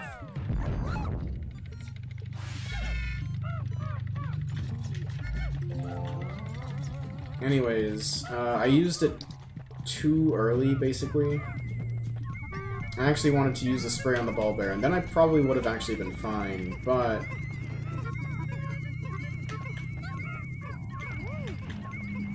because I used it on the small one by accident, yeah, that just went really bad. Oh, he just died instantly. He didn't even get a death animation.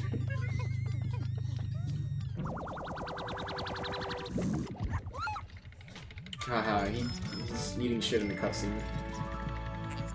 White goodness.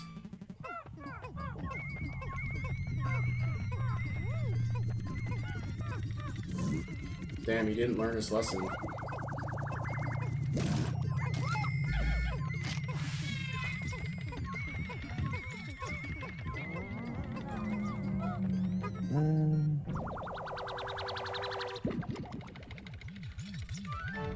It's a thing. Invigorator. Oh, okay, some of these guys actually didn't have anything.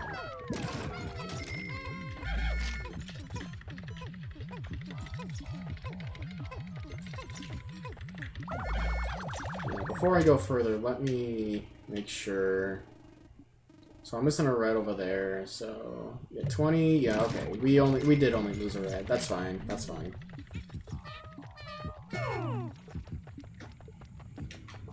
Alright, where's the cave entrance? Okay. Upside down mug.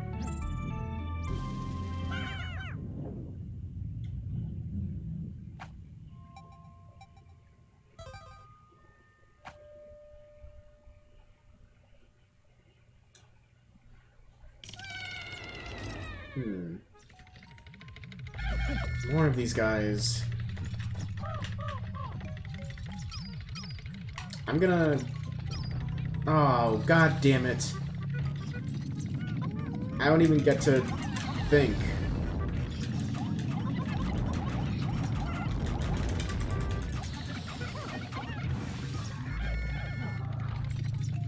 That sucks. That's like awful RNG. Thanks, game. Hey, at least you survived, I think. Yeah, I got through it without any deaths, but still.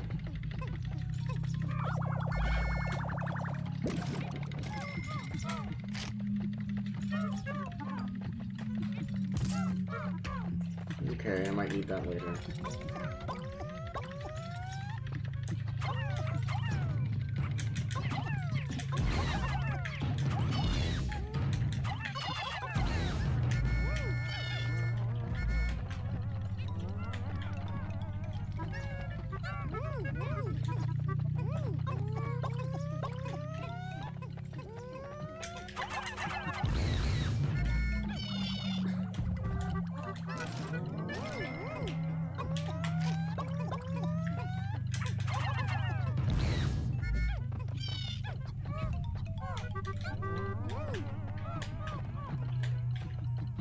Okay, once this big area is safe, I'll get more purples like it wants me to. Thank you, purples, for being slow and therefore being at the back of the line. My meteor sense is tingling. Yeah. Usually in these crevices is where meteors will appear most often. What the fuck? That's an interesting meteor, but okay, I'll take it.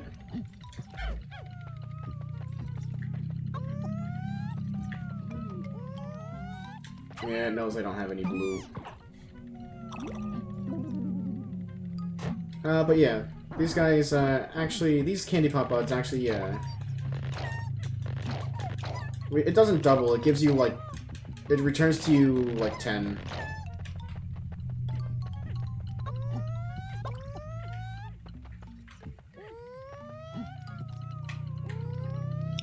Yep.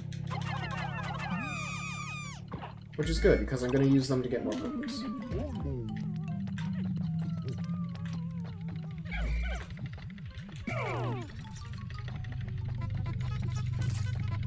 Oh, good. That's actually just what I needed.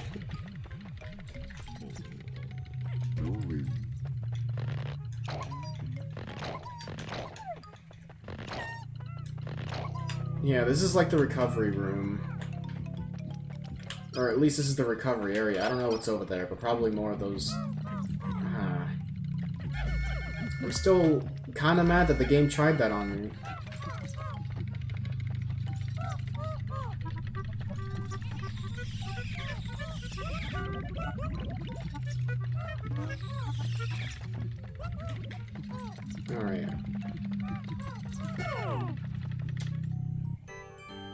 Oh, right.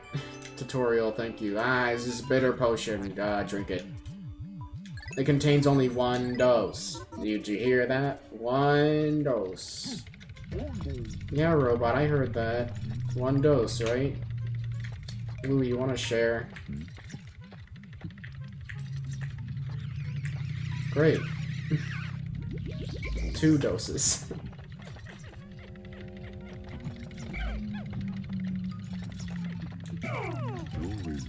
Yeah.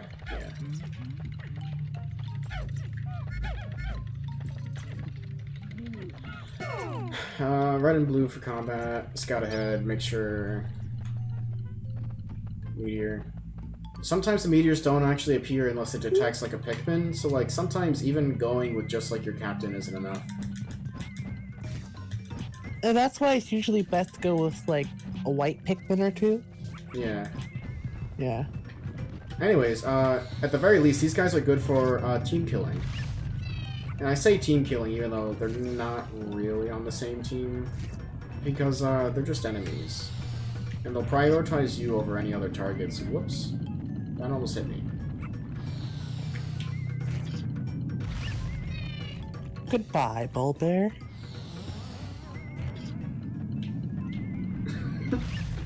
The best thing is, you could probably use these guys as some sort of protective if you get good enough. Nah. Not really. Oh, what? There's another one?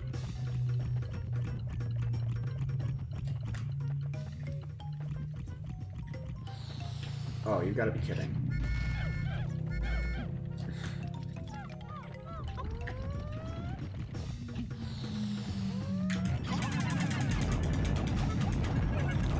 Why don't these guys get stunned? What? What do you mean? What do you mean? There were no rocks that came from that direction. What? Apparently, a rock teleported on top of 20 Pikmin. What the hell? Yeah, apparently.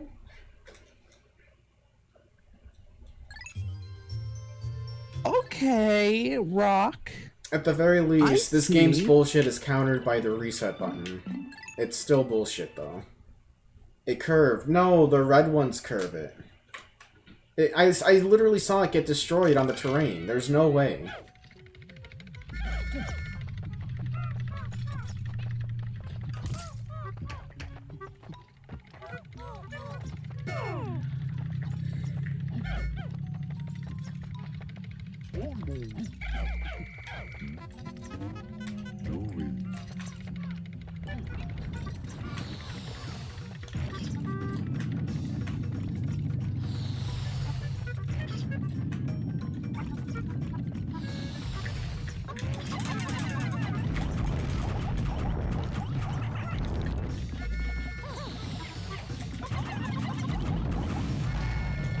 At the very least, it does have a blind spot.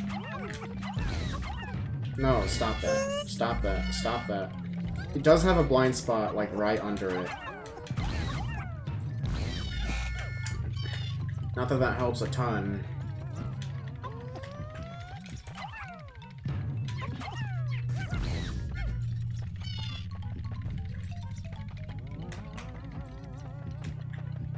And then here's the other candy pop.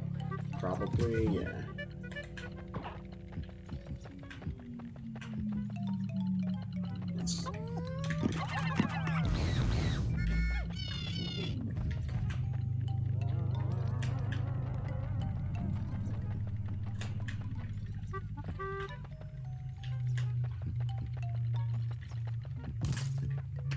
Oh, now I don't even get the bitter spray. That's bitter. Not even bitter, that just sucks. Yeah.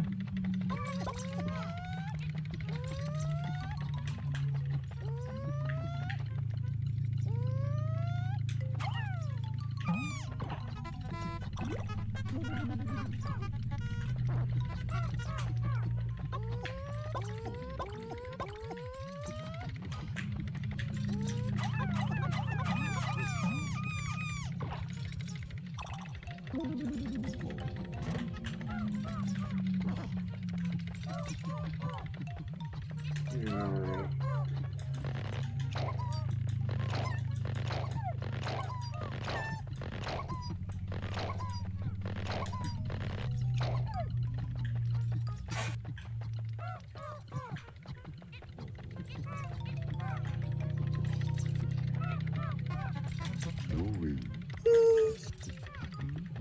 I'm going to pick these. Pick. That's why it's called Pikmin. Yes, cat. Or yes, that is yes, Misty. That is why it is called Pikmin.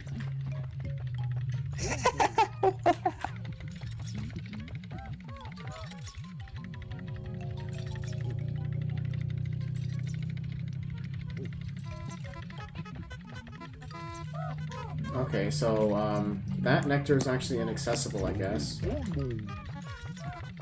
And I'm going to angle these at a location that's basically impossible for them to hit. Is it actually impossible? I don't know. They've surprised me once. Oh, you can throw them outside the barrier. Yeah, I know. But, like, the rocks will hit the terrain and stop moving. Fucker. Are you kidding me? A Do you fucking not know shield? what a whistle is? Do you not know what a whistle is? He blocked it.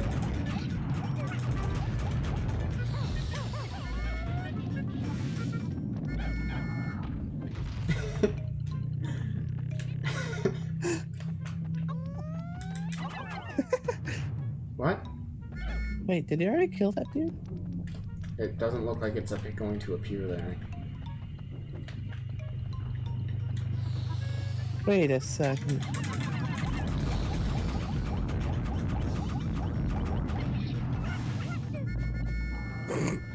Nice throw.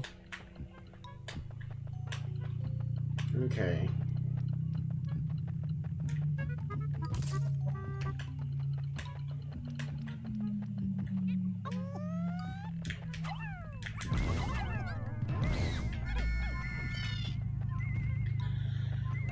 The thing is that when you kill bull bears and bull boars, like the small ones like that, usually what'll end up happening is they will, like, hang on for a little while. Anyways, now that it's actually clear this time, let's move out.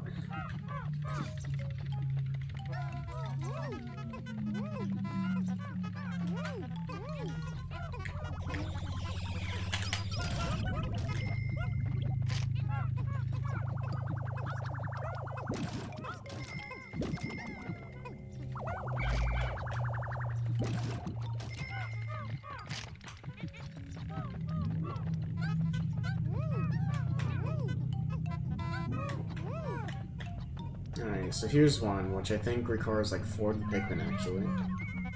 35, yeah. Thank you. Throw an egg at him. They really are just throwing eggs at me.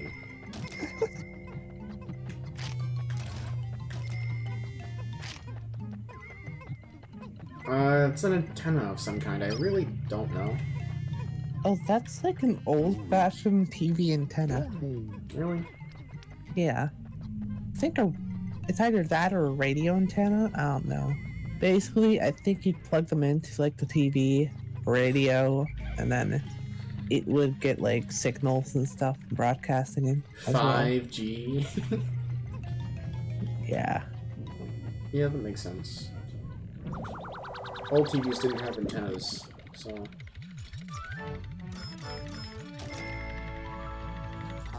Sulking Then- antenna. Yeah, then it must have been a radio then. No, they didn't have antennas, probably because you needed to get your own antenna and adjust it or something. Yeah. That's what I'm saying. Anyways, I here's used to have a TV with an antenna. Really? How did that go? I broke it off. Why?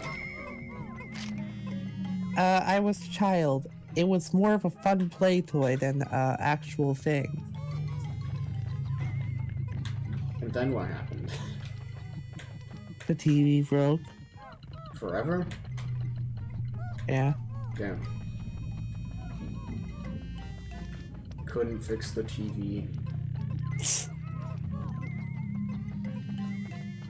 Alright, those were the candy pop bugs. Well, damn, now I don't have bitter spray, so if it tries to throw another ball bear at me, I'm basically screwed. Oh, it's not a party hat, it's a pop thing. It's a pop thing. It's a boom cone. You pull the string and the confetti It's a comes party out. popper. Yeah, that thingy.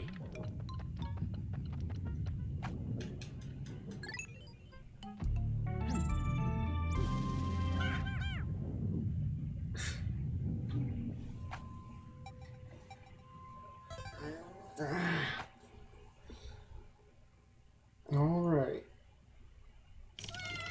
Okay, here we go. Here's the last one. Oh.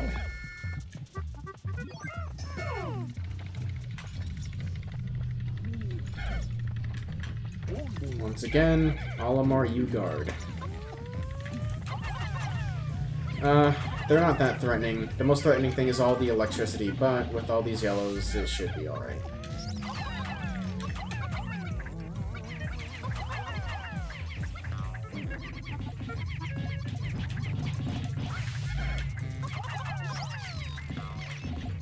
Remember that if you lose any enemy here, like to these little holes, They're gone. it's gone. Yeah, well, I'm not 100%ing the enemies, just the treasures. Yeah. In other Makes words, I this- don't care. Yeah. It makes, if you are that kind of person like I am that goes for all the enemies, it makes this floor a lot more painful. Where's he going? Where are you going? Alright, here. Giant bread bug does not know how to So drive. you go after all the enemies too. Interesting. How do I drive? Drive what? I am a giant bread bug. How do I drive? What does that have to do with anything? No, no, no, no, no. God damn it. Don't worry. Olimar gone my way. Die. Stupid idiot. Alright, got him. Hey! Why do they touch butts? I don't... The boss is the big red bug. That's the boss. And it's not too threatening, but all the electricity is, yeah, that... Processing So how much of a boss. bizarre an item appears to... It's a boss if you want to collect all enemies, which there's no real point in collecting all enemies, though, to be honest. An item Yeah. appears to have fallen out of the freakish creature. It must have been a greedy beast to swallow something like this. I'll worry about that later. What? Woo! What? No, come back. I actually think I got all the bodies, too. You did. Nice. There is still treasure on this floor too, though. Oh, yeah. Hideous Vicul.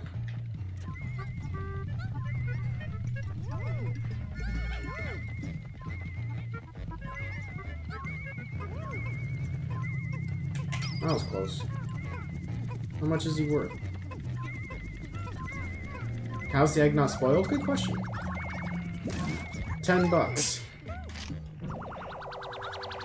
Actually, 10 would equal, 100. Dream material.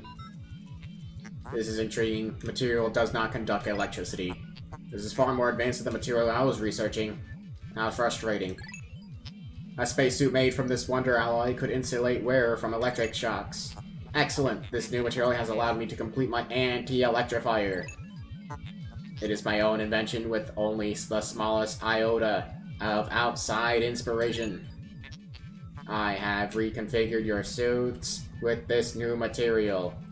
They will now protect you from electricity. Really good upgrade, actually. Oh yeah.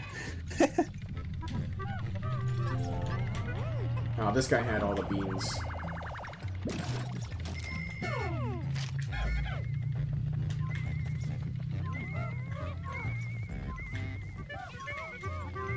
No electricity damage now.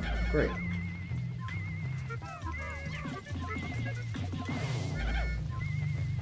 Probably don't have to clear these last ones, but hey, better safe and all. Especially if I want to get these eggs.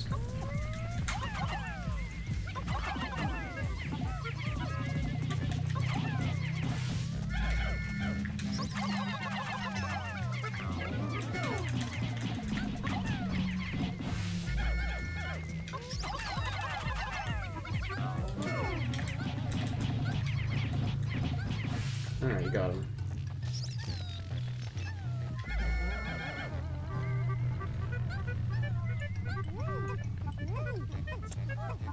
Got him. No, just got him.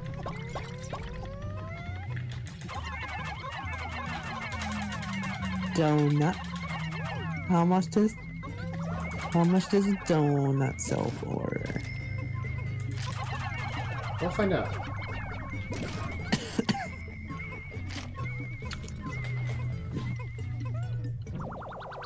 And a slice of ham, yes. It's a miracle that none of these have mold on it. 40 bucks, or 40 pocos. Sweet dreamer. So four giant bread bucks equals one donut. I did math. Yeah. So we need to find 3 more giant bread bugs. Where do we find them? We're not gonna find them again, pretty much. I think they only appear like one other time, if any. Meat of Champions. Giant ones don't, but regular bread bugs do appear in Pikmin 1. We're not even talking about Pikmin 1, but yeah, you're right. One appears in the cavern. The forest navel. You have 1 flower.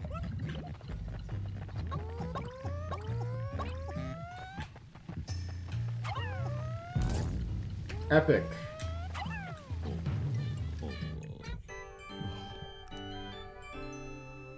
For real this time.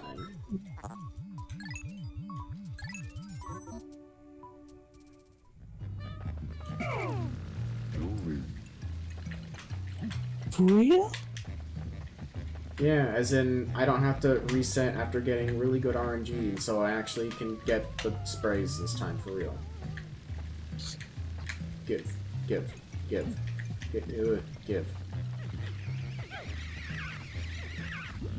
Okay, good. Imagine if the Pikmin had hitboxes. They do. Look. They, like, move around when you, like, go through them. They don't, like, impede your, like, thing, but, like, Yeah, imagine if they get impeded pushed. your movement. No, that wouldn't make sense. From either, I mean, like, a lore or gameplay standpoint. I mean, though the purple ones, though, it might make sense. No, they'd still, like, move aside. Oh, we won. I forgot. We won! Oh, lots of money. Oh, yeah.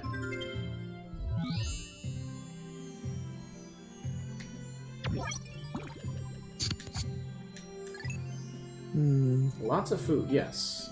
Bottle caps and, various mishmashes. Bottle caps.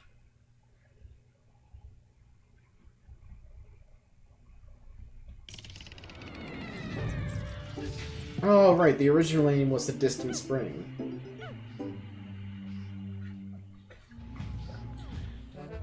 "50% of the debt recovered."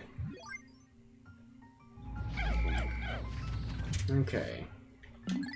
I'm not gonna need purples for the rest of the day. There's not a whole lot that I can do for now. I'm only gonna need 20 tops. I'm not really gonna need any of these guys.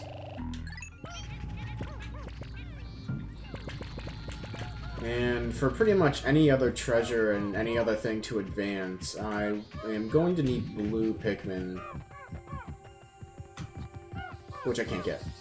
So I'm just gonna get berries until it starts to count down, because there's pretty much nothing else I can get. Everything else actually requires blue Pikmin. Halfway through the game, yeah, I am. All in one stream, actually. It's been a while since I streamed like this, too. This is like the longest stream I've done in a while. No berries? Oh. Okay, great.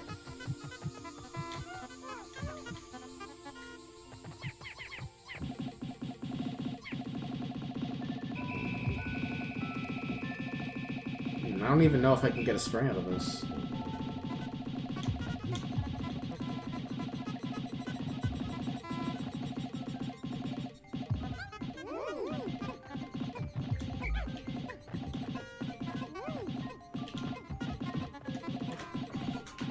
It's gonna be cut close.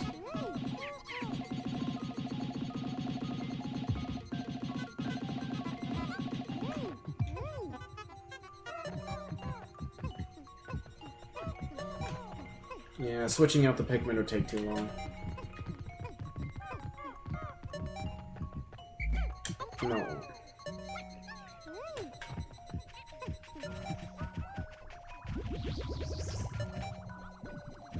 Oh yeah, I got another spray because of the awkward number. I don't think I can get this berry. No, I can. Barely. Alright, there we go. Barely. And it's a Great Day song.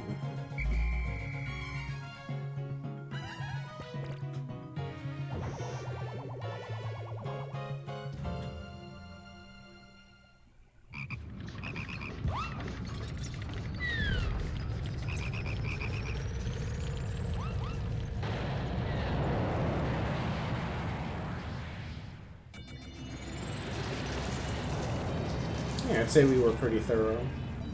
Why do they jump? They're trying to attack us, but they can't because they can't land on us. Funds earned.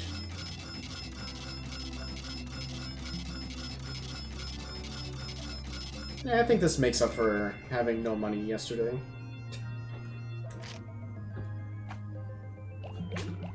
Alright, reds went down, but everything else went up. 4 lost in battle. I believe 4 reds. Yeah. Unfortunate, but that's fine. Alright. Olimar, you're my hero. You've erased half of our debt. Still, things have become a bit dangerous, so I'm going into hiding. Focus on work, and don't slack off. This dude actually has the mob after him.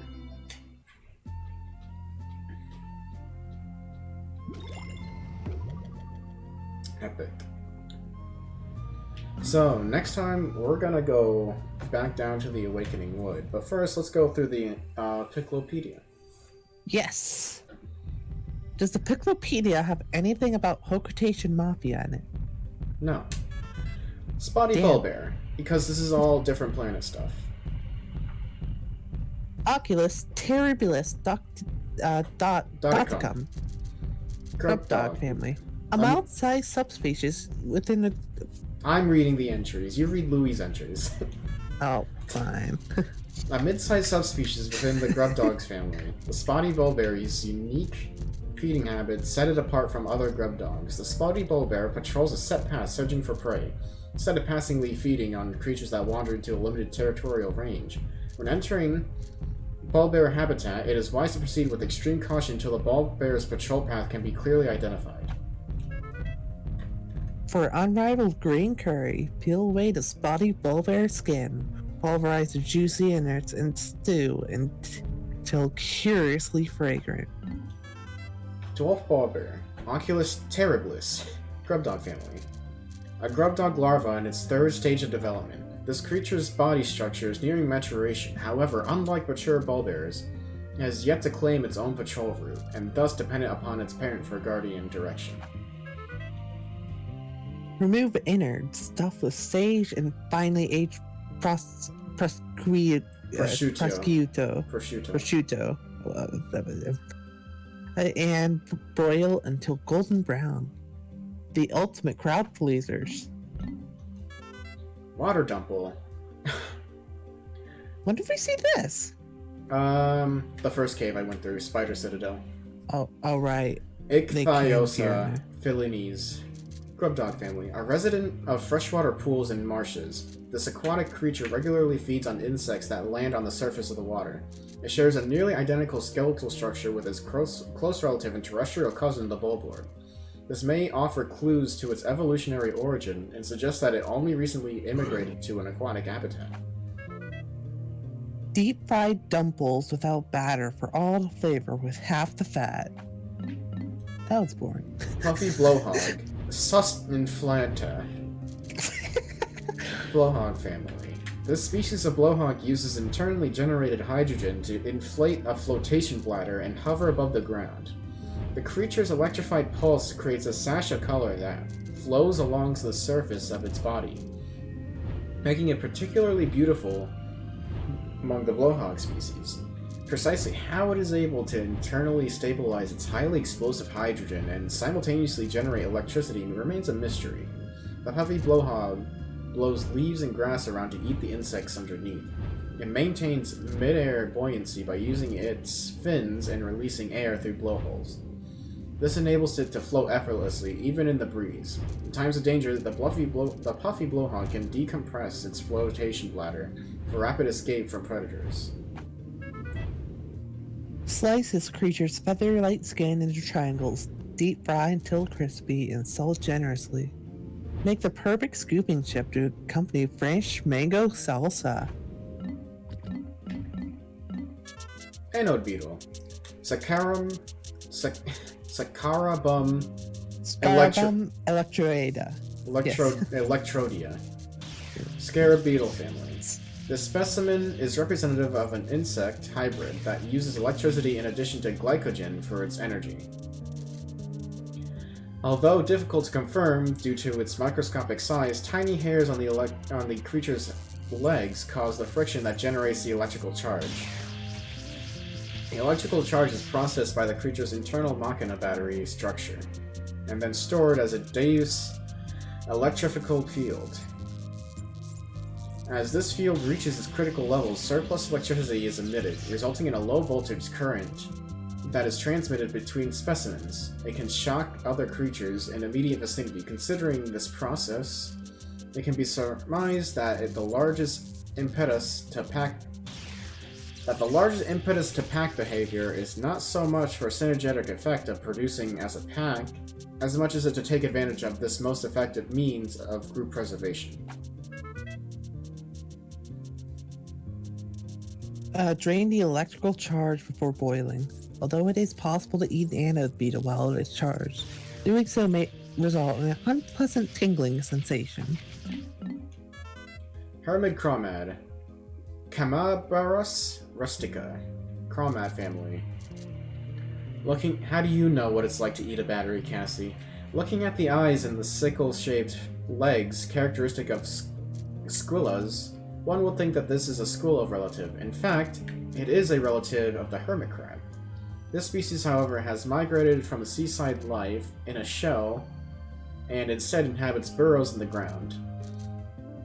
While its legs appear sickle-like, they are pincers that have evolved into a fin shape. This beast feeds on small creatures that passes by its lair, dragging them inside to eat them.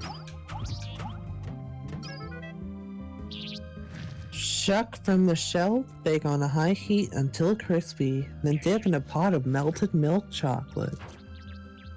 Lips smacking sweet.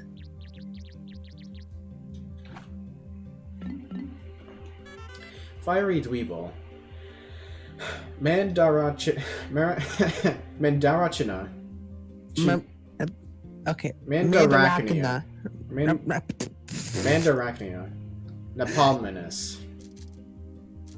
Dweevil family. Members of the Dweevil family are known for carrying objects of astounding size on their backs, then mimicking them. The fiery Dweevil is one species in this family. Generally, this is a very gentle insect that feeds on grass nectars, but when faced with danger, the fiery dweevil ignites flammable internal gases, juts out its jaw, and then spews scorching flames. As this clearly makes it a rather dangerous insect, it is best not to linger directly in front of it. The search for a gourmet, high-protein salad topping alternative to bacon bits is over. Grind this with spicy dweevil in those tasty micro chunks and toss them generously over your salad to add instant flair and flavor. Queen Candy Pop Bud, Flora Regina, Candy Pop family. The specimen constantly changes colors. When Pikmin are thrown into it, it shoots out seeds that match the flower's coloration. The moment Pikmin landed inside of it, the number of seeds shot out is always greater than the number of Pikmin thrown in. It can be said that this is a completely baffling plant, and many mysteries remain over precisely what sort of relationship it has with Pikmin. It would appear that the Pikmin gain all the benefit from the relationship. Perhaps it is simply a different variety of Pikmin to begin with. Eating this flower leads to spectacular, breathtaking indigestion. It's delicious. Skitterleaf, Rust Pseudo-arbicans, Skitterling family. The skitterleaf is a relative of the pond skater that shed its wings and adapted to life on the ground. With no residual traits of its airborne past, the skitterleaf can neither fly nor skid across the surface of the water. The wings have since evolved into a leaf-like structure on its back, which serves to hide the skitterleaf through mimicry. It appears quite effective, as few predators can see through its clever disguise.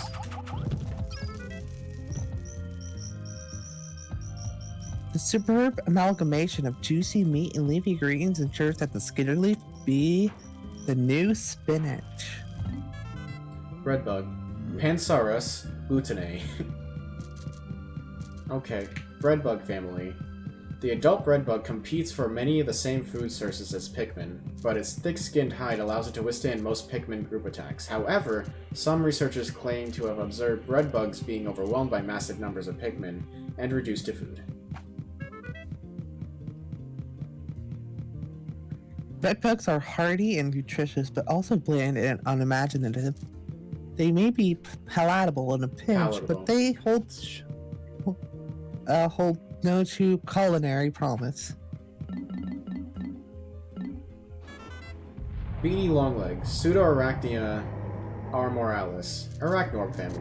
Although this creature is commonly associated with spiders, it is actually the result of a separate evolutionary line of insectoid creatures. Since the spherical body section, supported by the creature's legs, carries most of its internal organs, there appear to be no other features that would correspond to head or abdomen.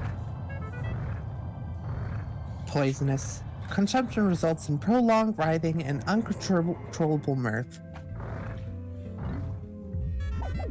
Giant breadbug, Pansaurus giganticus. Breadbug family.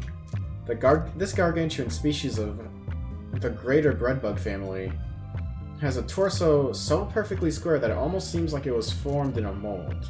For a brief period after birth, a giant breadbug competes for food with smaller breadbugs, but upon reaching maturity it seeks out much larger prey. This is the primary reason that the two species with similar feeding habits can coexist in the same habitat. Hordes of Pikmin appear to pose the only plausible threat to this massive creature's life. Although cooking with this colossal beast yields a mountain of meat, every 1 ounce of it is flavorless. Only suitable for intergalactic all-you-can-eat buffets. Damn. All-you-can-eat buffets really do be like that, though. Alright, let's go through all of the treasures we got. This tasty red snack isn't quite a fruit. It's a tomato. It's a love nugget. It doesn't seem like a vegetable either. I've analyzed it extensively, and it appears to be releasing stimulating pheromones. Maybe I should feed it to my wife. Damn. I never expected to find such a delectable cut of meat deep in this dark and slimy cavern. What kind of a cavern is stocked with savory deli meat? This riddle perplexes me, but I'm sure my unrivaled powers of investigation will prevail. I've made it my personal quest to solve all of the universe's ancient mysteries.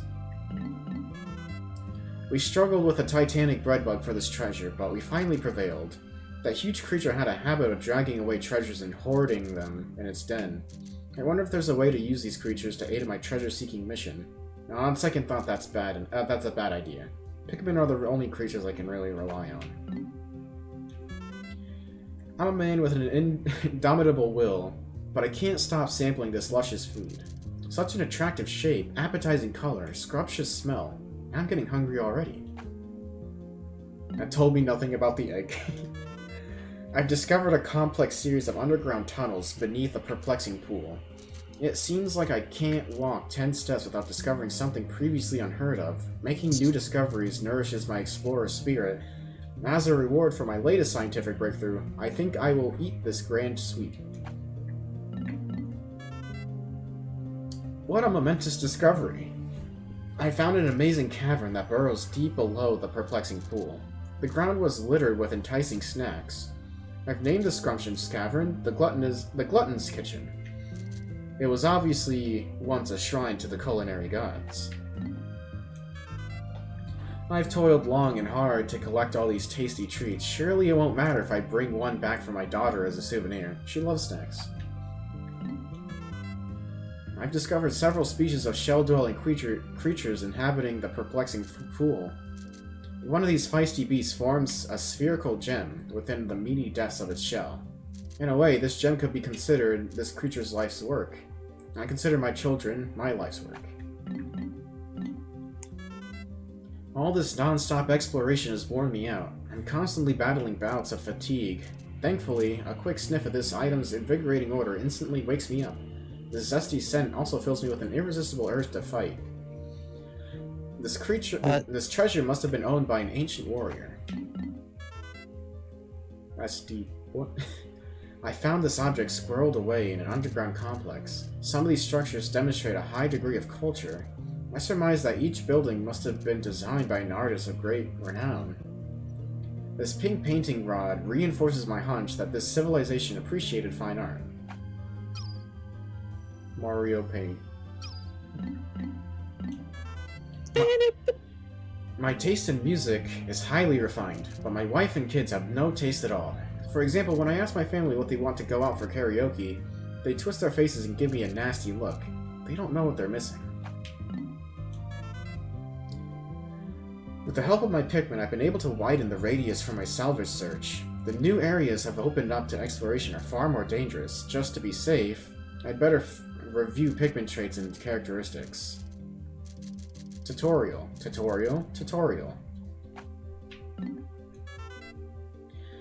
From the beginning of time, my people have searched for a perfectly clean, endlessly renewable energy source. Unfortunately, we never found anything close to it. Rubbing these two objects together seems to produce fire. Maybe this is the long-lost energy source we've always been searching for. Yellow Pikmin are infatuated with high places. They seem to love it when I toss them in the air. Once I hurled them up to a high area and they came down with a treasure. This must be some kind of memorial capsule left by a lost civilization. It has left behind some image data, but I can't make any sense of it. I'm gonna have to do some additional analysis. I'll document any exciting new development in my log, along with pages and pages of meaningless doodles. I've never had much desire to climb the corporate ladder, but I'm beginning to think I should. Every year that my kids grow older, they get more expensive. Taking care of them is my most important duty. I should take lessons from the ship on how to be a high-pressure salesman. Then I'd rake in the cash. Utilizing the unique abilities of Yellow Pikmin, we breached the electric gate. This allowed us to access a previously uncharted subterranean wooden structure. The last time I was here, I never noticed their capacity to dissipate electrical charges. Perhaps they have other undocumented behaviors and abilities. The other day, my daughter begged me to get her some jewelry. She's becoming so fashion conscious. I know girls grow up quickly, but I never imagined that this would happen so fast. I'm not just an intergalactic space captain. I'm also an artist. I see the inner beauty in everything. Some things people call ugly and boring, I find intellectually stimulating and aesthetically pleasing. It's true. I'm sophisticated like that. Today we found the remains of a wooden construction engine buried deep under the surface. I can't imagine anyone on this uncivilized planet inventing anything. We'll have to wait until later to finish surveying this maze. But this place intrigues me. There may be something interesting to learn about this primitive object. Just looking at this sealed container makes me want to open it up, but opening it will decrease its value on alien antiquities market. Maybe I'll just use my imaginary can opener and pretend to open that up instead. Staring at this symbol tantalizes my taste buds. I've never observed this before, but my sight and sense of taste appear to be connected. Perhaps this is some new kind of psychological advertising. I'll just have to tell the ship about it. When people study mysterious objects, they tend to overthink everything and easily get stumped. For example, this is just a lid. Or is it? When you grow up and get a job, your time doesn't belong to you anymore. To make up for that, you just have to learn to appreciate the simple pleasures in life. Looking at this pattern we found today makes me feel a little less miserable. This is today's simple pleasure. Damn, that's sad. Fascinating. If I keep staring at the symbol, I know I'll come up with a brilliant idea for a new product. This is yet another object I've recently discovered that is beyond my wildest dreams. It doesn't conduct electricity, and it can erase marks left by pencils with remarkable ease. Sadly, the more you use it, the more it rubs away to oblivion. Huh. In a way, it reminds me of my job.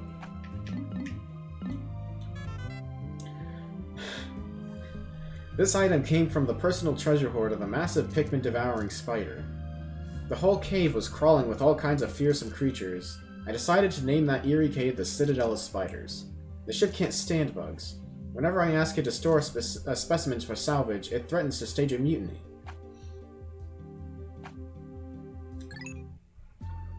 Well, that's everything. And I think, yeah, that'll about wrap it up from here. Yep, yep. I don't think anyone's streaming, and, if they are, well, I'm not gonna rate. Maybe